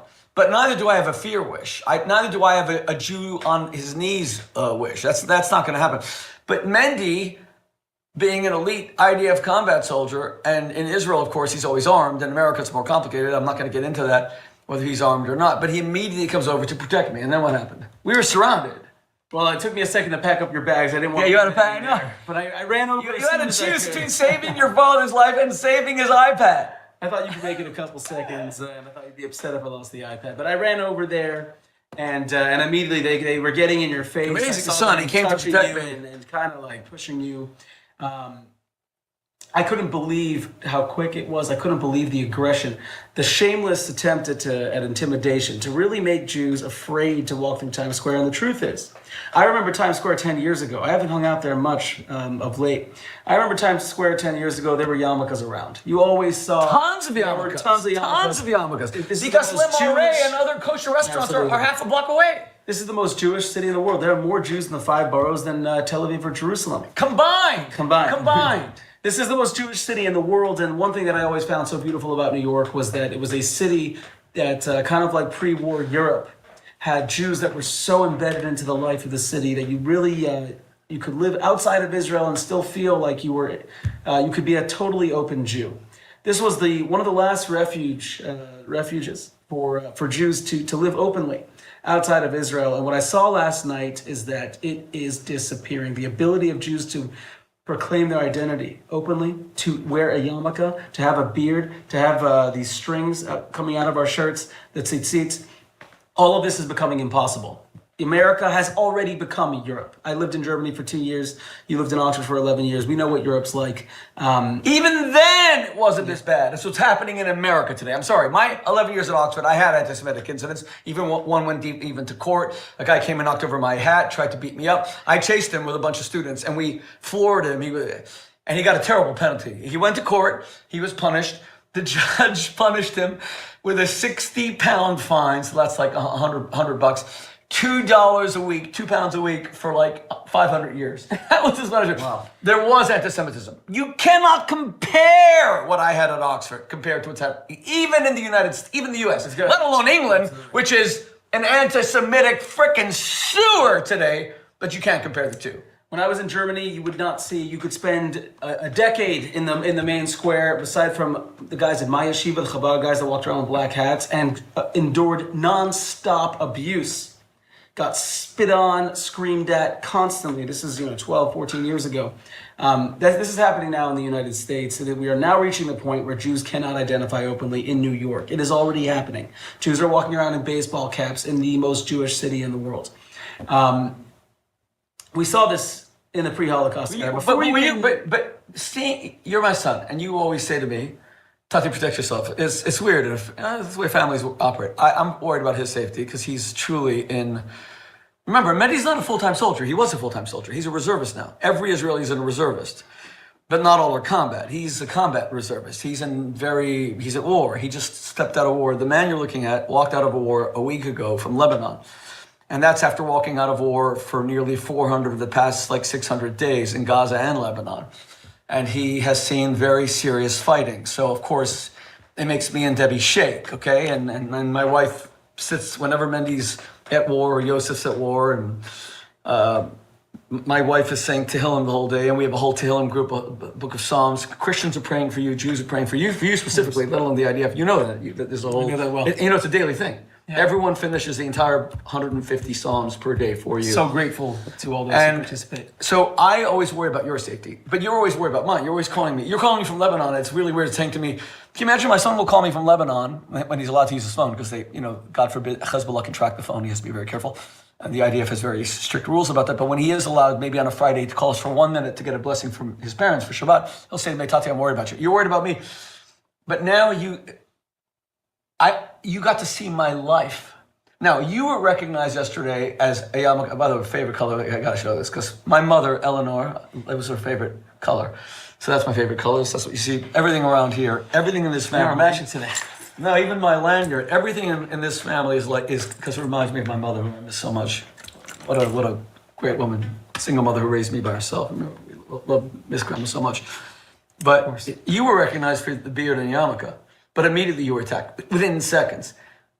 What I'm asking you is, as when you go into Gaza and Lebanon, it's very dangerous. But you're going with your IDF comrades. You're going in with, there's tanks. There's an army.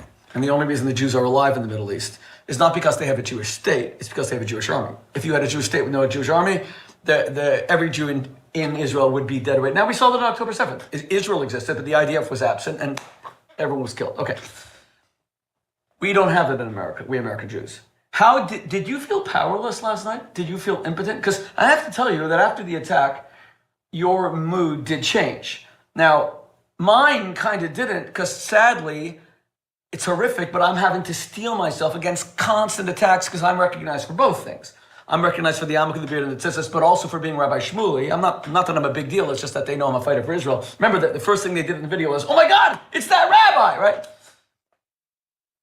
Did it depress you? Because your mood seemed to change, unless I read you wrong. It was definitely, I did not expect to be attacked myself. I thought, I think a lot of people think that you get attacked because you are such a high-profile Jew and a defender of Israel. I don't think that's the whole truth. You are a high-profile defender of Israel, probably the highest-profile defender of Israel, certainly the most energetic, the smartest, I'm sure of that. But can we elaborate on I got attacked before you did. I know. They didn't know who you were when they first saw you. This was nothing to do with going on Piers Morgan, because some Jews want to say that in fact, I actually think, sorry for TMI, I think I actually went for a moment to relieve myself at a local restaurant. I'm serious. God, even now you know that our producer is not listening to our show. He's brigade because he didn't even react. Yes, I think I had to relieve myself, and Mendy was left alone. You were about to go. You were going to go look for a bathroom, and you had to come back to. And I saw you. This is not about some Jews want to believe, and I think that we're seeing this phenomenon really grow in the United States. American Jews were always part of the culture, part of the society, and this is a healthy Jewish relationship with the society that it dwells in. That it can be a part of things. But then you have Europe, where Jews are completely shut out. You have pre-war Germany, where Jews had to conceal before they were killed. They had to start hiding their identities because they were publicly abused in the streets. You have the visible Judenrein before the physical Judenrein. And we're already at that stage today. What I saw last night is that this is not just about Jews who go out and fight the fight. This is about any Jew with a yarmulke and a beard that is very visible from, if you're visible as a Jew from 15 meters away, you will get harassed at some point very quickly. It will not. Not for being a Zionist. They knew nothing about you. Nothing. This had nothing to do with it. It had to do with your yarmulke and your beard. That was it. Free Palestine is simply it's a way to attack Jews behind a sort of disguise, behind some sort of plausible deniability that you're not an anti-Semite. This is about human rights. But what about the human rights of a Jew just sitting there trying to watch a Knicks game? A Jew who you don't even know supports Israel has anything to do with it. We know a lot of Jews in New York, the Hasidic Jews are not Zionist. And they get attacked actually the most. They're the ones. Right, I know. They're not Zionists. They don't believe in they believe that a Jewish state can only be created when Messiah comes. They're the most visible Jews, and they're getting attacked the most, ostensibly over what Israel does. But we know that it took a few minutes for these guys to go from free Palestine to F the Jews. That happened within a minute, and that's really what's going on. These are absolute anti-Semites. It bothers them to see Jews live. World's largest arms and security shows is wrapping up north of Paris in a year marked by growing demand for drone technology and the omnipresence of artificial intelligence. Military spending was up in 2025, mainly here in Europe, with a 14% increase. This year, Eurosatori's show was also marked by the shutting down of 12 Israeli pavilions. France says they have failed to comply with the rules set earlier this month that Israeli companies were only allowed to show weapons used to defend the population from aerial and missile attacks. For more on this story, we can bring in France 24's Shirley Sipon. Shirley, great to see you as always. These rules were put in place to, given what we've seen over the past few years, whether it's Israeli operations on the ground in Gaza, the West Bank, in Lebanon. So why is this causing controversy now? Well, for several reasons. First of all, some people say that Israel shouldn't participate in this in any case. And some people outside this defense show said that this defense show shouldn't even exist because of all of the weapons being sold, or all the people making millions and companies making billions because they're selling all these weapons. So there were protests outside. But France, with everything that's happening in the Middle East, with everything that happened in Gaza mainly, believed that it found the right formula, not excluding Israel entirely, but banning any offensive weapon. And another rule, also not just that, and we can see actually the part of the email that was sent to me by the Defense Ministry. The second rule is that only material used for aerial defense or anti-missile defense can be used. Maybe we don't have that statement, but that is the email that they sent. Why did they send me that email? Because the Israelis were complaining. This is the statement from the French government, the Ministry of Defense. They're saying that it's not just offensive weapons that are banned. They really only want weapons that allow to defend the civilian population. Even bulletproof vests cannot be sold in the Israeli booths because they're used by soldiers on the field. So they only tolerate weapons that are used to defend from missiles and from drones when you're in Israel. That's basically the rule. And we can look at a piece of an article written by Le Monde, who spoke with one of the people, the manufacturers who were there, and he manufactures batteries. He says no weapons, batteries which are used, you can see this, everything I produce is electric batteries used for drones, communication system, and robots, but no weapons. That's what he said. And he said that until the eve of the air of the show, of this defense show, the organizers told him he was fine, but in the end, his booth was blocked. He says he doesn't understand. So we looked into this a bit, and actually the observers are writing an article about this later today. And some people did not show some weapons, but they promoted weapons, and the salon and the show and the ministry said you're not allowed to do that. Even promoting, marketing these weapons used by Israel is completely banned. That was their decision. And of course, the Israelis really wanted to stay there. The French really trying to, to play on all fields, not to be accused of, tolerating Israeli weapons here next to Paris. At the same time, they can't discriminate because there were several court decisions last time there was the show saying that you can't just exclude a company because its nationality is Israel. For the Israelis, this decision is purely about business, essentially trying to keep a competitor in check. But for the French, it's more about a matter of principle. That's what they're saying. Absolutely. And we can look at the figures, which were brought by several French newspapers, with this graph showing basically, not to play on words, but the explosion of the weapon sales by Israel. When you look between 2024 and 2025, about 30% increase in sales, mainly aerial defense. But actually, we can see a weapon there on the graphic, but it's not that that's being sold by the Israelis here in Europe. And France and Israel are selling now roughly the same, and they have the same market. The European market is the one Israel sells the most to. So what the Israelis are saying is that they want to be there anyway in Eurosat, even though there are less companies, they still want to sell and buy. Israel needs to continue to buy weapons, and more and more countries don't want to sell components to Israel because of what's happening in Gaza and in Lebanon. That's an issue. And sometimes they sell through other companies, which are American or from other nationalities. I mean, France, of course, exports a lot of weapons too. I just, it's interesting because, we were just watching Shmuley cast, and there's the dude from the IDF, the Israeli Defense Forces, right? And then the Israelis aren't allowed at the defense conference in Europe. And I think that's anti-Semitic. Scott, what did you make of it? Well, yeah, I mean, Shmuley has a podcast, dude. That is. You want to know why I include? Do you want to know why I included it? No, it's great. I'm very it showed glad up in my feed. I said, "Oh, Shmuley's got a podcast," and I had already listened. We had already had a clip a couple weeks ago from a Shmuley podcast that wasn't Shmuley, the rabbi. It was some other Shmuley cast.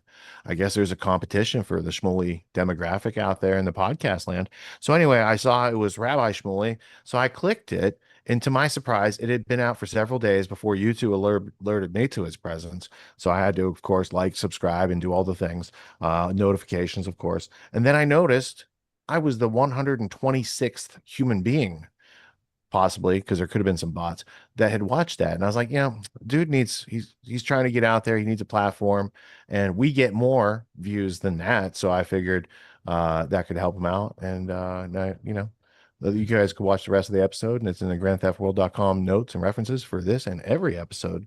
You could also use gtw.clipgenie.com. See what other Rabbi Shmuley clips we've covered over the past 4 years. There's a whole bunch of good stuff you could do with that. I had a couple other things though, because there was that story.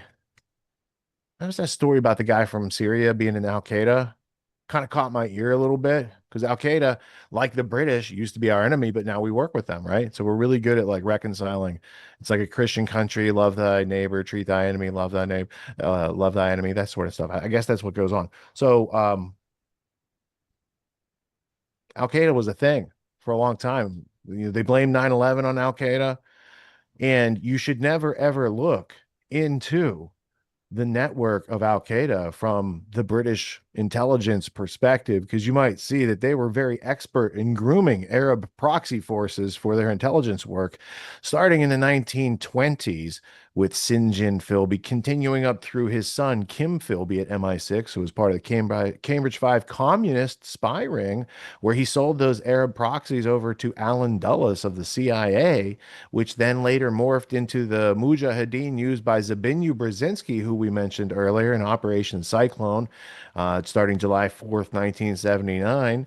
And then that morphed into the Al Qaeda that was usefully blamed, along with some Saudis maybe, in the 9/11 events. And when you look at that Saudi glove, you might find an Anglo-American Israeli hand inside, puppeteering people of color. It's a very racist thing they're doing. You know, they're kicking the people of color indigenous to the area out. They're bringing in some Eastern Europeans. There's a whole bunch of racism going on. I think racism's bad. I think slavery's bad. You know, but yeah. So Al Qaeda was a thing, and then let's look up the guy they were talking about. Do I have that up over here? Okay, here we go. Let's get learnified for a second. Ahmed al-Shara, the current president of Syria's interim government, was a founding member of Al-Qaeda's Syrian branch and a former commander within the Islamic State of Iraq, ISI, the precursor to ISIS. You know, ISIS has never attacked Israel. Very, very interesting.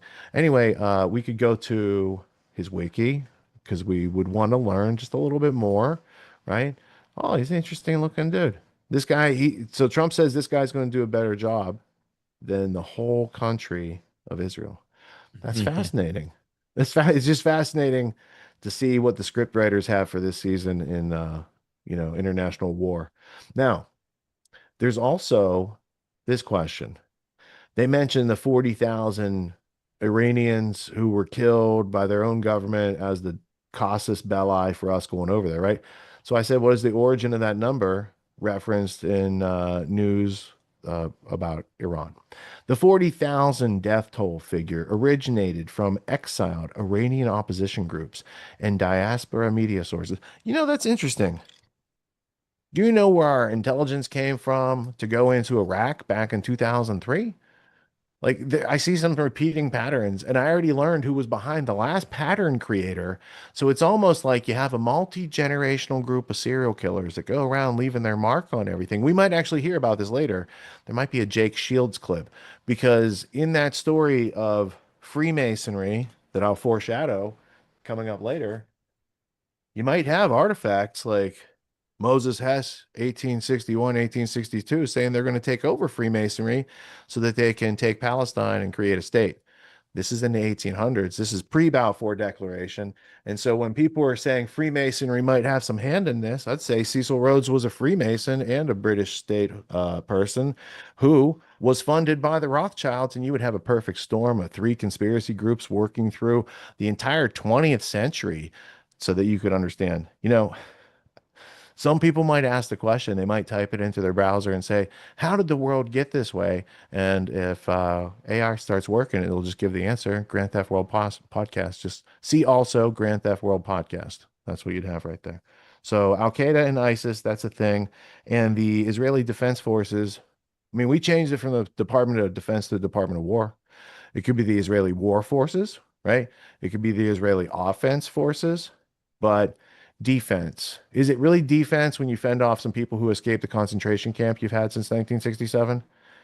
I'm just asking for a friend because I'm not sure how that works self-defense wise, right?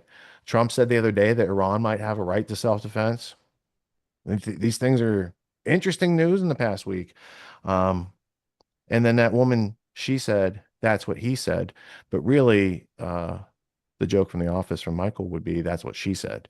Now, let's continue on with it, Colby, so that we can get through, because we got a lot of clips to go through before we get to the crescendo of tonight's festivities.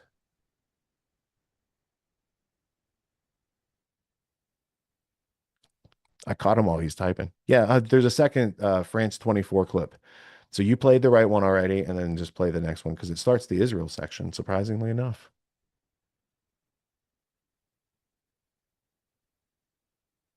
US President Donald Trump signed a physical copy of the MOU to end the war in Iran at the Palace of Versailles. This as he was being wooed by the French president over dinner in an attempt to smooth ties with Washington.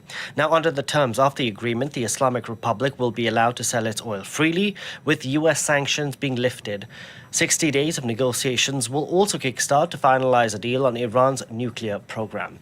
Kemi Knight reports. It's a Memorandum of Understanding, or Gentleman's Agreement, according to US officials, that includes 14 commitments over 60 days and the tools for Iran to rebuild its economy. Starting with the US lifting sanctions and agreeing to let Iran sell its oil that could bring in $60 to $70 billion a year. It could also unfreeze more than $100 billion worth of Iran's funds currently locked up in banks around the world. We have taken a lot of their money, and we have their money. We have taken their money. It's not our money, it's their money, and we froze it. At a certain point in time, I guess we're going to have to give it back. The commitment that's possibly raised most eyebrows, a $300 billion investment fund to help the country rebuild. This far exceeds what was given to Iran in the past, and though it's unclear who would be footing the bill, the Trump administration has suggested it would come from Gulf states, who aren't expected to willingly contribute after months of unprovoked attacks. What Donald Trump says he has achieved in return is securing the safe passage of commercial vessels through the Strait of Hormuz with no charge. But that commitment only lasts 60 days, which means there could be new fees in the future. When the strait is to be controlled, it needs to be managed. That means we have responsibility and sovereignty over it. Naturally, there are services there. And in return, there's a fee. Iran has pledged it would not procure or develop nuclear weapons, but the language isn't as strong as it was in the 2015 agreement that Trump torpedoed, and details will need to be ironed out in the next 60 days. Iran's ballistic missile program and its support for regional proxies, meanwhile, were both kept off the table, leaving its arsenal untouched and armed groups like Hezbollah emboldened. Despite saying regime change was a priority at the start of the war, the US is now committed to not interfering in internal affairs, meaning there's no guarantee the money will benefit the Iranian people. The MOU also includes ending military operations on all fronts, including over in Lebanon. It's an outcome that's not gone down well over in Israel. For more on the story, we can go across to Noga Tanopolsky, standing by in Jerusalem. Noga, good afternoon to you. What's Israel's reaction been like to this deal, which the UN seems determined to want to see through? Well, Israel's reaction has gone somewhere between, I would say, shock to horror. A very bad reaction. We have just heard again in the last few minutes from Prime Minister Netanyahu, letting it be known that he has told Donald Trump that Israel is not beholden or does not consider itself beholden to that first clause in the agreement that Donald Trump signed that does imply that Israel will cease all military activity throughout Lebanese territory. There's been a lot of confusion about this. Delano, the White House at one point saying that Israel would not be obliged to leave this kind of security zone it established in southern Lebanon, but then the document itself appearing to contradict that, and mostly Iran really stamping its foot down and claiming basically to represent all Lebanese interests through this agreement. It's become as major an issue as the Strait of Hormuz has. If you just read this MOU that was signed by the two leaders, Israel right now is really profoundly, I would say, in a state of shock. And Lebanon is just part of that. The collapse of the entire, I would say, this infrastructure, which Prime Minister Netanyahu has sold to Israelis for years. It's basically claiming that he is Donald Trump's closest friend on the international scene and that Israel could count on Donald Trump. That has really just shattered in the last few days. So Israel we get a sense, is feeling completely sidelined in this whole deal-making process. In the past 48 hours or so, Noga, we've had the U.S. president who's sharply criticized Benjamin Netanyahu's handling of the conflict, specifically over on the ground in Lebanon. He said every time you had a Hezbollah commander walk into a residential block doesn't mean you get to flatten it. So we've had these statements sharply criticizing Israel's handling of the conflict over in Lebanon. What is happening to that alliance between these two men, which was ironclad? Well, it appeared to be ironclad, you know, Dylan, although I think even you and I have had conversations detailing that there were always some mysteries to this relationship because Donald Trump's interests and Prime Minister Benjamin Netanyahu's interests did not always Just dovetail. pause it for a But second. certainly on the Israeli side, Prime Minister Netanyahu has Yeah, I just wanted to note that when you guys are seeing the scrolling footage that looks like Gaza, that's not Gaza. That's another country that is being occupied. I just want to make sure that was clear because looking at the video footage, it's almost indistinguishable to Gaza, but it's Lebanon, and they were not there on 10/7 whatsoever. Just making that point. Go ahead, continue to roll it. always been expansive about, I would say, papering over any disputes or any disagreements. And now there's nothing he can do. That's one of the reasons Israelis have barely heard from their prime minister now in days. I think it's difficult for him to explain this current situation. And as you just mentioned, the criticism, you know, basically that has spewed from Donald Trump in the last week is not just personal criticism of Also, Netanyahu. Colby, pause it one more There's time. been plenty of that with him calling him. I just know if we go further in the show, I'm going to forget this.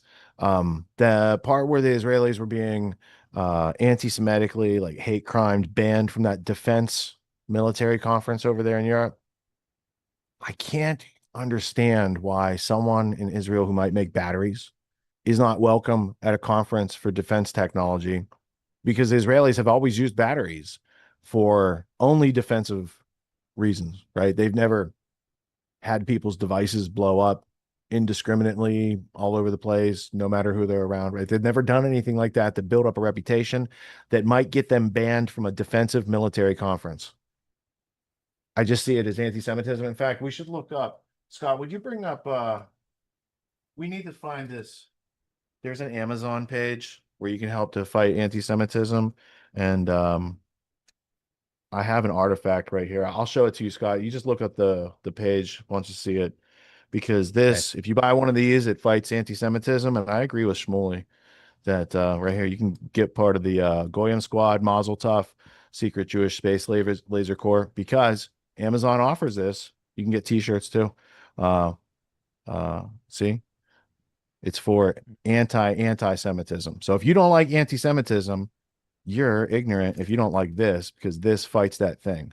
So I just wanted to point that out. And Scott, did you find an Amazon page for it? I bought it years ago. Well, I'm sure I mean, they there's still offer it out there. There's lots and lots of pages. It's, you know, there's I a category. I saw Maynard from Tool on Joe Rogan. He was wearing one of the Space Laser t-shirts. He fights anti-Semitism. It's a cool club. I'm sure Kurt Metzger has some memorabilia from Jewish Space Laser Corps. He might even own the Michael Rothschild Space Laser book if he's really, you know, into it. I'll have to see if I've sent that one to him or not. Yeah, there's a lot of Did you find it? anti-Semitism Very shirts. important. There's like a category for fight anti-Semitism. So there's like, oh well, I'll find it during this next break. Go ahead and go back to France 24. Then we'll cut to the next story, and we'll see what happens with this memorandum of misunderstanding that's going on. Crazy, lacking judgment, irresponsible. That he said that he gets too excited sometimes, as if Netanyahu exaggerated matters to him. But a serious criticism of the way Israel as a nation and its military is handling this war. So again, if Israelis have been told by their prime minister all along, Donald Trump is letting us do whatever we need to do to guarantee our security, that advanced the prime minister's notion that only the military can grant Israeli security on its borders. No diplomacy. Prime Minister Netanyahu has very actively really derided any sort of diplomatic efforts. And now with Donald Trump out loud saying, you guys can't keep doing this. You can't keep downing a whole building because some guy walks in, and that kind of talk. Israel is going to have to change tactics. We do know from the Israel Defense Forces today that as a result of this agreement, they are redeploying forces in Lebanon, but they're not withdrawing from now. They're moving to about a 10-kilometer perimeter from the border. And we know again that Netanyahu has again told Donald Trump Israel does not feel beholden to this agreement, although it's hard to see how that's going to be able to last given the current regional atmosphere.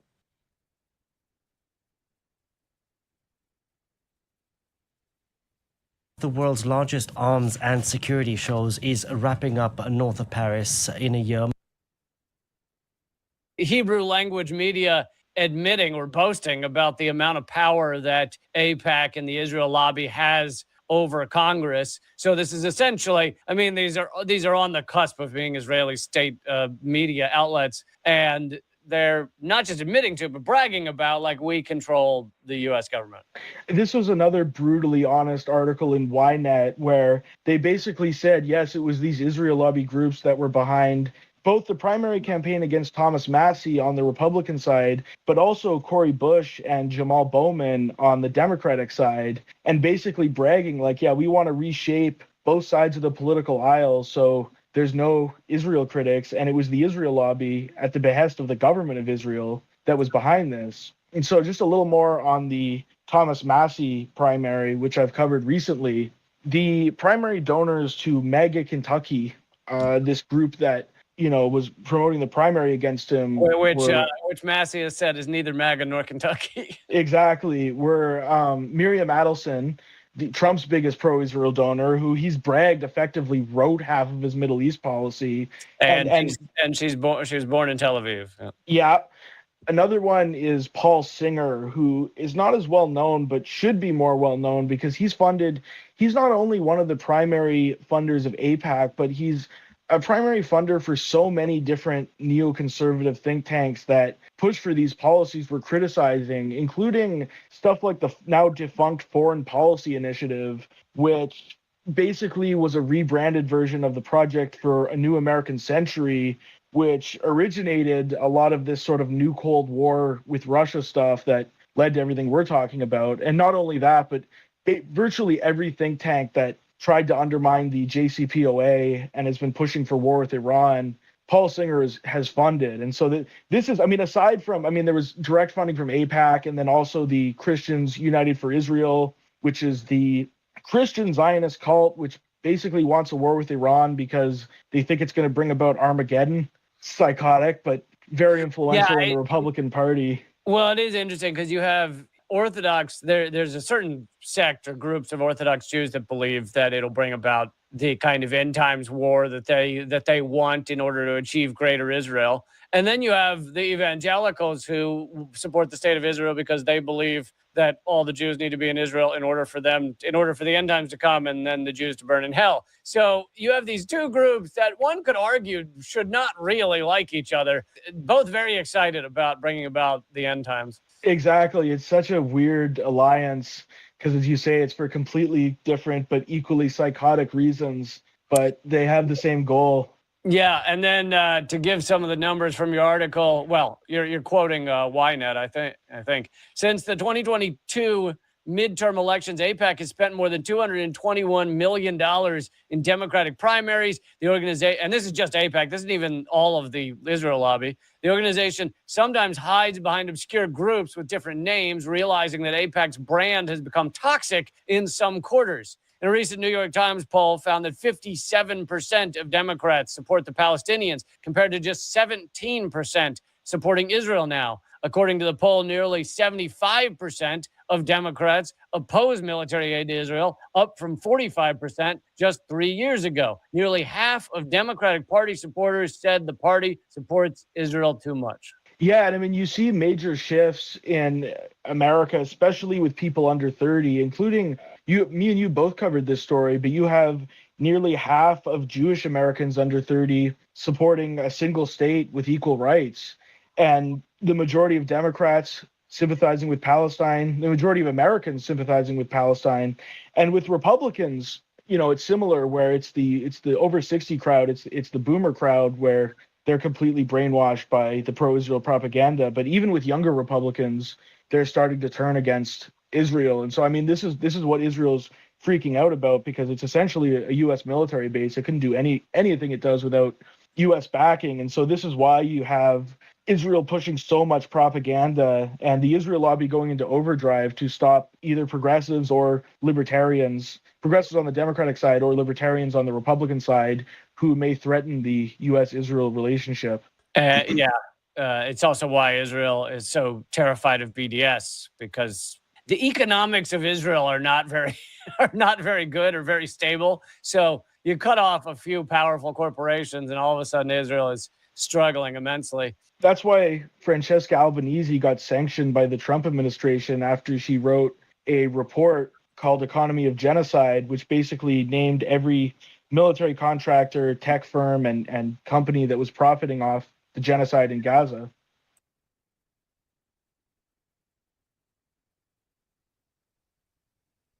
Do you think there could be any truth to it, that the president could feel threatened, whether himself, his family, whether to his life, or something less sinister, maybe legal threats, economic threats, or just political threats? Is that a possibility on what's guiding his decisions? Because the Iran war is just such a stupid war. You were talking earlier how the Strait of Hormuz, the Iranians succeeded with the Strait of Hormuz with their underground missile facilities. But everyone knew that. Everyone knew about their missile facilities deep underground. With the U.S. intelligence, I'm sure they knew how deep it was. Everyone knew Iran would close the Strait of Hormuz. They could easily strike Gulf infrastructure.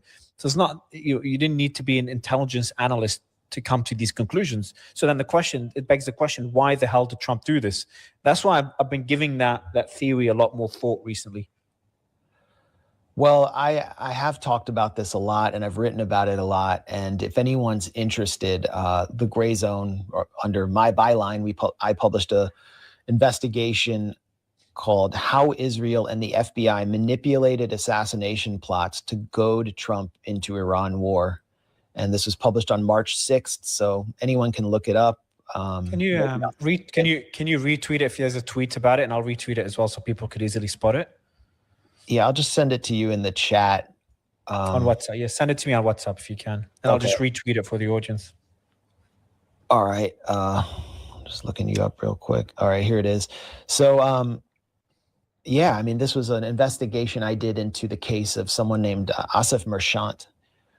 And there were several other cases, but basically into all of these supposed terrorism cases, which were spun as Iranian assassination attempts against Donald Trump directed by the IRGC. And remember, on February 28th, 2026, when Donald Trump launched Operation, quote unquote, Epic Fury, he assassinated Iran's Ayatollah, Ali Khamenei. He said, "I got him before he got me." That was, I mean, Trump was like really excited about this. It's because he was told by the Israelis that the Israelis did this. And then Hegseth went out and said, "We also killed an IRGC operative who had directed several attempts against Donald Trump."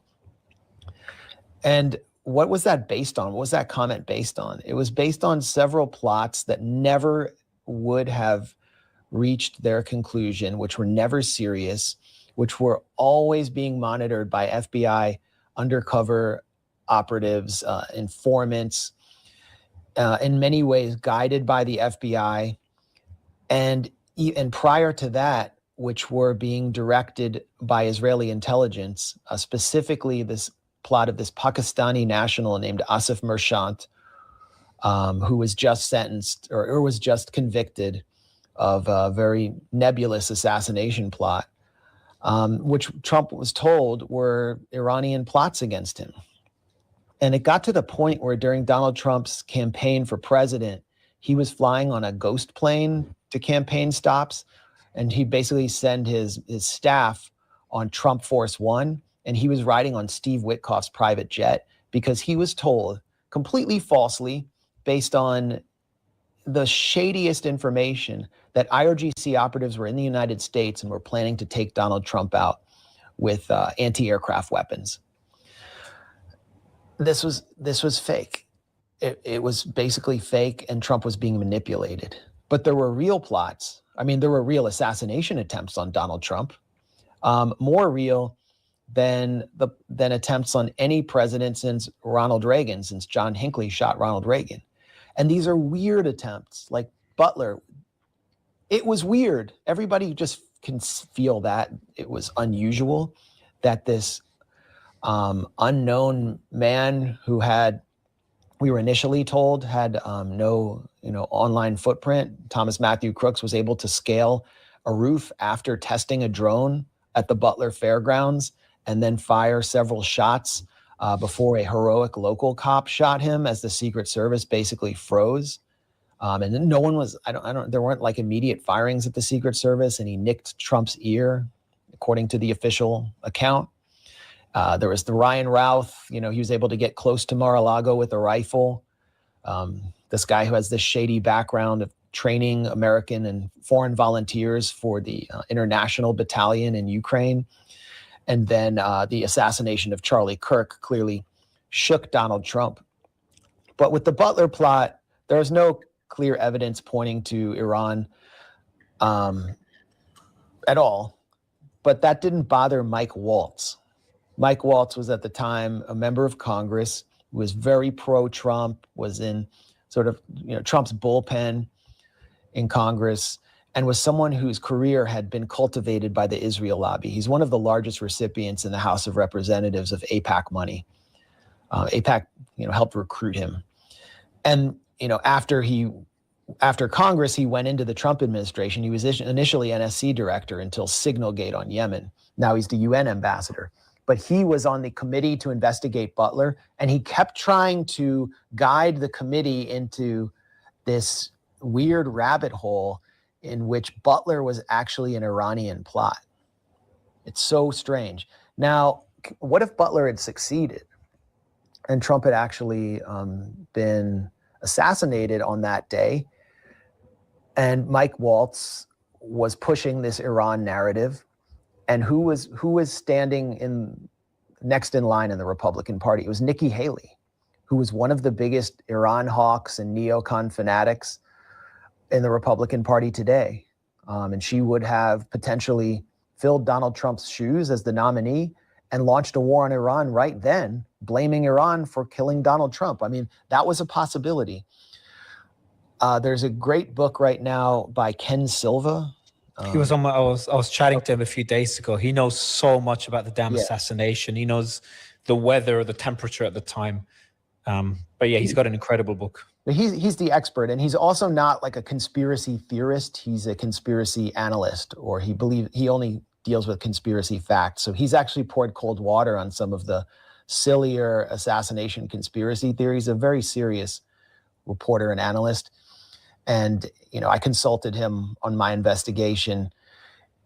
But the overall point I'm making is that there's clear evidence, there's a clear record of Trump being placed under duress through real assassination plots where they've been spun into an imaginary Iranian plot to or a more dubious Iranian plan to avenge the death of Qasem Soleimani by killing Donald Trump. And Trump believed that up until February 28th.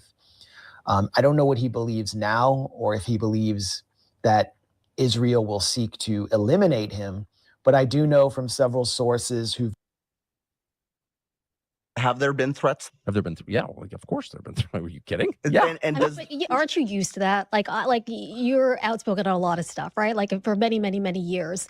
This can't be new to you. Well, you're never going to hear me whine about threats ever to me, because I got on this voluntarily. I know I got fired after 15 years, the highest rated show in American cable television. So, and I got fired for my opinions. So and I'm not whining at all. I'm so grateful that I got fired. I'm just saying it's not like I didn't know what the price is. I do know what the price is. Charlie Kirk was murdered. Yeah. And he was not murdered for his opinions on transgenderism, obviously. He was, I believe, and most people who knew him well, as I did, and was friends with him as I was, believe he was most likely murdered for his evolving views on Israel. So I get it. A lot's at stake. The world is at stake. But from my perspective, I have a duty to say what I think is true. I'm often wrong. And I always say that because it's a fact. I have been wrong a lot, and I may be wrong now. But I am sincere. I'm saying what I believe is true, and I'm going to continue doing that no matter what. Does it give you pause ever being so forthright with your opinions when it comes to your family?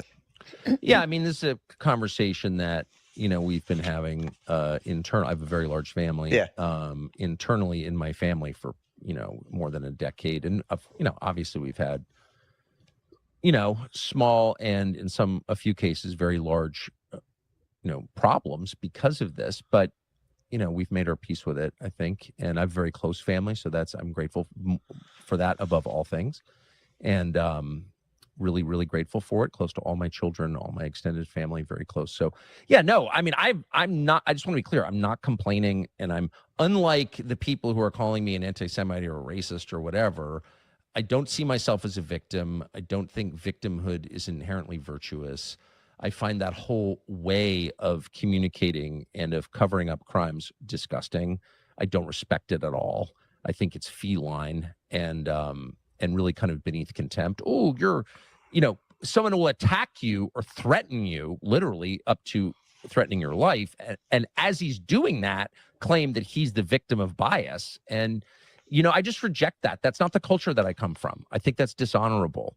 That's not the American way to do things at all. That's not the way I was raised. I will never act like that. And I look down on anyone else who does act like that. In terms of a read from the American people off if they feel the same way as you do, and maybe some of the others that have moved away from the Republican Party and moved away from President Trump because of the war and these issues, do you think that the midterms are going to be like the first chance for us to get a temperature read of how the American people are feeling towards Trump and some of these issues that you're talking about? Well, the poll numbers now are, tell a pretty clear story about it. I would not support the Republican Party. There's no chance I would support the Republican Party. I'm not going to support the Democratic Party. I don't know what I'm going to do. But at this point, how could I or any American voter support a political party that's not loyal to the United States, that puts the interests of a foreign country above those of its own citizens? That's it's not possible to vote for people like that. And I'm not going to. And I think I voted Republican my entire life. I worked at Fox News, CNN, right. MSNBC. I've been a consistent defender for 35 years of the Republican Party. I mean, very consistent defender. But there's no defending this because it's immoral. And it's exactly the opposite of what a political party in a democracy is charged with doing, which is representing its own voters, its own citizens, its own nation. And they're not doing that. So, no, I'm out. And if I'm out, then I think a lot of other people are out. Well, I mean, Marjorie Taylor Greene, who I know that you're close with, is also out. I was working at not the CBC, another network, and I covered the 2016 campaign, and we went all across the United States. And by the end, when I was in New York City, I thought to myself, okay, Donald Trump is going to win. I had an understanding at that point in time of what the MAGA movement was. What is your definition today of what MAGA now means? I never understood it. I mean, I think there was a strong latent desire in the hearts of a lot of Americans to improve the country, make America great again. So on a literal level, people wanted that. They still want it. I still want it. But it was imprecise by design. So the phrase America First, however, which has kind of been retired, you don't hear that very often, is precise. Just put your own country first as you make decisions as a leader of your country. And that's very obvious. It's hard to imagine that any leader would use any other standard to make decisions. Of course, just like a father makes decisions, what's best for my family. A leader has to make decisions on the same basis, but they don't use that anymore because, of course, they're making decisions on the basis of other criteria. What's best for this company? What's best for Israel? What's best for our donors? I mean, I just want to say again, that's unacceptable. That's not just like they're off in the wrong direction. Like, that is unacceptable. That's treasonous. It's immoral. It can't continue. You can't have a government that calls itself democratic, a democratic republic in our case, that is representing interests outside the country. Like, that's just insane. When folks say, okay, well, all of this stuff, if you take this and what Tucker Carlson has been saying on this issue, it amounts to anti-Semitism. You have said you're not anti-Semitic, that you oppose what the state of Israel is doing right now, and you have a problem where the U.S. government stands. I just wonder, though, if you feel any kind of responsibility in terms of how your audience takes this away, and if they interpret this as anti-Semitic and that perpetuates it. I mean, I couldn't have been clearer. Almost every single time I address this, I say I'm a Christian. I think it is immoral. It's against my religion to judge people on the basis of their blood. The story of the New Testament of the gospel is the story of each individual's relationship with God, not a group, but an individual. So that, that's the essence of my worldview and of my religious faith. So yeah, I oppose anti-Semitism as I oppose all forms of racism. So, but I don't really think the onus is on me to apologize for a crime I didn't commit. The onus is on the policymakers and advocates and members of the media in the United States who are more loyal to a foreign country than they are to the country that I live in and that my children were born in, that my ancestors helped build. And those are the betrayers. And so it is the claim that it's racist or anti-Semitic or whatever, the lie, the slander, is designed to change the conversation, the guilt trajectory from the guilty to the innocent. And I'm over it. I'm not intimidated in the slightest. I'm not an anti-Semite. I don't work for anybody. I don't have any personal debt. I'm not beholden to anybody on this earth. And so I'm going to continue to say what I think is true and what I think the overwhelming majority of Americans know in their hearts is true, which is this is disgusting. And it's just a classic maneuver where I get caught doing something rather than admit what I'm doing or apologize for it. I attack you. I have children. I know how this works. Kids do this, but I'm not fooled by it and I'm not afraid of it. And I'm certainly not going to be intimidated into shutting up because of it ever. So it's an interesting juxtaposition that we find ourselves in this episode, because you've got Shmuley and his son. They're claiming anti-Semitism and that they're being intimidated in America, and I think that's wrong. You got Tucker over here. He's being intimidated in America, and I think that's wrong. So how can we reconcile this? Is it as simple as supporting an entrepreneur who came up with a Mazel Tov type of idea, a Goyim squad, if you will? Because I did find there are some references for this that are fascinating. So I have over here on the Amazon, you could get it in challenge coin. You can get the enamel pin. You can also get the enamel pin with the Goyim squad. If you're Goyim, that will be the appropriate pin for you. But I also found for you the source for such things, because you can find them over here. And I want to show you the brave entrepreneur who had this this project to fight the anti-Semitism out there, because on the back, if we read carefully, you get all the juicy details. First off, 50% of the profits go toward defeating the Meshuggah QAnon supporters running for Congress. So you got that covered. Anytime you buy a patch, half the money's going there.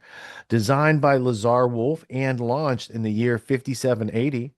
From a secret base behind a Lower East Side deli, the secret Jewish space laser conducts orbital missions to sabotage conspiracy theorists. It's a very important role in geopolitical endeavors. So that's notable and meritorious and should be recognized. Now you can join the secret Jewish Space Laser Corps and wear your patch proudly to defeat the purpose of a secret organization and also anti-Jewish hate. See, that's the very important part right there. Dissentpins.com, which is where I got the Velcro patch. And over here, you can see they have many varieties. I'm actually looking at this laser core decoder wheel, Scott, because this could be useful. And I think in a variety of situations to have the decoder wheel, like as part of, the anti-Semitism, not just raise awareness, but actually be able to decode some of it. That could be good. Here you see the t-shirt. It's very popular out there. And yeah, I just wanted to shout out people who are anti-Semitism, because I think that's a good entrepreneurial endeavor. right here. Got to get a kippa. Anyway, Scott, I know that's on your Christmas list now that you've written it down. Sorry, I was muted. It's about that time of night where I forget to unmute myself. And you said that's put out by a Rothschild guy, right? No, but I found it because I bought Michael Rothschild's Space Lasers book because I wanted to see what his take was, having already assembled many Rothschild biographies, autobiographies, the official stories, all that good stuff. I wanted to see what the latest and greatest was. And after I bought that book and invested in his entrepreneurial endeavor, I saw this other one and I said, I can't help but support a good cause and some savvy entrepreneurs with snappy copywriting. So, yeah. Okay, so there we go. For some reason, I got the two conflated. So there you go. It's great. It's I think one rode on the other. I think Michael Rothschild rode on the Rothschild international banking dynasty that he's not even related to. Okay, and then this guy, Lazar Wolf or Laser. It's Laser. He might be Israeli. That's what the thing. That's an Israeli name. So anyway, Laser Wolf. Shout out, and I appreciate your products and fight anti-Semitism. Be on the Goyim squad. Laser's probably not on the Goyim squad, but well played. Big Christian dollar out there. All right, so what we have in this upcoming block, Scott, let's get your comments on the last one and make sure that we're all up to date before we move on. And let me check to see if I had any notes. Well, I mean, it's just still so annoying. Like, I don't even know who those people were that Tucker was talking to. It's like they're still throwing on him. It's like, oh, but you're just anti-Semitic. Or what happens if your listeners think you're anti-Semitic? It's like, dude, what are we in? Like, we're still having this conversation, and Tucker just cucks out, dude. Just I don't know. Maybe okay, he has to play a different game than maybe a lot of people do. And I also thought it was very disingenuous that Tucker was like, he said, America, that term you hear, you just said America first. That's retired. You don't hear that very often. I'm like, what are you talking about, bro? That is like at the front of what everybody's saying right now. So I don't know. Tucker just, I don't know, man. He kind of annoys me sometimes about this stuff. Like, it's just like he says enough of the right things to get through the gate, but it is kind of annoying how he just like, and him and Jake, dude, I don't know, man. It's like the whole thing is like his best buddy is Peter Thiel and JD Vance, and it's like I just don't trust all that whole clique, dude. I don't know about all that. He says Tucker says that he doesn't make any big decisions without checking in with Peter Thiel first. Like, that's his boy. And him and Vance are running a big op right now. So on behalf of Peter Thiel and all those guys. So there you go. It ain't no fun. Do you remember how we played that clip about how Israelis were like censoring internet articles not friendly to their endeavor? Do you remember that? Sure, yeah. Did you just run into one live on the air? Well, specifically about how they censor Wikipedia?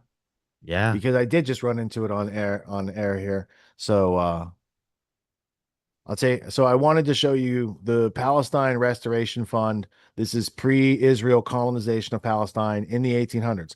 And I was going to say things like, hey, if Palestine doesn't exist, why did they have to have a fund to colonize it? Just asking, right? And let me ask this question. The Rothschilds in their early colonization efforts of Palestine, starting in the 1880s, reference will be Rand Aronson from Hebrew University, Rothschilds and Colonization in Palestine in 1880. That's the title of the book. Why would they, if God promised them the land and they trust God, why would they go buying up land and not just use the birthright then? It's interesting. Did they not know had they had the birthright until they did like the British deal in 1917? Because British means people of the covenant, British. It's like an apostrophized. It's an interesting history and lineage behind the king that still holds power after all his cousins were killed off a century ago. It's interesting. It's just interesting, right? And, you know, there's a group that has military and there's a group that has banking. Might they have merged maybe to get America back into the empire and take over the world? I don't know. But I'm just asking the question. Palestine Exploration Fund, Palestine Restoration Fund. These were things that existed. I had attached here a Wikipedia URL. And when you bring that URL up over here, they say, oh, that thing doesn't exist. They're like, we don't know what you're talking about, bro. So I put it into the Wayback Machine And look, huh? Looks like they scrubbed it at some point, but there's one snapshot here. Let's go 2017. Is there a day that they snapshot? Oh, there it is right here. They did it one day. Let's just see. Boom. This would be fascinating if it works. Dun, dun, dun. Nope, still doing that. Still doing that. So you know what we should do? We should probably just copy that word, put it over here into a new tab, because when the internet doesn't want to serve you, because they have that dead internet theory. Yeah, that Right? happens. I was using the Wayback Machine earlier. I was trying to find my dog's listing on the adoption page. I wanted to see her adoption. Huh, look at that. They had a fund for it, $3 million. LOC.gov. Oh, that seemed, oh, like the Hoover Institute. This is who fired Anthony Sutton. We talked about him earlier. So it seems like, oh, Smithsonian. Look at that. Build the Jewish Homeland Now Restoration Fund, $3 million. Let's just go to that one real quick. What's the year of that? Collector, Princeton University. Does it have a time and place? Did you see a date yet? I didn't see a date. Does it say 5740? 1919. There you go. 1919. Gee, that's interesting, because they do this project later. They have a Palestine Restoration Fund. What do they want to restore in Palestine? What is the Zionist Organization of America bringing to you in 1919 about this topic? It's just interesting that they deny Palestine existed, but they had $3 million to go jack it after they had been buying up land, and then tiny mustache man comes along, everything just becomes free. It's very interesting. Moses Hess in 1861 said that the thing that would come to move them forward wasn't from inside Zionism. It would be an enemy from the outside that promotes them forward. It's almost like they had a plan to create Hitler that people haven't looked into. Hitler did go after Freemasons. If what Moses Hess said was right about the infiltration in European Freemason lodges, then maybe, I don't know. I don't know. I don't know. I don't know how to think anymore. I guess I'll just use the AI and let it tell me what to do. Yeah, so there's some interesting pieces of missing history floating around. I'll continue to dig into these because that's what I get interested in. But there is an Amazon over here, Palestine Restoration Fund. You can get that book. You know, it's a thing that went on. Ooh, look at that. Right? Isn't that the Al-Aqsa Mosque or something like that? I don't know. Anyway, other people's stuff. The irony is, it's a bunch of Old Testament stuff going on, and the Old Testament specifically has 10 rules that all say in one form or another, don't steal. I don't know. It's very confusing. Maybe in this next segment, Ian Carroll can help us disambiguate this, because we have a couple clips. First,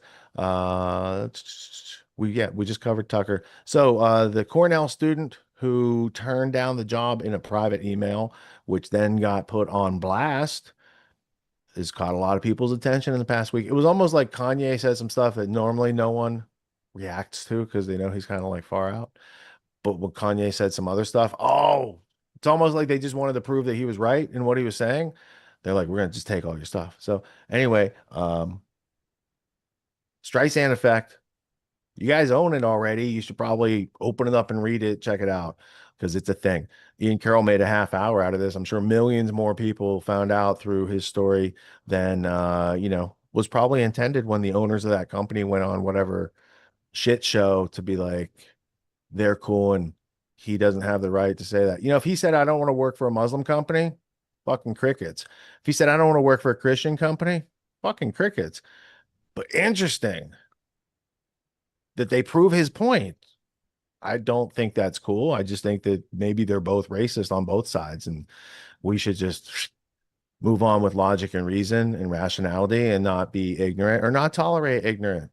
Like, if you don't want to accept currency of excuses and assumptions, maybe we should put ignorance on that list too. We don't accept that currency anymore either.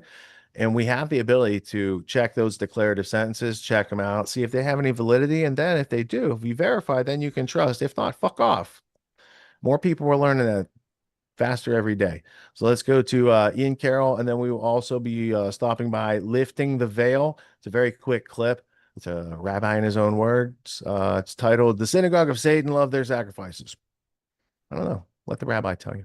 Let's go to Ian Carroll. Do you remember the movie Planet of the Apes?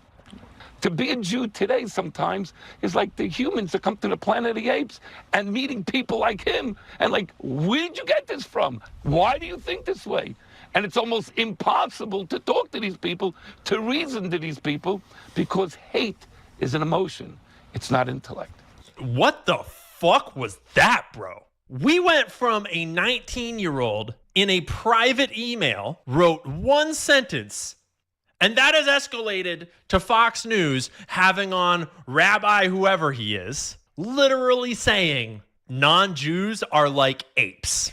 Conspiracy theories are entering a dangerous Information is the oxygen of the democracy. There's so much evidence out there that even if less than 1% is true. Imagine that you are interviewing for a job at your company and you're sitting there interviewing a 19-year-old kid. And then he says, oh, actually, I don't want to work here because I don't want to work for a woman. Because you're a woman, you run the company, and that offends you. What do you think should be the reasonable punishment for this 19-year-old kid that says, I don't want to work for a woman? Well, if you're a regular, sane person, you probably would say, don't hire them, right? Don't hire them.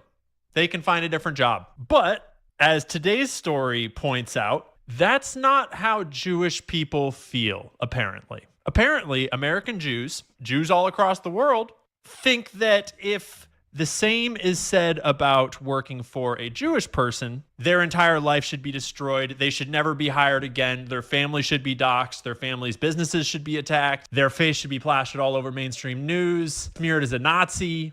And it should be international headlines that a single 19-year-old said an offensive thing to a single Jew. And it has gone all the way up the chain.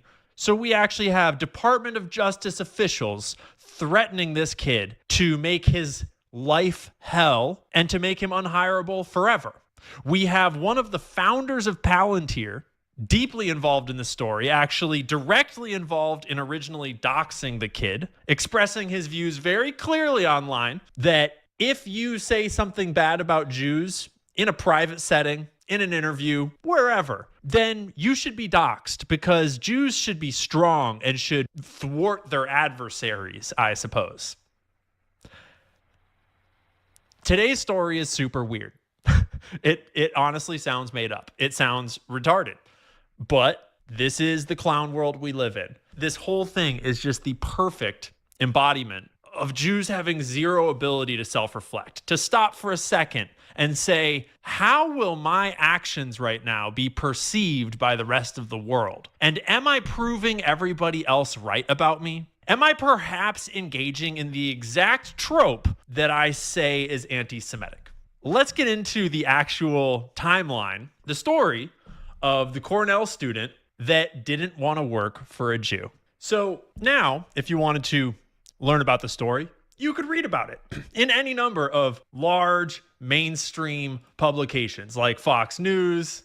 Ivy League student investigated after alleged anti-Semitic internship rejection, not working for a Jew. All sorts of other smaller publications, Yahoo News, Fox is all over it, the Jerusalem Post, MSN, Times of Israel. You can read all about it, of course, with a very specific spin. But the story started, as most stories do these days, on X, when Gabe Einhorn, the 24-year-old founder of Verifyd, he posted a story about an interview that he'd recently had for his internships at this company he's founded. And he writes, quote, not interested in working for a Jew. This kid applied to our job on Handshake. We accepted him, and then he responded this. He probably knows nothing about Jews, except the wrong except. There's a noun and a verb for what they tell him in college and on social media. Sad world. And you might notice that in this screenshot, the name of the kid, Austin Blank, is blacked out. But that's because this is an edited version of the post. And you can view the original version on Twitter if you click on the edited @ and then you scroll down through the edited history, and you might notice that the original version of the post had his full name right there, Austin Franco. That's going to come up later. It's going to be pretty important later that the original version of the post had the kid's full name. It was not censored. So Gabe Einhorn, the founder of an identity verification platform, thinks that it's a good idea to go on Twitter and dox this kid, expose his identity, you might say, to the whole world, and start what can only be described as a shit show. In the comments to Gabe's post, after he blacked out Austin's last name, made his edits, Joe Lonsdale shows up in the comments there. Joe Lonsdale is one of the Jewish Zionist founders of Palantir. And he replies, afraid to show his name? Either this is fake or you're an utter coward. Which is it? Gabe Einhorn responds, yup, I made a fake AI message from Handshake. You caught me. Or maybe I just didn't want to expose his whole life. But clearly people want to see that happen. Typical response, though, to say that it's fake. Once again, we'll point out, Gabe, that your original post, which is still visible to this day, did expose his full name, did dox him, just so you know. But then Joe Lonsdale comes back. No, Gabe, you are being weak. If somebody does this, they deserve consequences. The only way a people prevails is with strength. Be a strong Jew. Don't be one of the weaklings that reacts in a way to get us attacked more. Be a man that makes them afraid to attack your people. You're not very smart, are you, Joe? Don't be a weakling that reacts in a way to get us attacked more.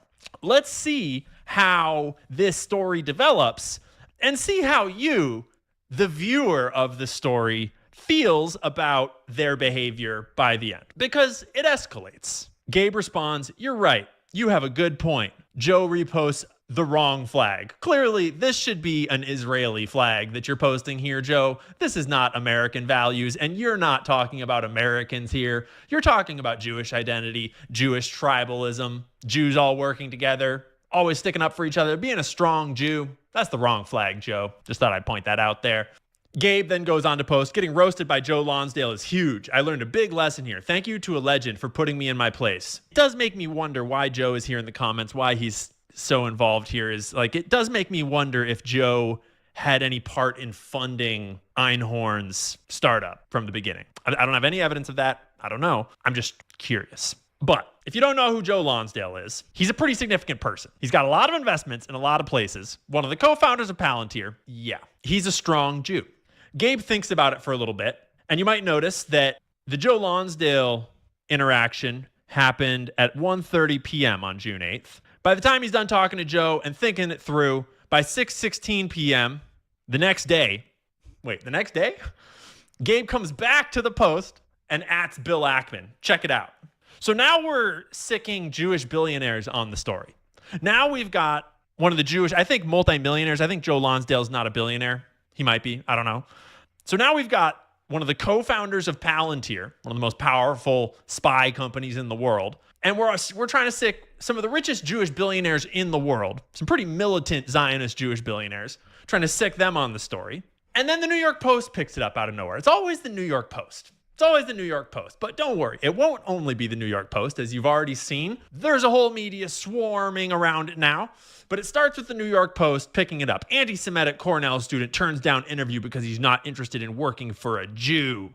With his face and Einhorn's face. Thank you, New York Post, for highlighting this story. And thank you to everyone showing support. To everyone who is commenting even more hate and justifying this, you are just proving the point even more that anti-Semitism is real. So now we're getting into it a little bit.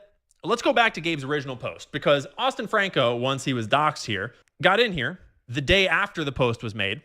Not the day of, the day after. Austin Franco came in here and gave a response. He says, I was stating why I was not interested after you had asked to interview 3 times. I found out you were Jewish after the fact. My experiences with Jews have not been pleasant, both in person and online. This is not to say I haven't had positive experiences, but on the aggregate, that is not the case. Obviously, the reactions by your community only serves to further prove my point and indicate your post on X was not done in good faith. I am sure that if you indicated you didn't want to work for someone who was white or Christian, this would not have blown up to the capacity it has here today, nor would you have been intimidated as I have been. Additionally, even supposing none of this were to have happened, your actions here today clearly demonstrate a level of immaturity and possibly insecurity, which I wouldn't expect of a 24-year-old self-proclaimed entrepreneur. Given that I have been doxxed and intimidated by your community, including having my personal life investigated for no other reason than a single comment, I can't imagine any reasonable person not coming to a similar conclusion, per the post above. Right. Throughout this whole story, let's keep this in mind. The statement is, I don't want to work for a Jew. Why is that? Austin shares here why that is. In his personal opinion, in his experience, he doesn't have good experience with Jews and finds that working with and around them, not his cup of tea, not into it. So what does the Jew decide to do? He decides to group up with the entire tribe to destroy this kid's life and to plaster his name all over the internet and to dox him. And then things start to escalate very quickly. We'll get into them attacking his family here shortly. So could you have proved the kid more right? Like self-reflection. Self-reflection. Like the whole world watching Israel bomb children for 3 years. Zero self-reflection on their part. People having these anti-Semitic conspiracy theories that the Jews control the media. And then the media companies banding together to destroy people that say those things. Like Austin Franco saying, I don't want to work for a Jew. I've had bad experiences with them in the past. Peace. So then the Jews all band together to destroy his life. But it gets better. Oh, it gets better. Because then Leo Terrell, an official at the DOJ, the Department of Justice, our American government, the head of the task force to combat anti-Semitism, hops into the fray.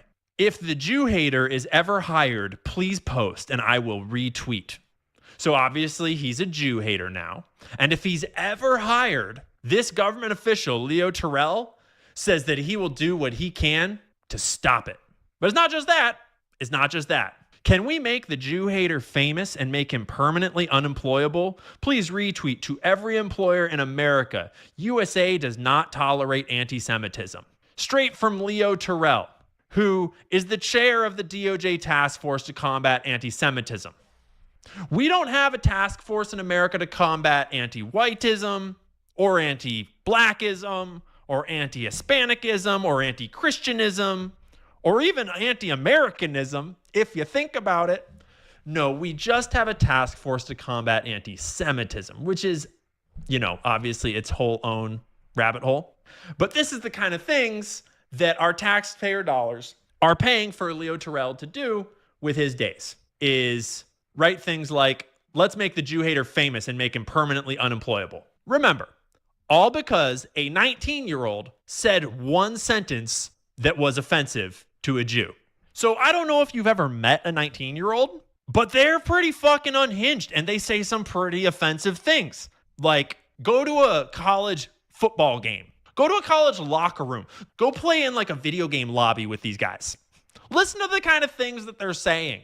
If you're going to try to punish 19-year-olds for saying offensive sentences, you're going to need a lot of hands. You're going to need a lot of money. You're retarded. But obviously, it's not about a 19-year-old saying an offensive thing. It's about a 19-year-old saying an offensive thing about Jews, and just only Jews. And probably the funniest tweet I've seen about the entire saga is from Womp Tomp.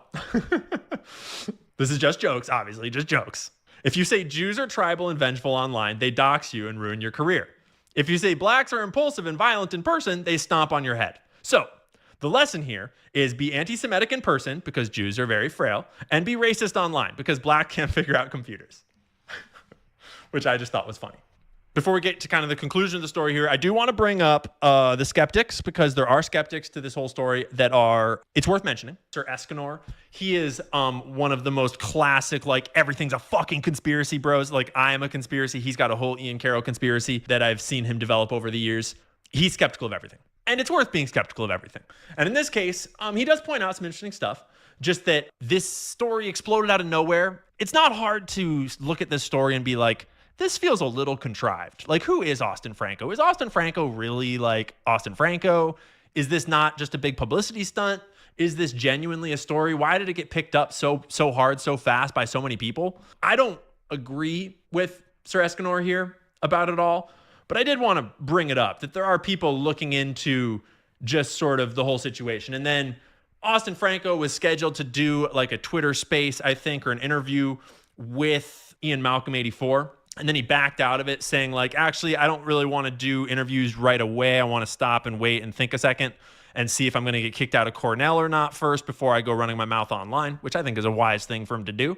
There's reasons why some people are being skeptical and looking at the story and being like, hey, Austin, are you who you say you are? Personally, I think it would be a weird, contrived story because of how fucking horrible it looks for people like Joe Lonsdale and Palantir and the Jewish community at large, and just how retarded they're being. It's not a good look. It's really not a good look. And if you were to contrive this story intentionally for like Jewish reasons, you have some serious strategic issues. You're not good at this, because this does not look good to anyone. But anyways, I just wanted to mention that.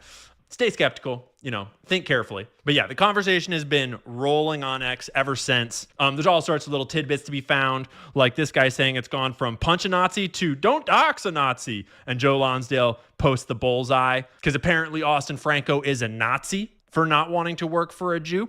And he's very proud to have helped dox him. Obviously, hypocrisy abounds, though, in these situations, because someone noted that just a few days from this controversy, someone posts, "My son is looking for a job. He'd prefer to work for a Jew. Where can I find the job posting? A Jewish mother. Message me. We would love to hire Jews."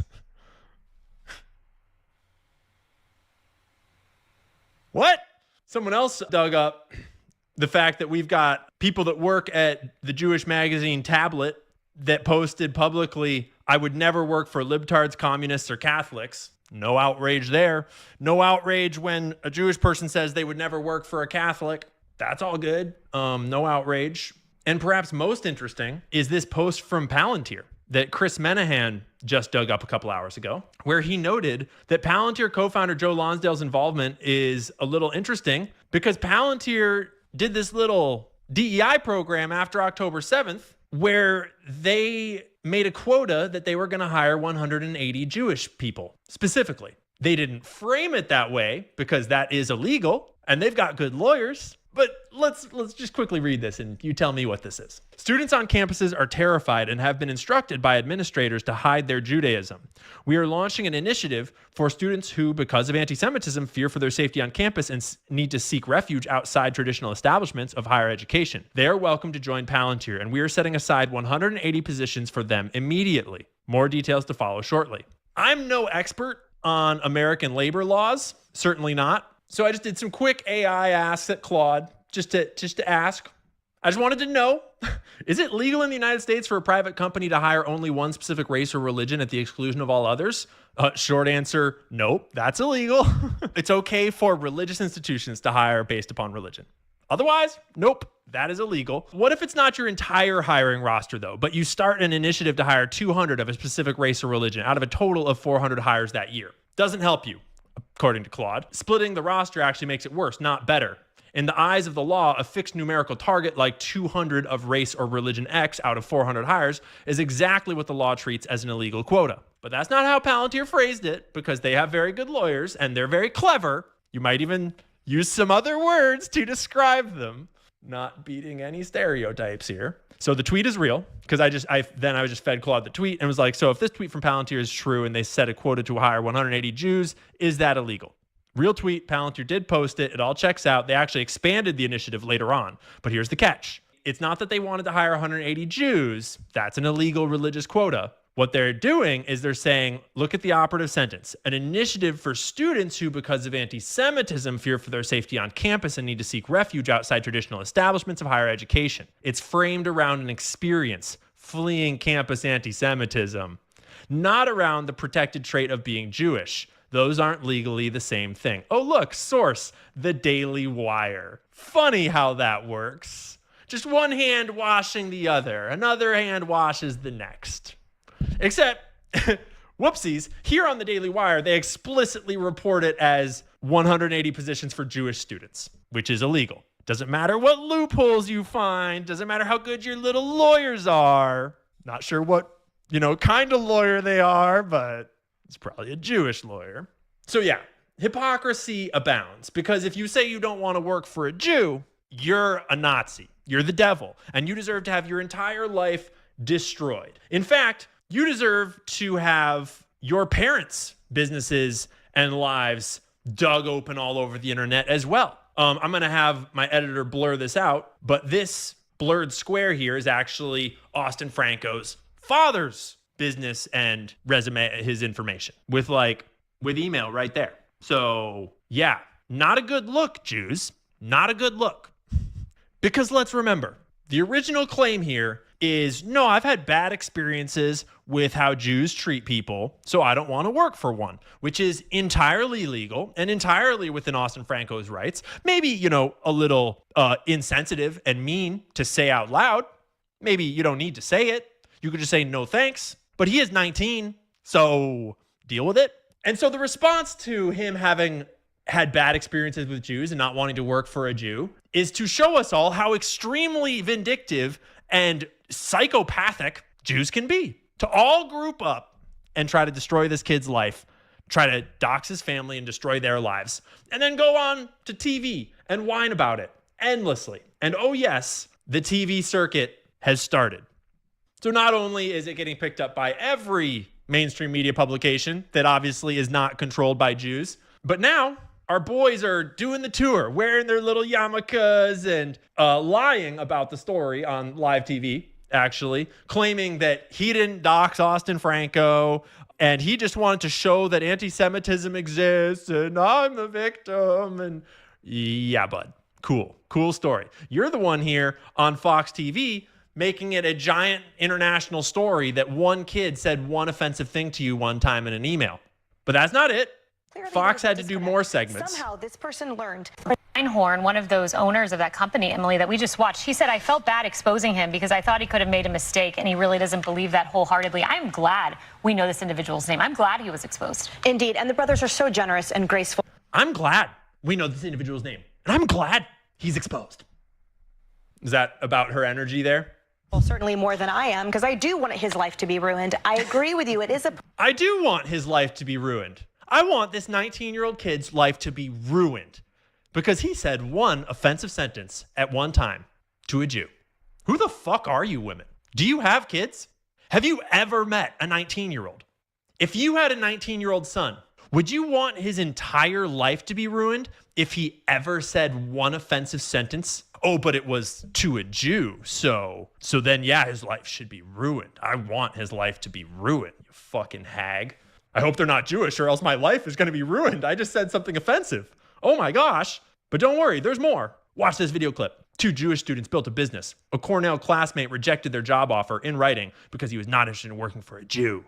They kept his name private. No, they didn't. So now all the Jewish accounts, a bunch of Jews, now they're all out here parroting this line that they kept his name private, that he didn't dox him, that Austin doxed himself. No, that is not what happened. No. First off, Einhorn posted his full name.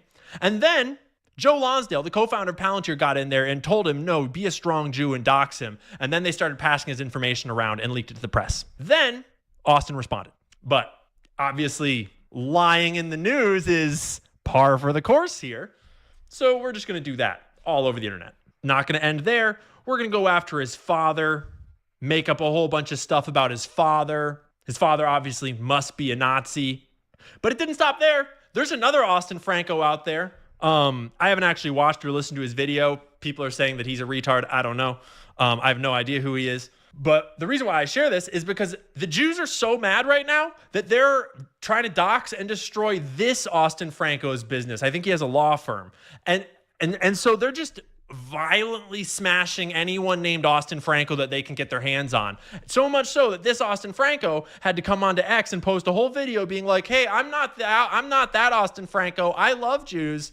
Don't harm me, please. So we're like basically having a pogrom against anyone named Austin Franco because they all must be Nazis because a 19-year-old said one offensive sentence. Fox News ran at least 6 segments yesterday attacking 19-year-old college student Austin Franco over a private email he sent saying he's not interested in working for a Jew.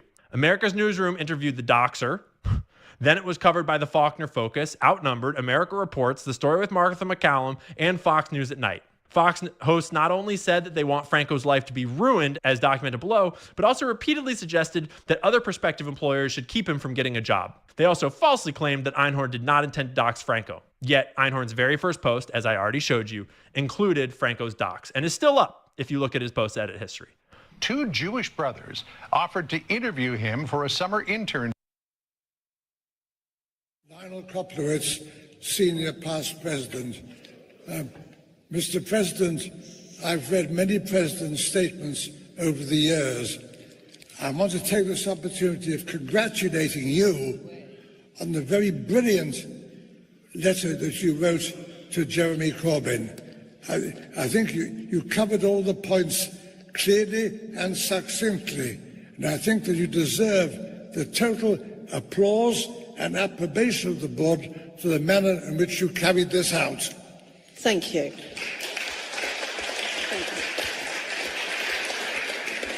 Perhaps there was one thing that you omitted to say, and that's this. The word Corbyn is a very suitable one for him. After Corbyn is in Hebrew is Korban, which is a sacrifice. And I think we should sacrifice him for all the trouble that he has caused. I'd just like to remind you that you are being live streamed. And before any more speakers, I'm reminding all of you that you are being live streamed.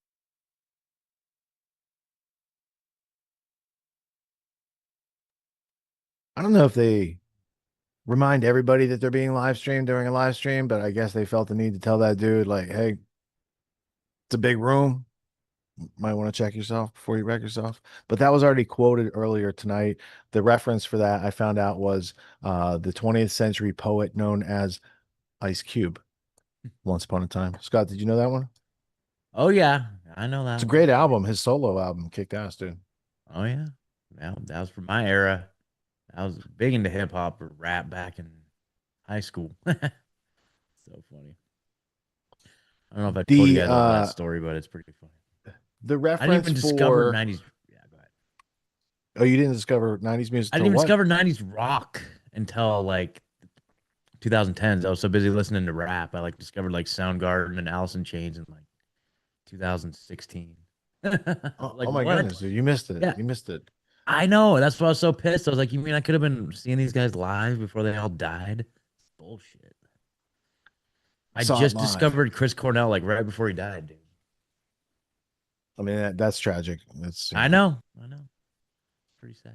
Let's see. Crack Amico. I just needed to make sure I had this one last reference typed in. Now, I did do some searching for you guys, and I did find, if you go over to the Amazon, you can find a Palestine Restoration Fund.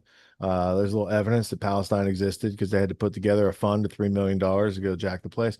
But anyway, Rothschild and Early Jewish Colonization in Palestine is the title of the book that you might be interested in. See that word in Palestine?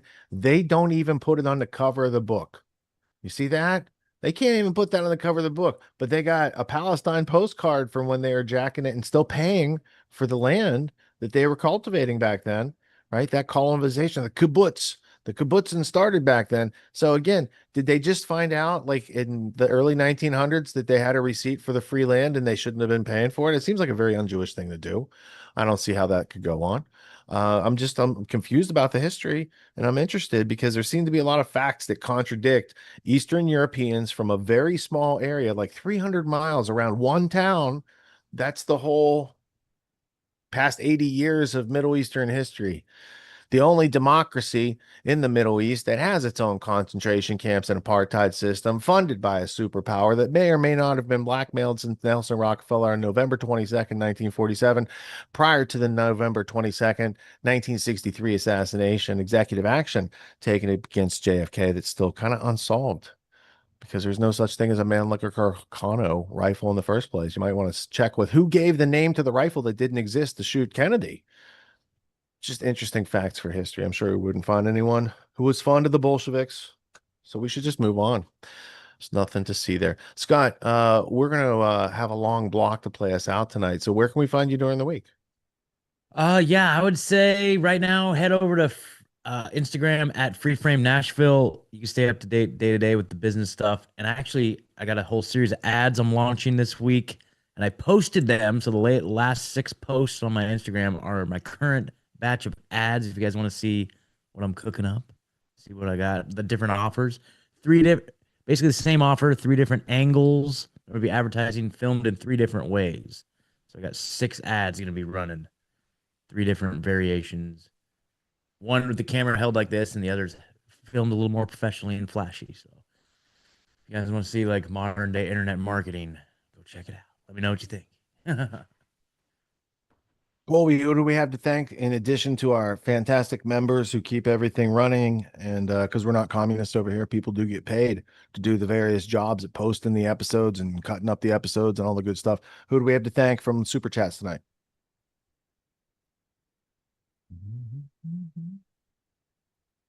And you're muted still.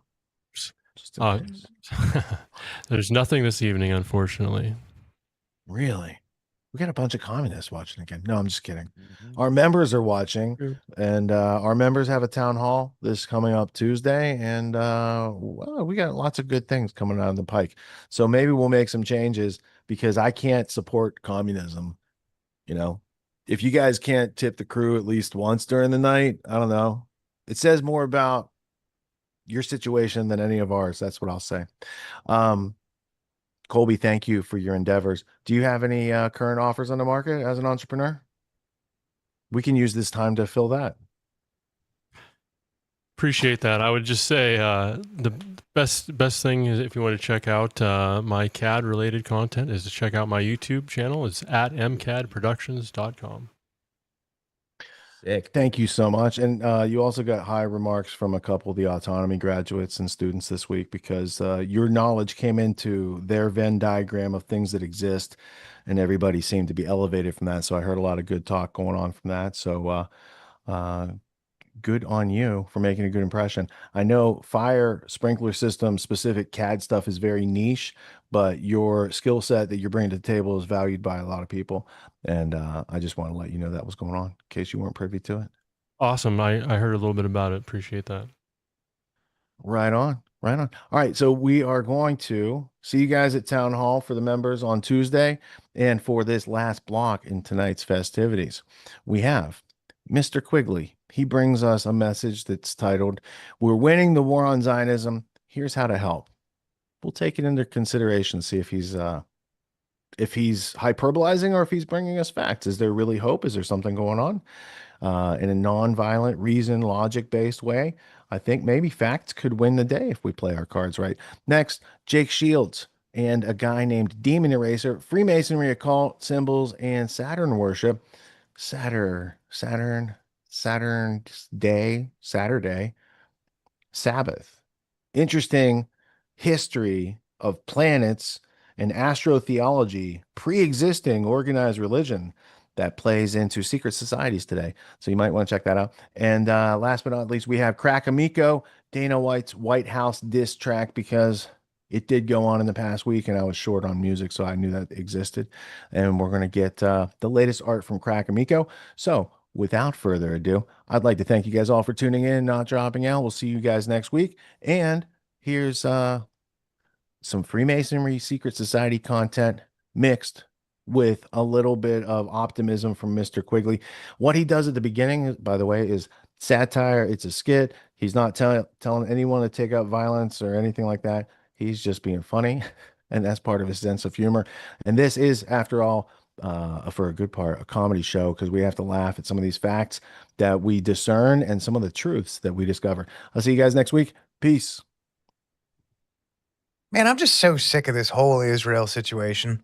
Why, did something new happen? I mean, not really, like nothing new. I guess the big thing right now is the Iran war, yet another war in the Middle East that they dragged us into. They're actively trying to undermine the peace process. Big surprise there. There's the Palestinian genocide that's been going on for basically the entire past 100 years. The Epstein files, so our entire government is covering up for an Israeli-based child sex trafficking ring, the Thomas Massey election being stolen, and I mean just the entire U.S. government being effectively captured, bought and paid for by the AIPAC lobby. You know, that's kind of the worst part, man. It's like no matter who we vote for, we end up with Bibi Netanyahu. Yeah, I mean, it sure seems like things were a lot better back when U.S. politicians were actually responsible to and responsive to their constituents, maybe when they were just a little bit afraid of us. Yeah, no kidding. Man, if only there was something we could do about it. Well, like what? Oh, you know, I don't know. I just wish that there was some kind of a tool or mechanism that millions of Americans had immediate access to. Something that we routinely joke about using to defend ourselves against the aggressions of a tyrannical government. Something that was handed to us by birthright by the founding fathers and then codified in the Constitution. Man, I feel like there's something like that out there. I just can't think of it, you know? It's like it's on the tip of my tongue. I know, you know, it just feels like I could just like reach out and touch it, you know? What could it be? By the way, while we're on the subject of guns, I owe some of you good people a small mea culpa. You see, a few videos back, I made a comment about left-leaning people and how they generally don't have guns. Now, what I should have said is that the people in America who predominantly buy into anti-gun propaganda are liberals, but I failed to meaningfully differentiate between liberals and leftists. And boy, let me tell you, I had a bunch of the latter in the comments section rightfully letting me know. And so I stand corrected. And frankly, I've never been more thrilled to be wrong about something in my entire life. Not only because of the obviously incredibly wide range of political outlook in my viewership, but the fact that a lot more of you have guns than I had previously anticipated, which makes you my kind of people. So today we're going to talk about practical solutions and strategies for dismantling Zionism. My goal is that by the end of this video, you will have at least one thing that you can start doing today to start having a meaningful impact on breaking down the stranglehold that Zionism has on the general Western world. Here's the good news, folks. People are waking up to the true nature of the evil, genocidal apartheid state of Israel in a way that I think we've never seen before. Certainly people in the West are waking up to it, and people from the Middle East are now breathing a sigh of relief and saying, finally, someone is paying attention to this stuff. A series of polls taken since October 7th shows a consistent downward trend of favorability in regards to the Netanyahu administration, the violence in Gaza, Lebanon, and Iran,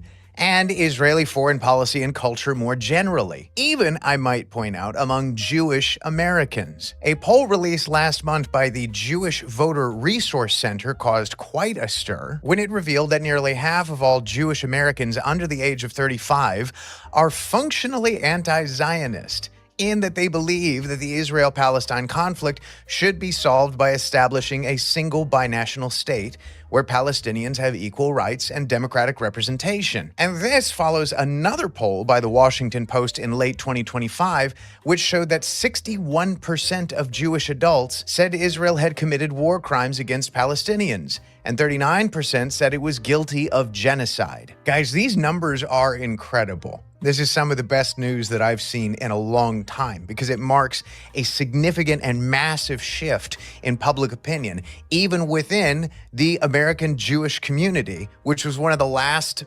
diehard strongholds of pro-Zionist sentiment in the country. So all of this means that there's a lot of very justified anger and motivation in the Western world right now, both directed towards the state of Israel itself, but also towards the individual shills and propagandists in the West, in America, in Europe, in Australia, and elsewhere who are representing Israeli interests. But, and here's the problem, there's also a lot of frustration and despair and a feeling of hopelessness due to what I think is a lack of focused direction and where we can put all of that motivation and anger that is building. So we're going to see what we can do about that today. Again, by the end of this video, I would like for you to have at least one thing that you can start doing today so that you can feel as if you are having a meaningful impact on this issue, with one very important caveat. See, in spite of that fun little intro skit that we did, everything that we're going to talk about today is exclusively and explicitly nonviolent in nature. Not only because nonviolent political action is the only kind of political action that I'm allowed to talk about on YouTube, but also because nonviolent political action is ethically superior and generally more likely to succeed. And when they do succeed, they're much more likely to lead to sustainable, democratically oriented results that have popular support. There's a rule of thumb that if 3.5% of a given population can get behind a particular political movement, it is multiple times more likely to succeed. And one of the best ways to lower that threshold for entry is to stick to a strict principle of nonviolence. And by the way, I understand that I'm going to lose some people here. Some people who genuinely believe that we've just gone too far and that violence is the only option available to us anymore. To which I would say, you may very well be right. I'm willing to accept that that is a possibility. But my counterpoint would be, we haven't really tried the nonviolent solution yet. Not really. And by that I mean we haven't seen a real large-scale nationwide anti-Zionist protest movement yet, have we? I'm talking about something on the scale of the civil rights movement or the Vietnam War protests. I'm talking the Indian Salt March, the Montgomery bus boycotts, the 1959 steel strike, that type of shit. That's what I have in mind. That's what I'm trying to call for here. Shouldn't we give that a shot first? Shouldn't we treat the violent option as the absolute last resort? If you truly believe that violence is the only way out of this, I respect that opinion. Let me know down in the comments why you think that. But in the meantime, just hear me out. Stick around for a little while. Maybe I can change your mind. Here are 5 things that you can start doing today to dismantle Zionism in the West. Number 1, join an existing anti-Zionist organization. So there's a lot of people in my comments and a lot of people in real life that I talk to who see the Israel problem as this massive, daunting, all-encompassing thing. And they struggle to see how they, as an individual, could have any meaningful impact on this situation. And they just kind of throw their hands up in the air and give up at this stage. But guys, there's no need to reinvent the wheel here, right? There's already a buttload of nationwide and even international nonprofit organizations that have been fighting this specific fight for decades. Organizations full of people and with resources and toolkits and strategies and websites. And I guarantee you that every single one of them would be thrilled to have you and take whatever help or resources or volunteer work you can provide to them. Here are just a handful of organizations that I would recommend you look more into. The BDS movement. This is the Boycott, Divest, and Sanction movement, which focuses on placing economic and political sanctions against Israel and the corporations that work with them. The U.S. Campaign for Palestinian Rights. This is an advocacy organization with a ton of excellent resources, toolkits, information packets. Seriously, whatever else you do, just go poke around on their website. It is chock full of good stuff and good information and things that you can share with other people. If you're in the UK, check out the PSC, the Palestine Solidarity Campaign. If you're one of the fabulous young Jewish anti-Zionists we mentioned earlier, check out the Jewish Voice for Peace, or If Not Now. If you decide to become a pro-Palestinian protester and your rights are violated in the US, check out Palestine Legal, which provides legal advice and resources free of charge. If you'd like to help provide medical care to Palestinian children and families, including everything from food, hygiene products, and prosthetic limbs, check out healpalestine.org and the Palestine Children's Relief Fund. Guys, again, these are just a handful of organizations that have been around for a long time that you can plug into today. You know, if you only have so much time or effort that you can put into something, it'll go a lot further if you can plug it into an organization that would be able to direct your efforts and help coordinate them with large numbers of other people. Number 2, create and propagate high-quality information. You know, the 21st century has been an absolute renaissance for independent investigative journalism. It has never been easier for just any old unemployable college dropout chucklehead to go out and buy a busted old iPhone and a couple of clamp lights and just start making videos about things that they're passionate about. Do you think I asked anyone's permission to start doing this? Do you think I've been formally trained or educated on how to make videos? Absolutely not. Guys, I hate to break it to you, but I have no fucking idea what I'm doing. Everything I know about video and sound editing and script writing, I'm learning it as I go. Go back and watch some of my older videos, man. The audio quality is just trash garbage. I had no idea how to master anything. No, the biggest thing that I had going for me when I started out was just that I cared enough about the issue to say, you know, fuck it, we ball. We'll do it live. That's it. And you might say, well, you know, I'm not very comfortable being on camera and I'm not really big on public speaking. Fair enough. I know I'm a weirdo for this. Find something else that you can do. Learn how to make memes, learn how to make infographics, learn how to write YouTube scripts and do voiceover work. If you're a nerd and you've got a thing for data entry, start collecting Israeli war crimes and making a searchable archive out of them. Learn how to file FOIA requests and submit them to your state or local government. Figure out how much money they're spending on Israeli war bonds. Make a stink about it. Guys, there are so many different vectors of attack, like different things that you could do to try to address the Israeli problem and shine more light on it. Just pick one. Just pick one that you're halfway passionate about and run with it. Here's how to think of it. The Israeli lobby is losing the propaganda war right now. And this is in spite of them throwing millions and millions and millions of dollars at it, one $7,000 check at a time. But you can counteract this. You can become a propagandist for the truth. So, get out there and start making stuff. Get creative with it. Find a particular angle of the Israel problem and make it your obsession. If a chucklehead like me can do it, so can you. Hey folks, sorry to interrupt. I just wanted to very briefly give a big thank you to everyone who turned out and commented and liked the interview that I did earlier this week with Clint Russell of Liberty Lockdown. If you haven't already seen it, please go check it out. It was a really, really great conversation, and I would say for the first time I've ever... Number 3, pressure Tucker into calling for a general strike. All right, so bear with me for a second on this one, okay? A few weeks ago, I watched an interview between Tucker and Jimmy Dore, and it was a really good interview. I disagree with both of these guys for very different reasons, but I generally align with them on being anti-war and anti-Zionist, and at this point, that's enough for me. And there was this one interaction from this interview that really stood out to me. The last time that the establishment was this unresponsive to its citizens, George Washington picked up a gun and started shooting people. Well, that's right. And I'm not advocating violence, obviously. Just like when Joe Biden crushed that railroad strike. They had to do that because that would have showed everybody the power of workers. Yes. Because the railroad is the backbone of capitalism. And if you shut that down, it shuts down and the oligarchs get hurt. So what I said is that after Thomas Massey is that what if all the railroad workers just didn't show up for work for a week or so?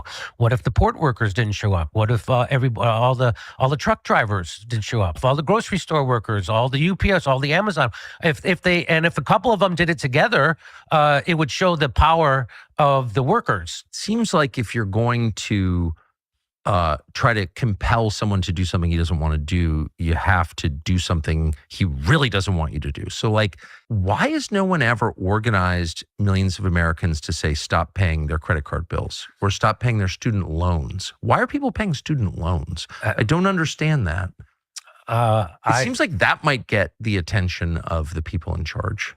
Yeah, why isn't that happening, Tucker? Why isn't that happening?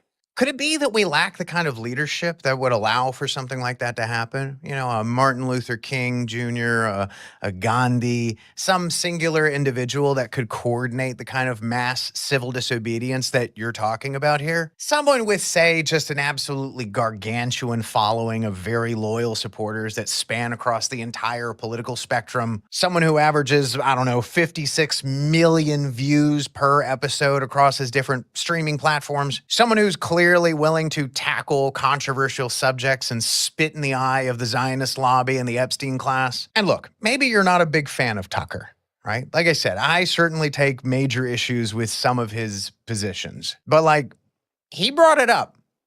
He asked the question. And love him or hate him, I think you have to admit that he is in a unique position to spend some of his political capital and call for a general strike or some other kind of coordinated civil disobedience. All he would have to do is during his show or put out a special monologue and say, all right, starting on August 1st, nobody goes to work until X demand is met. And it could be, no more foreign money in elections or total divestment from Israel or the full release of the Epstein files, whatever. He could even start with something small as a warning shot, just allow the working class in America to flex their muscles a little bit and remember what they're capable of when they work together. So if you'd like to see Tucker use his platform to promote some variety of civil disobedience, put some pressure on him, just like you'd do with any other political figure. You can withhold your vote. If you're a subscriber, unsubscribe.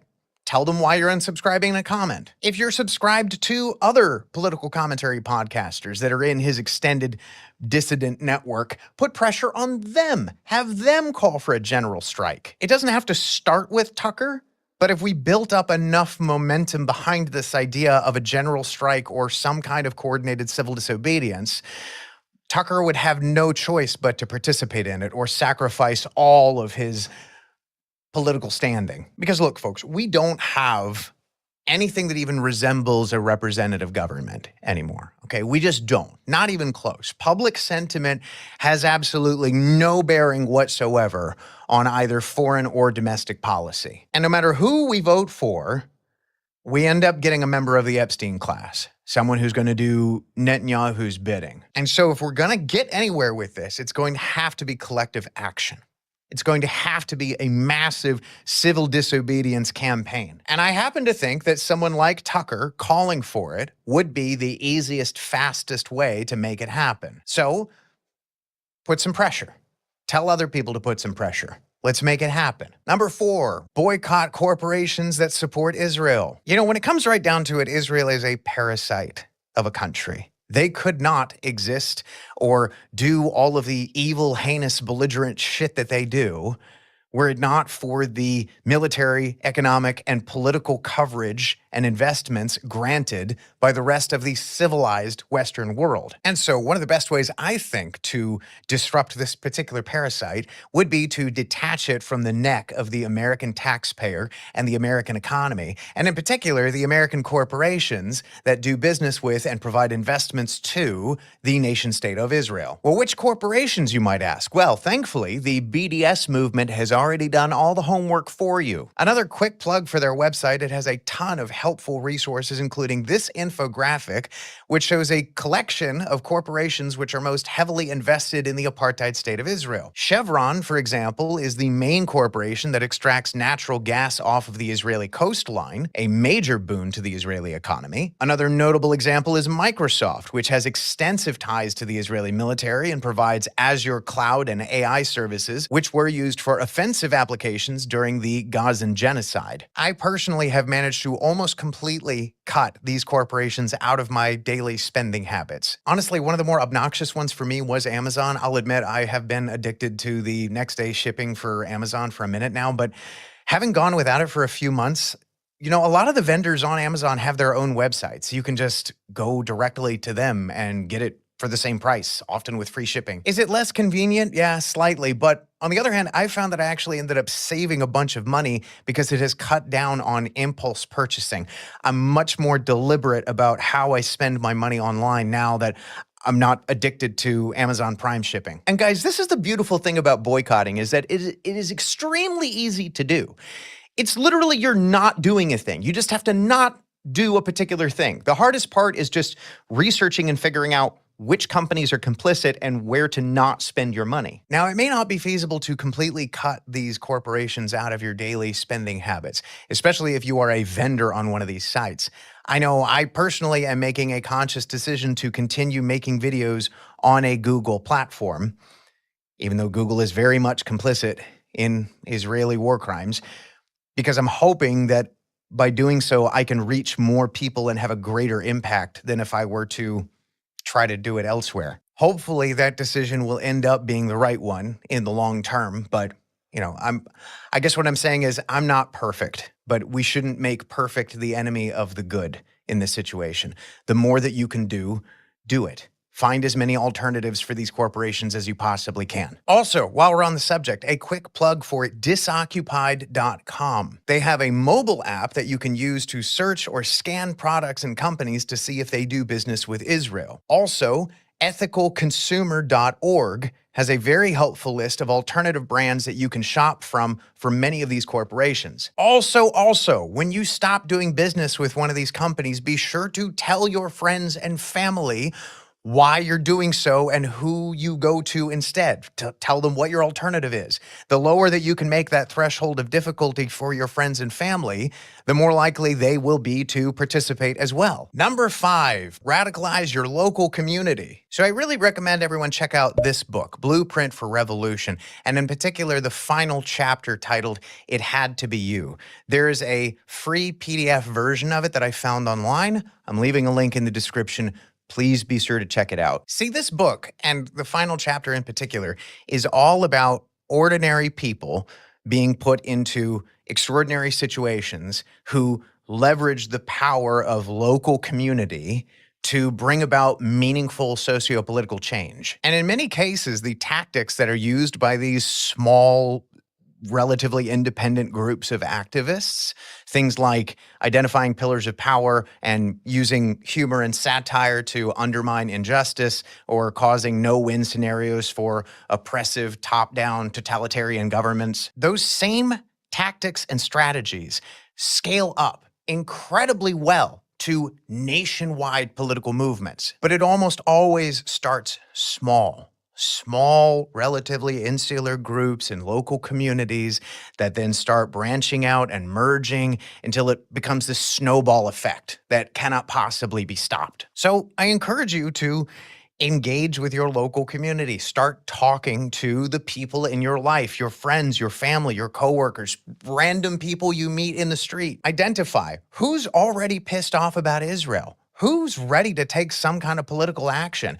It's probably more people than you'd think. True story, I recently had to have a document notarized, and it just so happened that the notary that I went to is a native-born Pakistani. And so when that came up, I said to them, well, man, hey, on behalf of your country, thank you so much for all of the effort that y'all are doing to try to bring this stupid war in Iran to an end.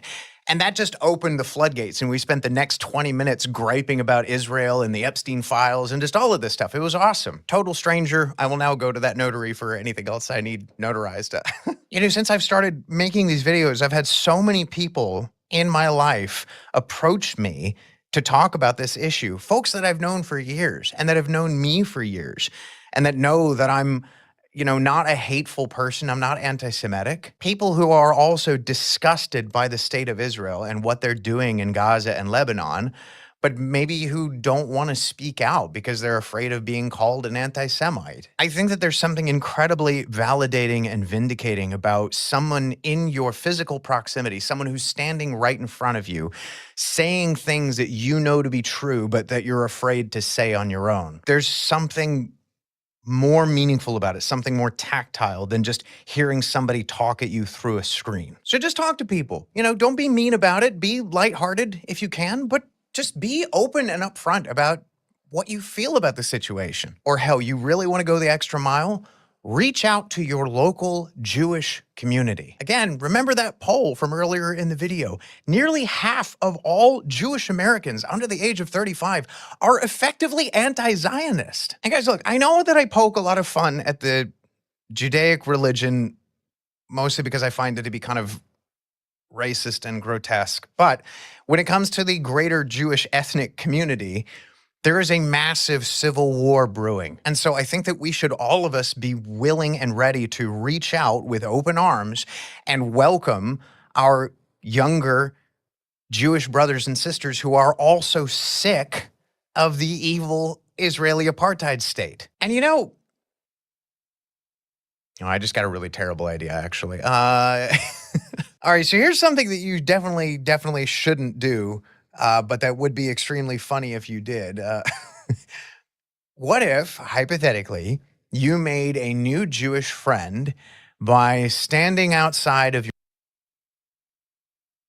Going crazy. Once you showed me your videos on the exorcism, that's when I was like, what the Oh, yeah. Are we on? Back with Brian, Demon Racers. Thanks, a few times now. Yeah. It's kind of a weird way. We were just laughing about when we became friends. Today we're going to talk about I guess symbolism and imagery and how it's something I haven't looked into for that long, but I started seeing notice it's everywhere when you start noticing it, and then you start seeing the Freemason connections. This is something I would always tune out when people start talking about Freemasons and stuff. Be like, then you start looking, and you're like, whoa, there's stuff there. Oh, dude, it's in everything. And here's the thing about Freemasonry that people don't really recognize.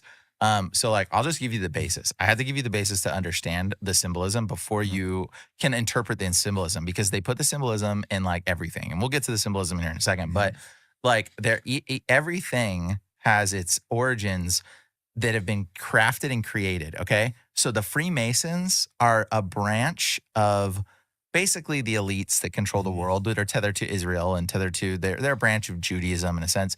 And they're heavily involved in Judaism. But non-Jews can join, by the way. It's like the Goyim military branch of Judaism, just so you know. Freemasonry is like for everybody that wants to be a little puppet, basically. And it's a filtering system that when you join it, you basically are being put through a bunch of rituals, and these rituals are like slit my throat if I tell things, and like they take an oath that they'll be killed if they reveal secrets. And there's been cases where they've kidnapped and killed people that were revealing secrets. This is documented like on Wikipedia. This isn't like, bro, it's there's so many things in our culture that are governed by Freemasons, but people are unaware of it. So like the Statue of Liberty was given by a French Freemason. Yes, I just looked down that.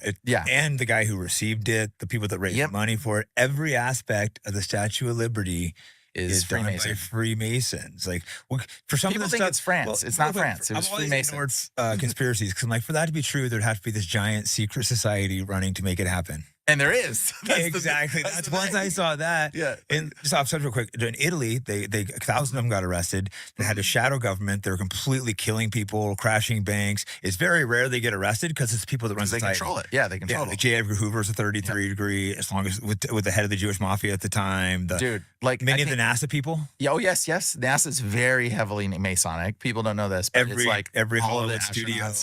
Dude, they're you have to be part of. That's why there's, I think, they have so many aspects of their fingers that are tethered into stuff, and you got to ask yourself, like, why are they in all these things?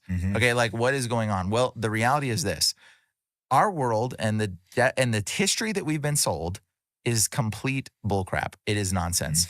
None of your history is real. Except dinosaurs. Except dinosaurs. Yeah, dinosaurs are dragons. They're dragons, bro. Yeah, we're not getting that today. No. God. Bro, they're dragons, I promise, though. Have you noticed? Have you ever looked at an ostrich skeleton? The whole... I don't want to get an off tangent, but the whole thing was just forgeries, and it was yeah. But there's parts of it that are basically there were some bones, real. There were pieces and big bones, and a lot of them are Nephilim bones or giant bones that have been mistaken. But there's like, if you look at a T-Rex skeleton with his teeny little arms, look at an ostrich skeleton. They also have those teeny little arms, and it's like, dude, there's so much connection to it. But they're basically dragons that have been misconstrued over time in history and stuff, and like made up stuff and whatever. Anyways.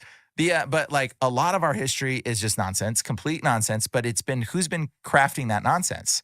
The Freemasons are calling themselves the Freemasons because they've been crafting the nonsense. So they created the narrative. In fact, I have a Freemason book of like all the events of history that they've had their hidden hand. It's called the hidden hand. You ever seen this? Yeah. This stuff? Okay, if they do that, that means we are where they like George Washington does this. Yeah, George Washington was a 33-degree Mason. Bro, this is all stuff you guys can look up on Wikipedia. Everything we're saying right now. This is not like conspiratorial stuff. The hidden hand is a Freemason thing where they put the hand under the jacket or whatever. What they're saying essentially is we are controlling this thing.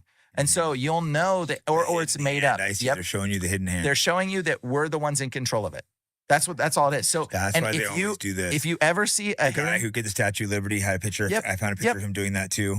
If you ever see that, that means that this event has been curated by the Freemasons. That means it's not real. The founding fathers, where lots of them were Masons of the United States. Like 90% or something, 80% of all of our presidents have been Freemasons. And the way DC is laid out is it's totally occultic. But you know who laid it out?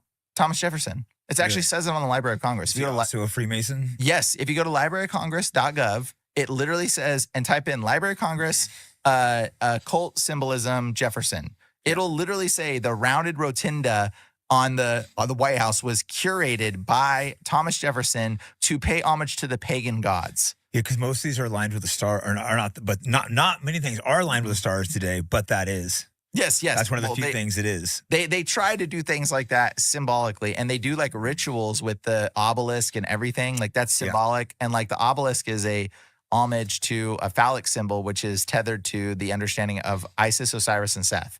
So actually, like the White House rounded part is actually representative of Osiris, who has who's in love with Isis, and Seth is jealous, and basically Seth tries to kill his brother.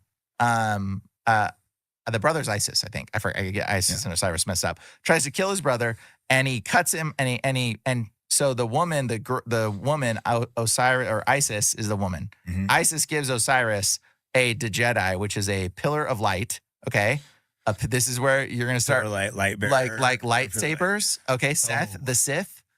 This is where this comes from, and so yeah, the pillar of light is called the Jedi that stays lit forever. Jedi that protects Osiris from being murdered by his brother Seth or Sith, and so you'll see this symbolism in everything. And that's what the obelisk, he gets cut to, he still kills him, cuts him to a million pieces. And the only piece he doesn't, she finds all her dead, dismembered parts, but can't find his penis. That's literally what it is. And so the obelisk is the penis erected. Yeah, I think that is supposed to impregnate too, or maybe I'll get a picture of put it in so people can see how it's laid out. It is the numbers of like sixes and stuff. Oh yeah, the obelisk is 666 inches or 6,660 inches tall, and it's 666 by 666 by 666 on all sides. And you got to ask yourself, like, where is this coming from? Like the symbolism is in everything. It's in everything. It's embedded into the streets. Look down on where the obelisk is at, and there is a pyramid. And there's an owl on top of Pyramids everywhere, and owls. Yep, an owl on a pyramid and a star of the occultic sigil. It's the sigil of Satan, but it's a star in the roads. And so, like, wherever you see pyramids, by the way, on the dollar bill. Yes, on the dollar bill, and they never change the dollar bill. Isn't that funny? They change all the other bills, but the dollar bill they keep. You want to know why? Because the pyramid and the dollar bill. Actually, the pyramid. If you ever see a pyramid, it represents human sacrifice. Every time. Wow, I guess that's when my Aztecs and the Mayas, they sacrificed on pyramids. That's what it is. But people don't know, but they were sacrificing people in Egyptian pyramids too at that same spot. Everywhere there is pyramids in the world, we were sacrificing humans. So that's why you see Jay-Z do the triangle thing. Yeah, what is this? Is that the same thing when the guys do this? They're saying you're the sacrifice. They're essentially saying you're the sacrifice. Yeah, and he says he's in a lot. Oh, yeah. There's a photo of him. In the Epstein files, there was an accusation. At the time, you would laugh at it, but looking back, it's not so funny. It's like him, Jeffrey Epstein, Harvey Weinstein, and someone else, a girl woke up and was raped by them. Imagine how crazy that would sound, but then you look back and you're like, wow. That's real. Yeah. And so like that symbolism's there for all these things. And the New Age tries to adapt the pyramid like it's some kind of energy vortex that is healing you. They have no clue that it's actually it is a satanic, demonic center for trafficking or channeling demons for human sacrifice. That's literally what it was always used for.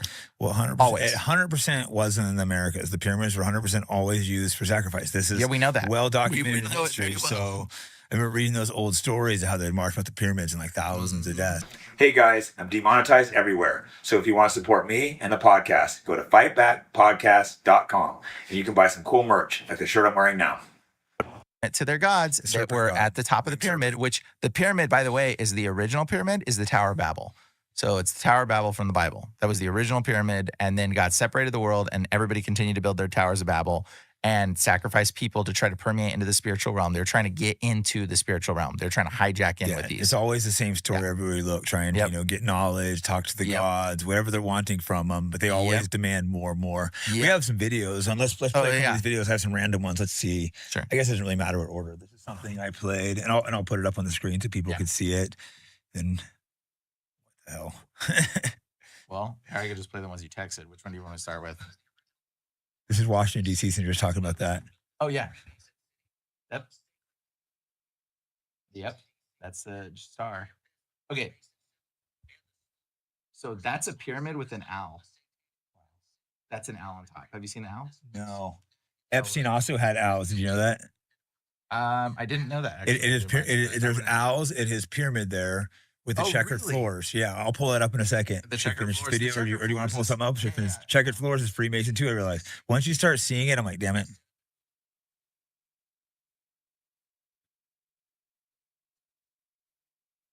Oh, look at that right there. That's the owl on top. They're not outlining it. Oh, I see it. I see it back there behind it.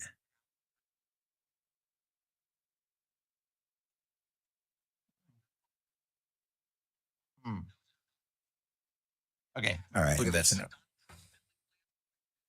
Oh, so he thinks the building. No, wow. Yeah, so I don't know if that's irrelevant, but it's just showing. That's just basically showing the whole fucking. So you see so there's the star. You see the star in the middle of Washington, right where it says text. Okay. And then if you look here to the left, what is there's a pyramid right here that leads up to this shape. And if you look at that shape, that's an owl. There's his two eyes, his two wings, his two little feet, and his little tail that comes down that makes the pool. Yeah, I know. I see it. And so that's the owl of Moloch, which they would sacrifice. Freemasons who founded our country built this. Yeah. And that's sitting on top of a pyramid. Okay, mind you, this owl of Moloch is sitting on top of a pyramid, which is the human sacrifice imagery on top of the pyramid. So people don't. And then you mentioned the checkerboard floor. Okay, so like the checkerboard floor, like this is a representation of duality is what they call it, okay? Yeah. And so the idea behind duality is like, oh, I donated $1 million to a charity, so it's all right if I kill a few children. That's when they say duality, I realize it's evil. I've been noticing that. They all their gods they worship that are evil, they say duality. Yep. It's all about duality. And it's literally like, and people do this. Y'all do this on your normal day. I was on the Epstein thing. Oh yeah. I never really paid attention to that much. Screen. It's these giant owls. Those are giant on top of it. Crazy, yeah. right? Interesting.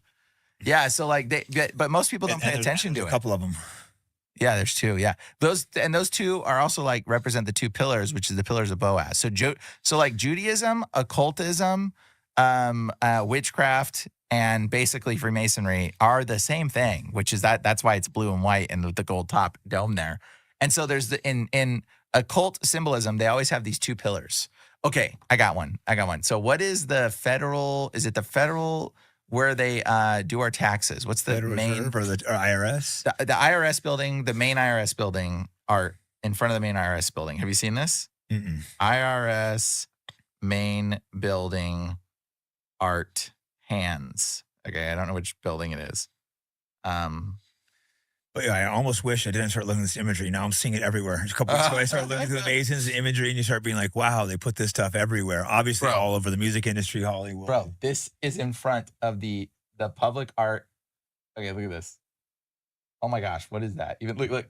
We the people. Look at giant pyramid. Yeah, it's like a pyramid. Wow. We the people, right? Okay, so look at this. This is some crazy art installation. I don't know what this is. This thing sits in front of what is this? The New York Day One. Let's see, April. Is that where they steal our money? This is where they steal our money. This sculpture of these two Freemason hands are so ugly too. That's just hideous, like an insult. Bro, it looks like Beetlejuice. Like you said, there's the two. What do the two pillars represent? Because I've been noticing the two pillars are. Okay, so they represent Boaz and I forget the other one. Is it Jacob and Boaz? It's like these characters that they basically worship in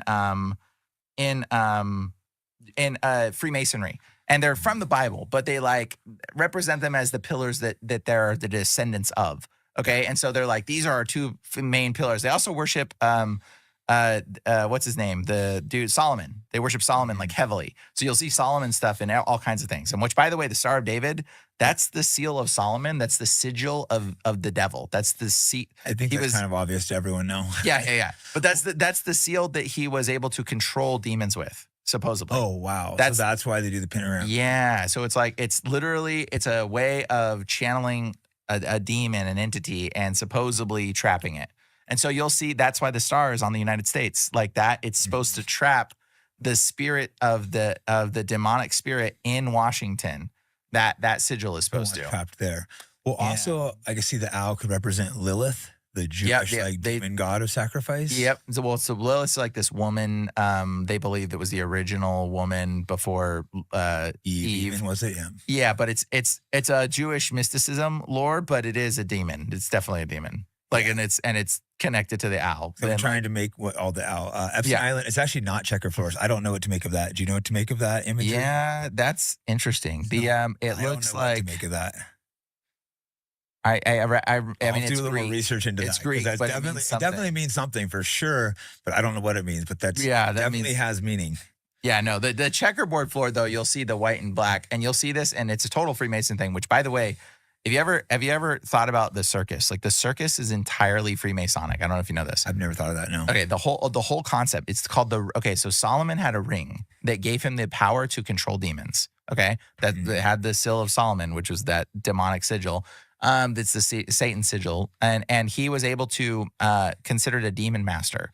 And God supposedly gave him this ring, and he manipulated and controlled demons to build the temple and do all these things for him and build a bunch of stuff, which is why they're called Freemasons, because they are the free Masons. They had the free Masonic knowledge of building structures with demons that didn't cost them anything. They had the authority over these entities. I think they're trying to rebuild the third temple, correct? Yes. That's what they're trying to do now. So demonic. But anyways, yeah, it's totally connected to it. But so that's the Freemason idea, and it comes from that concept that they were manipulating, controlling, and building things. Okay, so they built our structure, they built your history, they made up the story of George Washington, the cutting down a cherry tree. That's not a real story. That's fake. That's nonsense, by the way. That's completely. And I've got a video. I trust everything Robert Maxwell wrote in his textbooks. People don't know Glenn Maxwell's father wrote your textbooks. Wrote your history books. Literally, look it up, dude. people. I'm gonna send you a video of the Freemasons showing us that their beginning of the United States, okay? And you can play that for everybody to watch. It's literally the United States is founded on mostly Freemasons. This is like factual, you know. And they even talk about it. Wow. And they actually have a play, and during the play they laugh. They're laughing during the play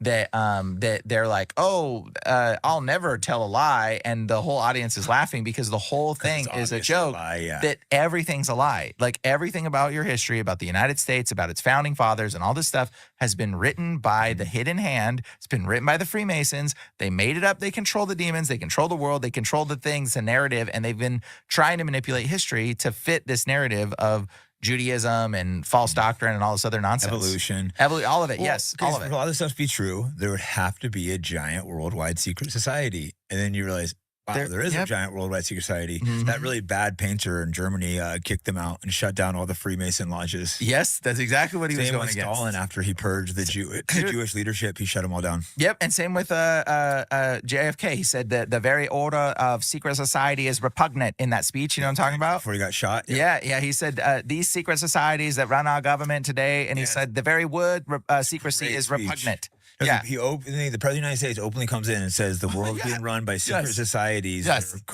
covert. They're controlling, the media. And they're evil. He literally said that before getting shot. You guys should look this speech up if you haven't already heard it. Dude, it's like, wow. Right in front of your face. Again, Yeah, and so he's talking about Israel and the Freemasons. He's talking about those two groups of people that are governing and controlling everything. And they're bringing about this false narrative doctrine to, I don't know, create false dichotomies of the end of the world, basically. And like the reality though is like when you think about what their control is, they're in control of a lot of stuff. Like your media and everything is all Freemason. Even like the B-boys would wear the one pant leg up. Do you know that was a Freemason thing? No. Yeah. So I did look up the Hollywood studios though. They were all 33-degree Masons, MGM. Everyone was created by a 33rd-degree Mason. Jimmy Kimmel's office is in a Freemason lodge. Do you know that? No, but look up the beginning of Hollywood people. The first directors, the guy, every aspect, the beginning of Hollywood was free, mostly Jewish, but all Freemasons. Dude, Freemasons aren't all Jewish, but lots of it is Jewish control. Look, Jimmy Kimmel Live is taped in the historical Hollywood Masonic Temple. Yep, and this is where Hollywood was founded. Almost all 33rd-degree Masons. Walt Disney was a 33rd-degree Mason. And it says on the thing, Jimmy Kimmel Live, and it says Freemason builds its temples in among the nations and the hearts of men. It says it on his freaking building, bro. The thing is, they're not even really hiding it. People just kind of ignore it. They just they don't pay attention to it. They hear it and they're like, oh, it's just some wacky conspiracy. It's in your street signs. It's on your roads, guys, that you drive on. They'll put their little thing, their little symbolism to say, we control this. We're involved in this. And they do it for the sake of it. It's like the reason why it's there. I've noticed this pattern. The reason why it's there is literally to tell other Freemasons, look, we're actually in control of all this stuff. Look at the symbolism we have hidden all over. Once you see it, you realize how much control and authority we actually have. And so it's done as like encouragement, I guess you could say, to their people to be like, oh, look how much we're. And so they put in, like, when they put out news articles, you always see the 33 going out in the news articles all the time. Number 33. They'll be like, Just real quick, I looked up Hollywood. Let's see. Studio executives are 33-degree Masons. Cecil B. DeMille, he was founding figure of cinema. I guess I guess for cinema. B. Meyer, MGM Studios. There you go. Daryl, 20th Century Fox. The Warner Brothers founders were 33 degrees. Club 33 at Disney. It was called the Club actors, 33. Club 33. Yeah, it's like so basically all of Hollywood, all the big studios were 33-degree Masons, and these are the ones that, like, well, you can't say you'll get killed if you say what they talk about. Yeah. Well, that's the thing. They control the narrative. They're trying to create the narrative of our society today, saying that basically, like, we're the ones doing it. And they put these little hidden things and everything, but, like, they control Hollywood because it's the acting world. It's all show. They're the showman, which the original showman is actually Satan. So he was the one that showed Eve that the fruit was good. He was called the showman. And that's actually the word that derived into shaman. Shaman is actually the same root derivation, basically someone that shows you the way. The spell casting is a whole, you and Owen or something, guys. We should do a whole episode on that, but you and Owen really speak on this whole spell casting and the meaning of words and the power. Oh, I saw you did meet with Owen. That's awesome. Did you guys get along? Oh, yeah, totally. We were like the same episode page together. Yeah, you guys both think so alike. That's why I'm like, how did you? Symbology. Look at my phone. Oh, yeah. There you go. It's right there. The apple. Bit and apple. The bit and apple on your phone. Isn't literally that crazy? Like, and the Apple computer was we don't know what that represents. Yes, but we just see it right there in front of our face, and we're just numb to it. Oh, just an apple with a bite out of it. Yep. Apple. And the first Apple computer was sold for $666.66. Took a bite of, in case you're a little slow, people. Yeah, exactly. and then and Siri is actually Iris backwards. Iris is the messenger of the gods, who is the one that delivers the message to you. And so it's like, and that's when you get into, like, understanding, like, the words of etymology that are in everything. But like the Freemasons, though, like, get this. So, like, in the circus, they're called the Ringling Brothers. It's called a 3-ring circus. Okay.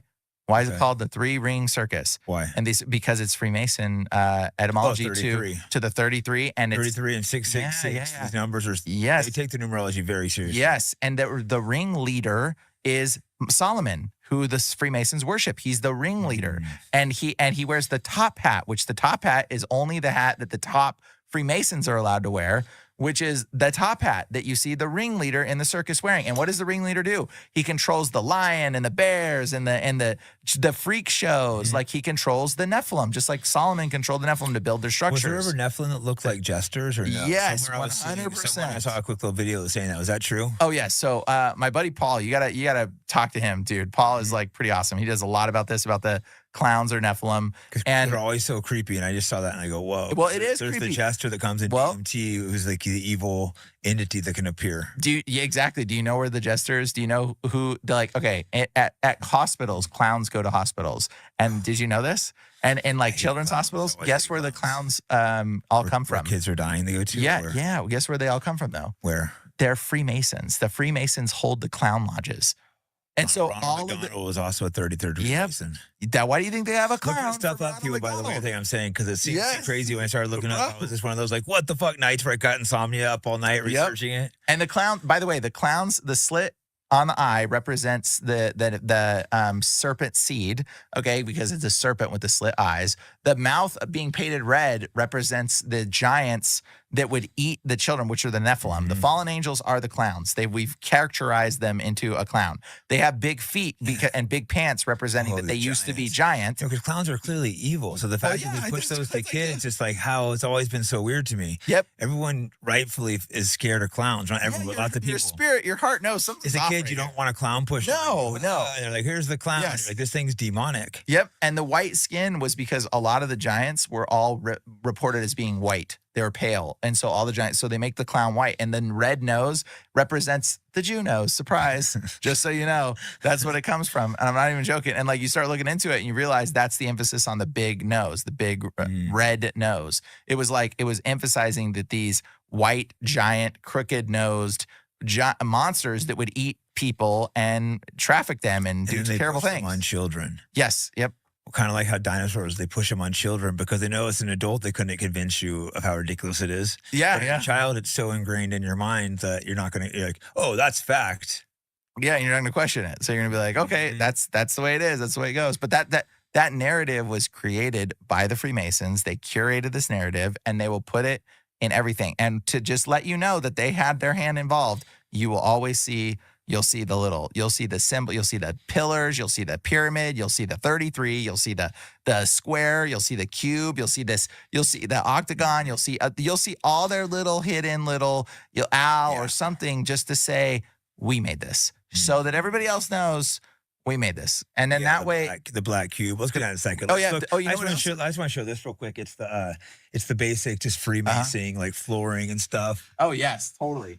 Yep, and that's all of that. And then the G. The pyramid, the G. Yeah, what's the G represent? Well, the G has multiple different meanings, but there's the two pillars. You see the two pillars? Oh, the two pillars, yeah. And so the G, they believe it's there. Okay, so they say it's God. Do you see anything else interesting in there? Because I don't know that I'm oh yeah, the apron, which by the way is the aprons they're all wearing, is the Google apron. Look at that.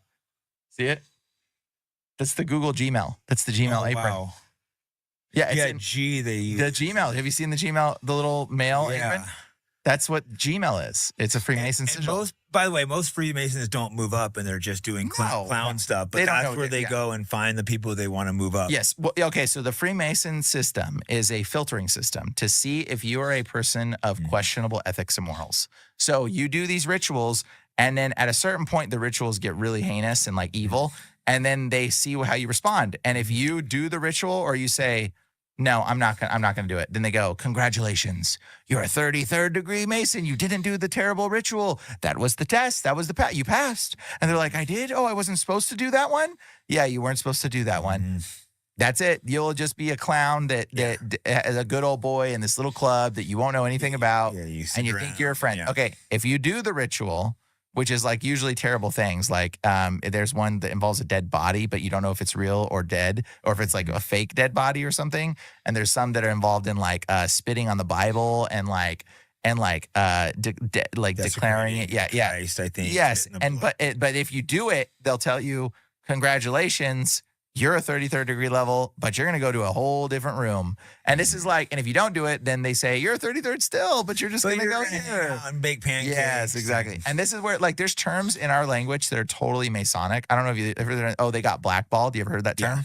You know, that's Masonic. No, what's it? So the Freemasons, to go to the next level, they get a white square or a black ball. And everyone votes if this person's go to the next level. In witchcraft, they'll drop all their white squares. And if it's all white squares, you go to the next level.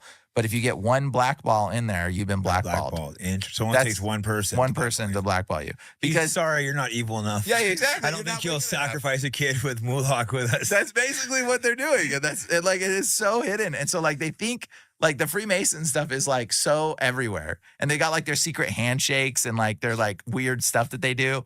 And like and so like there's a lot of people will try to like speculate. People are like, oh, this person's a Freemason or whatever because you did this hand symbol or you did this thing. And it's like, dude, you see it all the time. But the reality is it's like they're putting out the symbolism to let you know we are in control of this. Yeah. Well, in the music industry, I figure it could be either way. It could be the artists or it could be the producers making them. Like there's tons of this or stuff. Or it could be the guy that runs the camera that's telling you to do something, right? And it's probably generally higher ups because the whole, well, if you look at Hollywood, that's all Freemason. So I would guess the music industry is probably similar.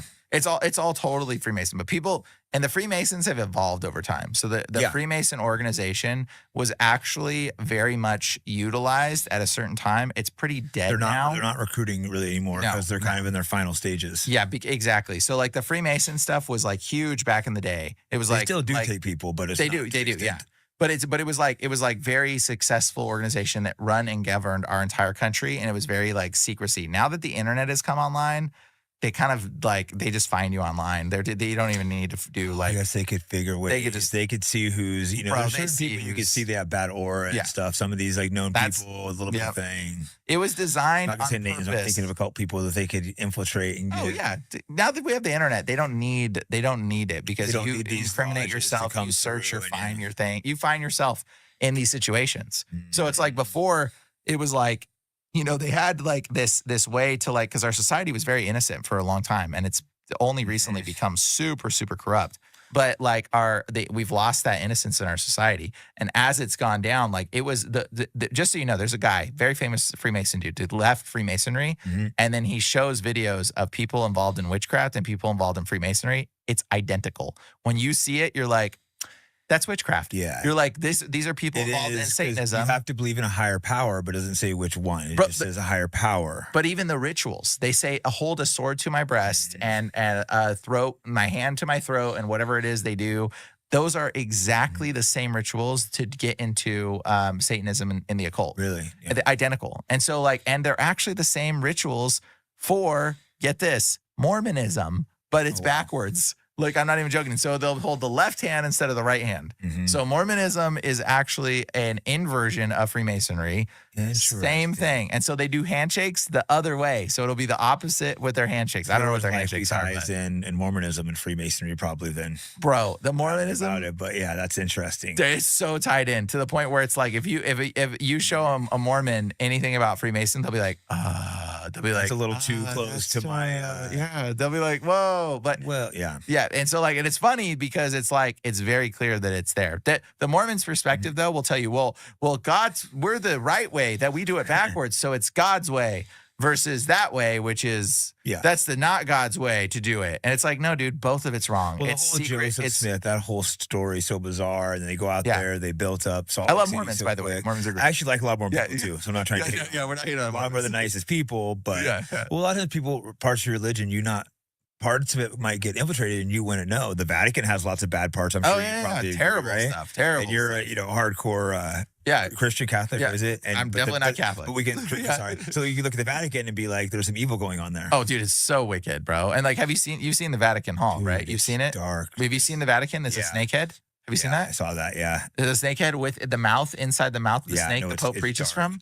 Have you seen that? Yeah, I did. And there's literally there's 33 pillars that go around and the courtyard of the Vatican. There's all these pillars. There's 32 pillars on the circumference of the courtyard, and the 33rd is the middle one, which is the obelisk, right in the middle. And so they have the 33 again symbolism in everything, bro. You can just feel the dark energy in the Vatican. Bro, yeah. I don't know how it wicked. Clearly it got infiltrated. Did you see one of the popes, I think, had like the pedophile symbol on his outfit? All of his outfits. That was real, right? I think that was the triangles, little triangles, all of his outfits. The pedophile thing in there. It was like, whoa. And they were like hiding the pedophilia and stuff for a while. It's like that. They're known for all of it. Dude, it's crazy. Well, even in Mecca, they have the black cube they circle around. Yeah. The black cube. Okay, so get this. Here's crazy. Again, I'm not saying most Muslims are worshiping this, but guys, but look at who, Dude, it's very, so if you ask a Muslim that actually knows history, that black cube originally was a pagan worship center, and they know it, and they admit to it. Initially wasn't black though. They later covered it. Black. Eventually it got dirty. And some of those leaders were giving pieces of the rug to Epstein. Yes, I'm absolutely. sure he was doing black magic with that. Obviously. He was collecting it because it was for rituals. Go a day, and he was taking it. What does that tell you? Well, he was doing it because he was practicing like Aleister Crowley energy harvesting. So it was like summoning demons through spiritual sex magic, and that's what he needed objects that had been worshipped or venerated, because if an object has a lot of worship in it, like a lot of venerated worship given to it, it's more than likely channeled or tethered to a demonic entity, has joined itself in union to that thing. So the very fact that he wanted the Kaaba, the cloth, most holy thing you possibly could get. Well, that's the thing for a Muslim. For a Muslim, but for the very fact that Jeffrey Epstein wanted it should tell you right there it is demonic. Exactly. He wanted it for the demonic entities attached to it. That's what he wanted it for. Muslims weren't outraged that one of these billionaires from the Emirates gifted it to him. Dude, bro, you should really consider why Jeffrey Epstein wanted that. It's not exactly. It wasn't because it was holy. It was because there was something demonic. And I think like hundreds of millions hands had touched it, and billions of prayers a day had went towards it. That's like the most holy possible thing you could get if you're a Muslim. Yeah, exactly. And he freaking Jeffrey Epstein had it. Yeah. Bro, but the Kaaba, here's the thing. In that thing, they worshipped a god, and the god's name was Hubal. Hubal was the worshipped god in that the black cube Kaaba thing. Hubble, yeah, like the Hubble spacecraft, the telescope. Yeah, bro, Hubal, Hubble. It's the same name, and it's in again, they're tethered to so many different things. Why don't It's you the name of an explain entity. why don't you explain the black cube real quick for people? So the black cube is like the black. There's so many different tethered components to it. Honestly, very complex. It's but like you'll see it on number one. I think the most striking thing is the little cube that the Jews wear on their forehead. Little black cube. They'll wear a little black cube on their forehead, and it's made out of leather. They press it, which is. It's not wood. It's like leather, I think, and it's like the hide of a killed animal or something because it's a sacrificial thing. Okay, surprise, it's not wood. It looks wood though. But it's like they press it so tight, and so they put little scriptures in that, and then they put it on their forehead, and then they pray. But you're literally putting the dead flesh of an animal that's been sacrificed on your forehead to pray to whatever thing, and it's all a part of this. Saturn worship. Exactly. And Saturn is actually tethered to Satan in a lot of ways. And you'll see the Saturn stuff in everything. You see it in everything. It's been like for thousands of years, and they almost tried wiping out the Saturn worship. And it's like the black cube. And if cube, if you put a line, it becomes the Star of David or Star of Rimfam River. Yeah. And it's Saturnalia is the god as well that they're honoring. And so Saturn, though, is like the planet supposedly at the top of Saturn, there's a little octagonal looking shape. A storm has been there for like, but for thousands of years, it's represented the black cube. So one, they either knew it was there or NASA's fake. Yeah, or NASA's one fake, of the exactly. Because there's no other explanation. Because for thousands of years, they've the black cube they've associated with Saturn. And Saturn, it goes like sacrifice, but also like control. Some people equate with the banking. Yep. And here's a really interesting one. So all of the banks, like the world banks, almost I'm not going to say all of them. A lot of them have will have a Statue of Liberty of some kind at the top of their banks, or a statue of Lucifer at some kind at the top of their bank, or a statue of some kind that will allude to like it will allude to something.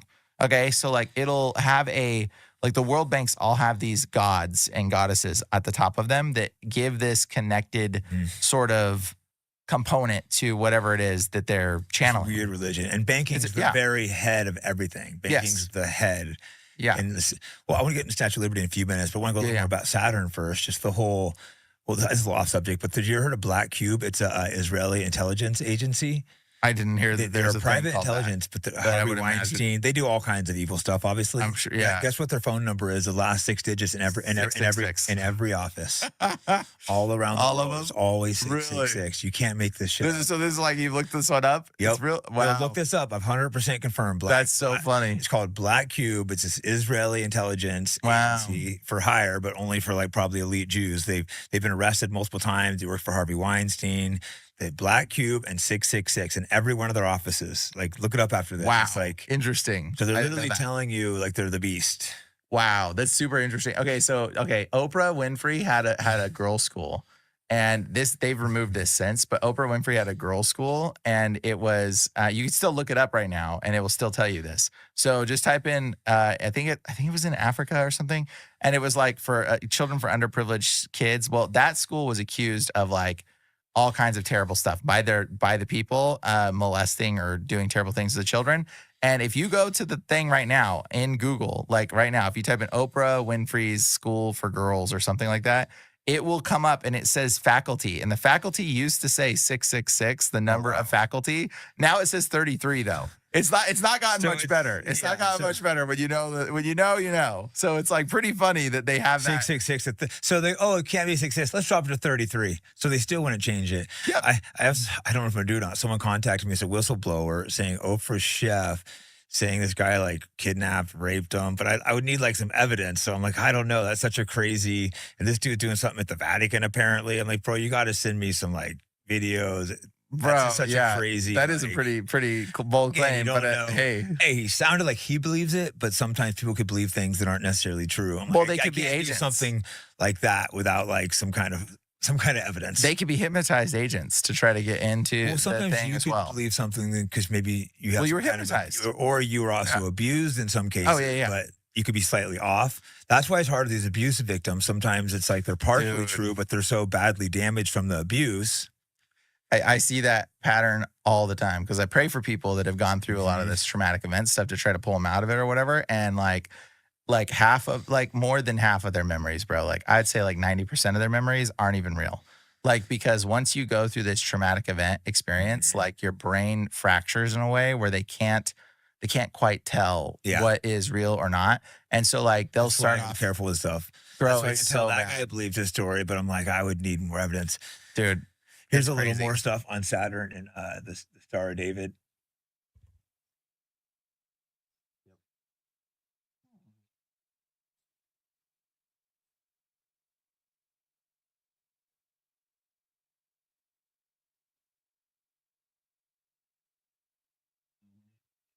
Because once people start seeing it, they're going to see it everywhere. Sabbath.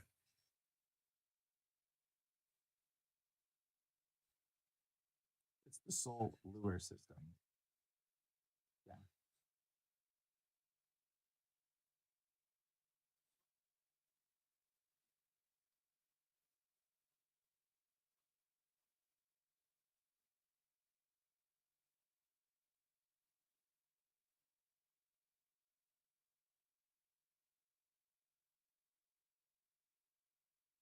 We're number one in all of sports. Their numbers don't compare to slap. We have more followers than every single professional sport. More than like Real Madrid. I would say yes. It's going to be the biggest event we've ever had at the Winter. Well, it's kind of a gimmick. They said it was going to be the greatest card of all time. There's absolutely nothing gimmicky about this event. You got me saying, why, Dana? You was my guy, Dana. How much cash you need for your greed to be satisfied, Dana? You probably cap for the power slap. Why the fuck you lie, Dana? Girl name, go fuck yourself. Matter of fact, here's a vibrator. Use it on your wife later. Instead of smacking and yelling, wipe your tears and dry your makeup. Instead of simping out for them boys who took our skyscrapers, who gon' violate us and hide papers, child rapers who wouldn't hesitate to annihilate us. I used to think you was the man, UFC was dope, Diaz vs. McGregor rule, boxing was a fucking joke. Every other sport, the athletes shut their mouth and kept it woke. Let them speak their minds, but the whole damn time we know you kept them broke. Until that little kid from the Disney Channel pulled up numbers and you got exposed. You know that you foul, cause that boy a clown, but look at whose side we chose. You a liar and a hypocrite, always talk about fighter safety. Got your fighters like, I'll take a slap and decapitation just so long as you pay me. You sociopathic, I hate that you think you a maverick. Lowballing these fighters who gave up their body and brain for your brand is tragic. I ain't gonna say it was magic, but you're pretty lucky that this happened. Cause if you never met the Fertitas, you still be in Boston running gymnastics. Or boxercise, whatever you call it, this shit wasn't part of a prophecy. Just cause you smack your bitch up, that doesn't mean you a prodigy. I think we deserve an apology. You turned the sport into slop. I'm watching it take all the way from the top of the white beat. We about to get smashed at the Dana White House. All about the cash at the Dana White House. Watch him slap that taste out his wife's mouth. Better fight for your life or they might knock your lights out. Dana, we said they ain't no. Dana White dumb man don't wanna postpone. Dana, he's a traitor. They got come and let's say sin shalom. Hey, this White House UFC event a motherfucking mess. Even your employees and homies giving it negative press. I could see the oil steaming off that dome, I know he's stressed. I think D-A-N-A going B-A-N-A-N-A-S. You the one that Joey Rogan thinking presidential. Now look at Trump fucking everything up and I guarantee Rogan resents you. Why you not inviting Strickland? His freedom of speech, you defended it. When he bashed every race and religion until it's your friends, all of a sudden it's sickening. You promised legends, but they staying home. No McGregor and no Johnny Jones. Man, they caught his lame, he should be ashamed. He don't mind cause he making a lot of bones. Keep your head on a swivel. Might be a white shooter, no dirt, Nowitzki. Dana giving up neck to politicians, call him Kurt Lewinsky. Smashed at the Dana White House, all about the cash at the Dana White House. Watch him slap that taste out his wife's mouth. Better fight for your life or they might knock your lights out. Dana, we said they ain't no. Dana like money, don't wanna postpone. And maybe I'm just a hater. Go have fun, just look out for those drones. Free Jeff and Hannah. Conspiracy is the story of history. It's the story of plunderers taking care of people who produce. They claim to take care of them through government, which doesn't give you anything. It doesn't take away first. So it's not creating something out of nothing. It's very real what they're doing. They're taking your rights or taking some people's rights and adding more to someone else's rights. If you haven't heard about our Grand Theft World community membership, here are a few of the things you've been missing. A mobile app where you can access replays of the Grand Theft World podcast and show notes. Access to the Grand Theft World community on Discord, where we crowdsource news and resources, and you can contribute to the show. The opportunity to participate in the Grand Theft World bi-weekly town hall. Exclusive content from Richard Grove, including behind-the-scenes footage and future access to unpublished material. 93 episodes of the Peace Revolution podcast, and the Grand Theft World newsletter delivered straight to your inbox each week. If you want to stay ahead of the great game, visit us at grandtheftworld.com, click or tap the button in the top right-hand corner, and join a vibrant community of researchers blazing a new path to truth. We'll see you there.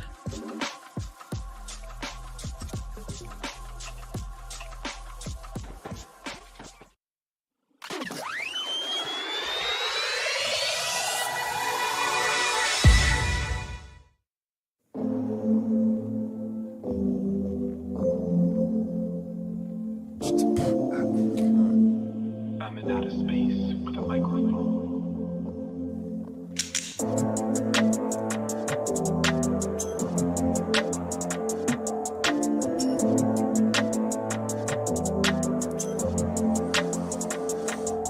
Long history, so scoop it as I unfold the groove, tune in, and not drop out, that's a cop out, the post beers, remove music. This wealthy cat was moving, stack of cash in sports cruiser, major accent deals mover, promoted fast like homeschoolers. Then noticing one day some bills that went unpaid, those crumbs they led one way, discovered some unfun game, Then he was called into a meeting to disrupt and expose, but that was the day that the world froze. So stuck in the traffic and then caught in the panic, he dipped out in a frantic speed to exceed the seed planted at the event, and what would soon come, connecting dots to be revealed in Project Constellation. Big props to Maria, broadcasted, that's where I'd hear and get hooked on the name of Richard Grove. What he's saying is hypnotic. Synchronicity came out like chronic, all in full stride, compadres around all sides, seeking sources to provide solution. The heavy-handed knowledge is Willie saying the peace revolution, never knowing I was missing a blessing. The heaviest session recorded and revealed the ultimate history lesson in this quest, and I'm a Midwestern who's rocking it dope. Subscribe to media produced by Tragedy and Hope, and if you didn't know the gift, and here's what you've been missing, and listening is where conviction is revealed in descriptions in a brain model. Don't come out hollow, but full throttle, and dive in the deep end so history doesn't repeat, and make it complete. Catch Grand Theft World every week with Richard and Tony, chop it up with the homies, and I ain't talking about that public school baloney. And it's like you should know me, quoting Gatto in the flow that I'm growing, and LD's bearded is showing the time capsule stack of stats is open. So spread it around, the show is ready to pounce. Audience that abounds, seeking out what's profound. I know it is challenging, fallacies in the balance when a forensic story in it, boring men while exhorting in examination, contemplation, meditation, revelation, celebration, destinations planned, targets arrived. Autonomy crew of souls that survive, broke free from the 9 to 5, and we doing it live. Hey, with hope in our flow, where consciousness grows, as opposed to you don't have to think about it, dude. Cause it's a comedy show that be bombing truth, whoa, trying to make uncommon truths be more commonly known. That it's a Grand Theft World that I'm living in. Ain't no reptilian skin, just some normal humans who love to sin. From their banking powers they aim to win, deceive and betray all man, making everyone slaves to them. It's a Grand Theft World that I'm hearing at. The sky's like a pyramid, but those tuning in they be feeling that, revealing that things ain't what they seem, so I'm fighting back and digging jack, obtaining knowledge, wisdom, and artifacts, yeah, like that aspect that they lack. Yo, trivium core to deal with that, Rebel, bring the back, cause it's a that world rolling out. Got the gold model out, tracing Rockefeller dollars straight to clouds. SEC connections are hard to doubt, but most go the common route, walking with their head in the shroud. Yo, it's a Grand Theft World that I'm peering at. The sky's like a pyramid, but those tuning in they be feeling that, revealing that things ain't what they seem, so I'm fighting back and digging jack, obtaining knowledge, wisdom, and artifacts. You should know it's not a video game. This isn't Grand Theft Auto, folks. This isn't a video game. This is Grand Theft World. All right, LD. It's a Grand Theft World that I'm peering at, and the sky like a pyramid. For those tuning in, they'd be feeling it, revealing that things ain't what they seem, so I'm fighting back and digging jack, obtaining knowledge, wisdom, and artifacts.